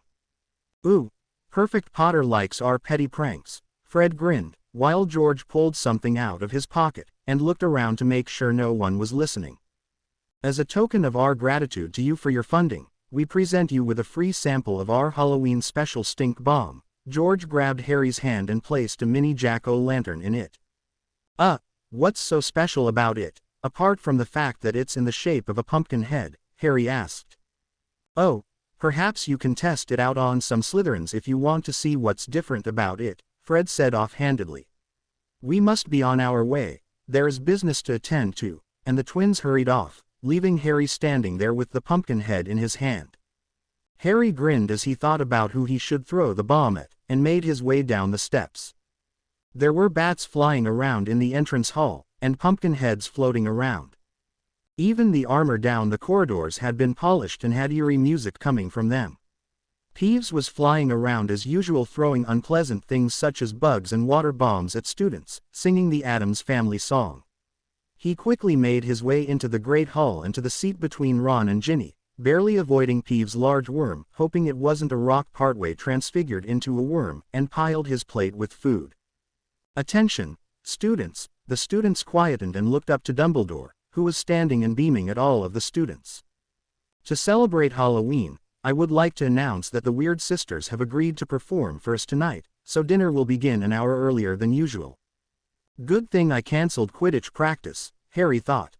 So if you do not wish to miss out on the performance and dinner, please make sure you are here on time. Fred and George look very happy, Ginny commented, when everyone had calmed down a bit. They're always happy, Ron said around a mouthful of scrambled eggs. I think they've got a prank planned, Hermione frowned, placing the newspaper she was reading down on the table. She was about to stand up to lecture them about the school rules when the doors to the Great Hall opened and the bunch of bats swooped down upon the students. Students screamed everywhere as the bats landed in their food and on their heads. Harry had reacted quickly, along with half the other students, as they hid under the tables. Up at the staff table, James had quickly erected a shield around himself that stopped the bats getting to him, grinning at the mayhem around him. He saw half the other teachers had done the same. Hagrid had a look of pure happiness as he saw the beasts flying around the Great Hall, even petting one that had landed in his beard. Harry heard laughing and looked at Fred and George, who were pointing and laughing at something happening over at the Slytherin table. A bat had gotten into Pansy Parkinson's hair, and she was shrieking her head off trying to get it off. Students! Dumbledore's voice boomed. Harry noticed that the screaming stopped, and there were no more fluttering wings. You may resume your breakfast. Harry could have sworn there was some amusement in that voice, although the next voice that he heard held no amusement at all. Misters Weasley and Weasley, come with me, McGonagall said sternly, and led them away from the table. They disappeared from the Great Hall. While all the students sighed in relief, the twins had equally satisfied grins plastered on their faces. The students all crawled out from under the tables and resumed breakfast. I think that was a bit mild for the twins, Harry remarked, pouring himself some pumpkin juice. Ron scoffed. If you think that that's all, you don't know the twins as well as I thought you did. Hermione just shook her head. When are they going to grow up? The lessons that day were relatively easy. After the shock of the morning's ordeal, even the teachers seemed to enjoy all the decorations around the castle and the festive mood, except for Snape of course, who seemed glummer than usual among all the bright orange.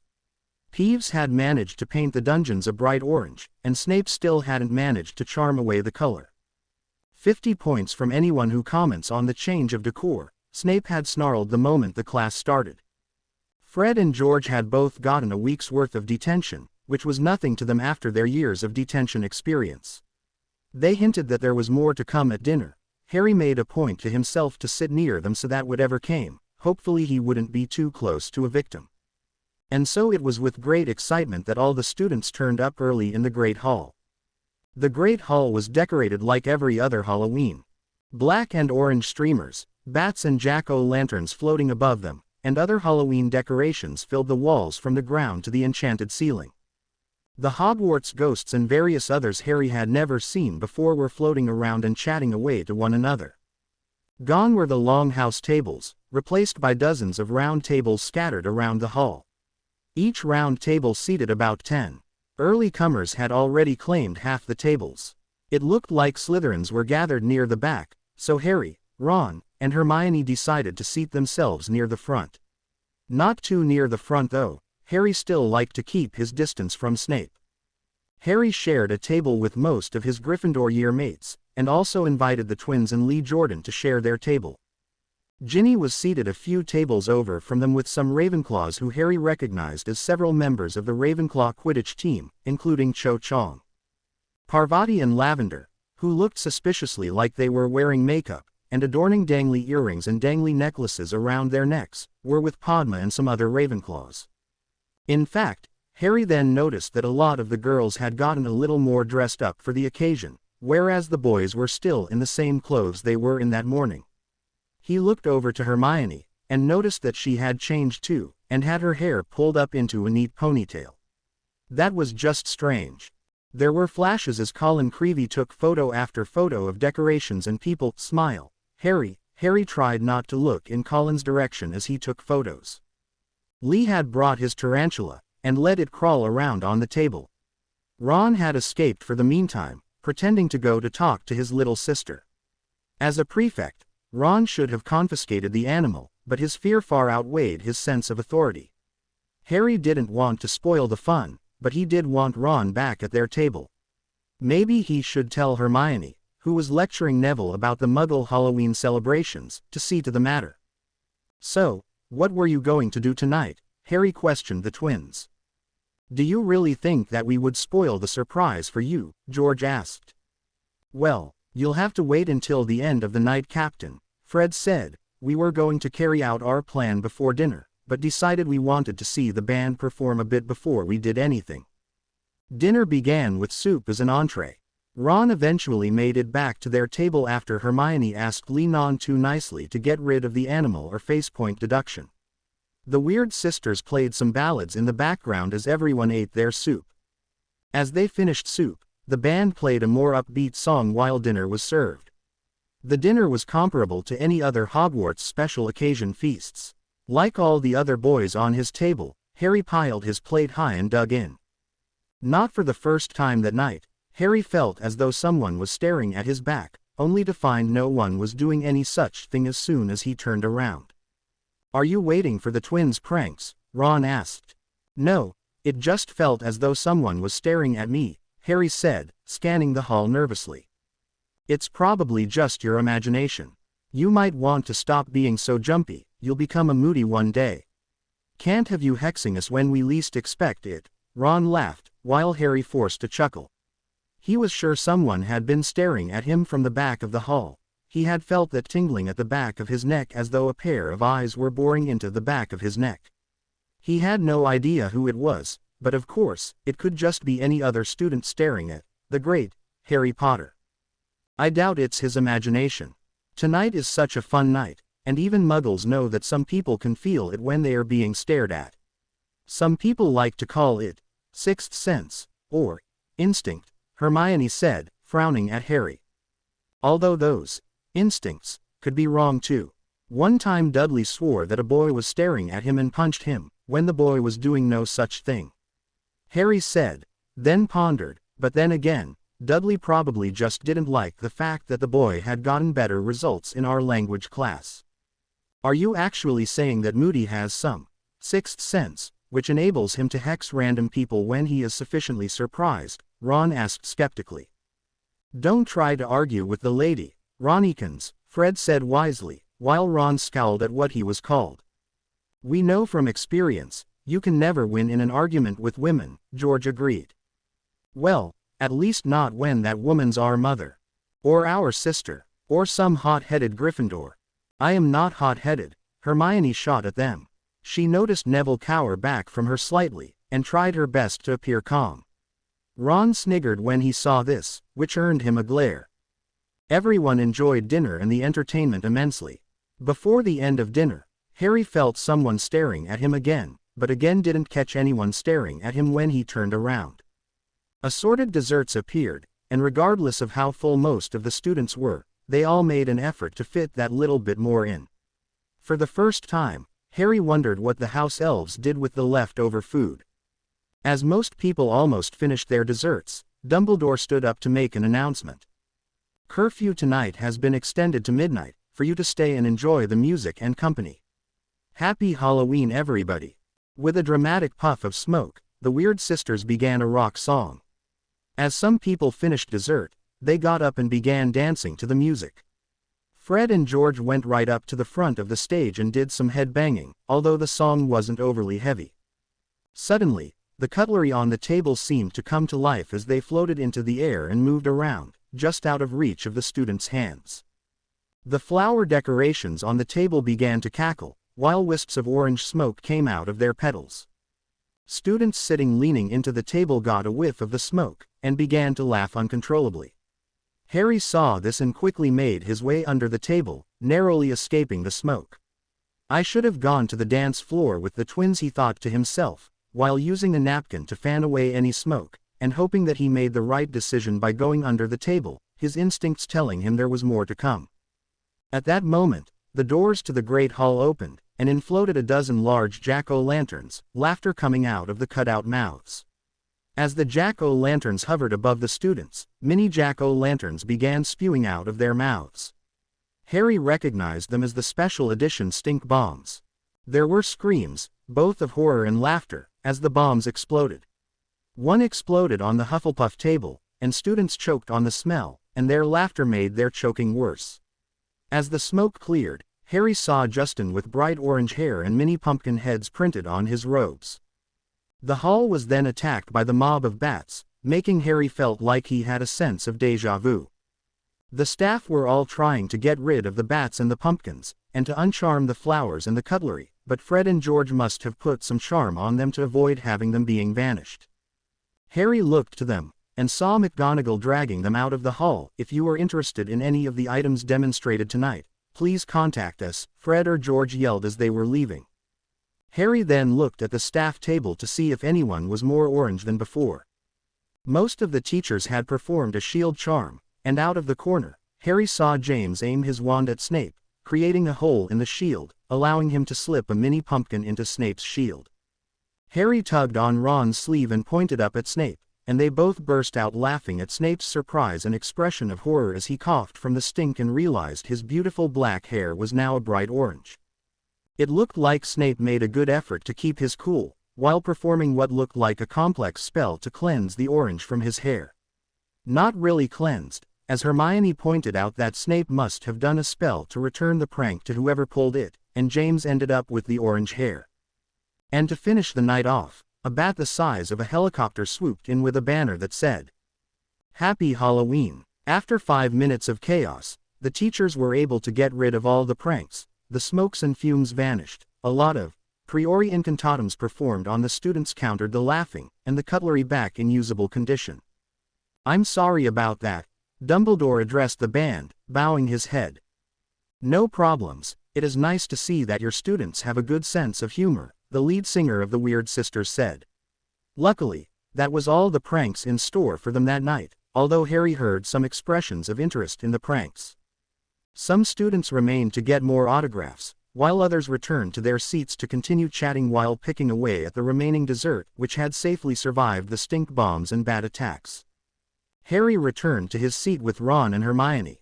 Lee Jordan seemed to be leading Zacharias Smith outside, probably into a Weasley twin prank in return for his rudeness during the Quidditch trials. Dean was sitting with some Hufflepuffs, discussing soccer with some other Muggleborns. Seamus was talking Quidditch with some Ravenclaws, and Harry blushed and looked away when his eyes met Cho's. Neville was still lined up for an autograph. Harry and Hermione waited patiently while Ron stood in line behind Neville. Harry would have gone and kept Ron company, if he had not been afraid of being asked an autograph in return by the Weird Sisters. Students started trickling out of the hall as the night went on. Professor Plum came and chatted about defense with Harry, Ron, and Hermione. 10 minutes before curfew, the trio made their way out of the hall, talking about the day's events, and were at the door when they were interrupted by a loud scream. The hall silenced, staff and students staring at each other in horror. Dumbledore stood up, a grim look on his face, and the remaining students suddenly moved as one towards the doors before the teachers could stop them. The 3 Gryffindors had been closest to the door, and with a quick glance at each other, moved towards the sound of the terrified scream. Then there were cries as someone shrieked desperately for help. Harry recognized the voice as he approached the source. It was Dennis Creevey, leaning over a body and screaming a single word. Colin. Harry stopped and stared at the scene. Colin was lying with his back on the floor, his right leg at an odd angle and eyes closed. There was what looked like a smashed pumpkin on his torso and covering his camera, pumpkin skin surrounding the area. But it was not the sight of a student on the floor with a twisted leg that stopped Harry in his tracks, it was what was floating above him. The dark mark, Hermione gasped, hand moving to her mouth. Oh no, there are Death Eaters here, Ron whimpered, just as everyone else arrived at the scene. Harry looked around, eyes searching the corridors and the stairs, looking for a tall figure in black robes and a white mask. He didn't see any such figure, except he saw a blonde-haired figure retreating from sight 3 floors up, eyes wide with fright. Malfoy. To be continued. I hope you enjoyed this story. Also remember to subscribe and like this video. See you in the next video.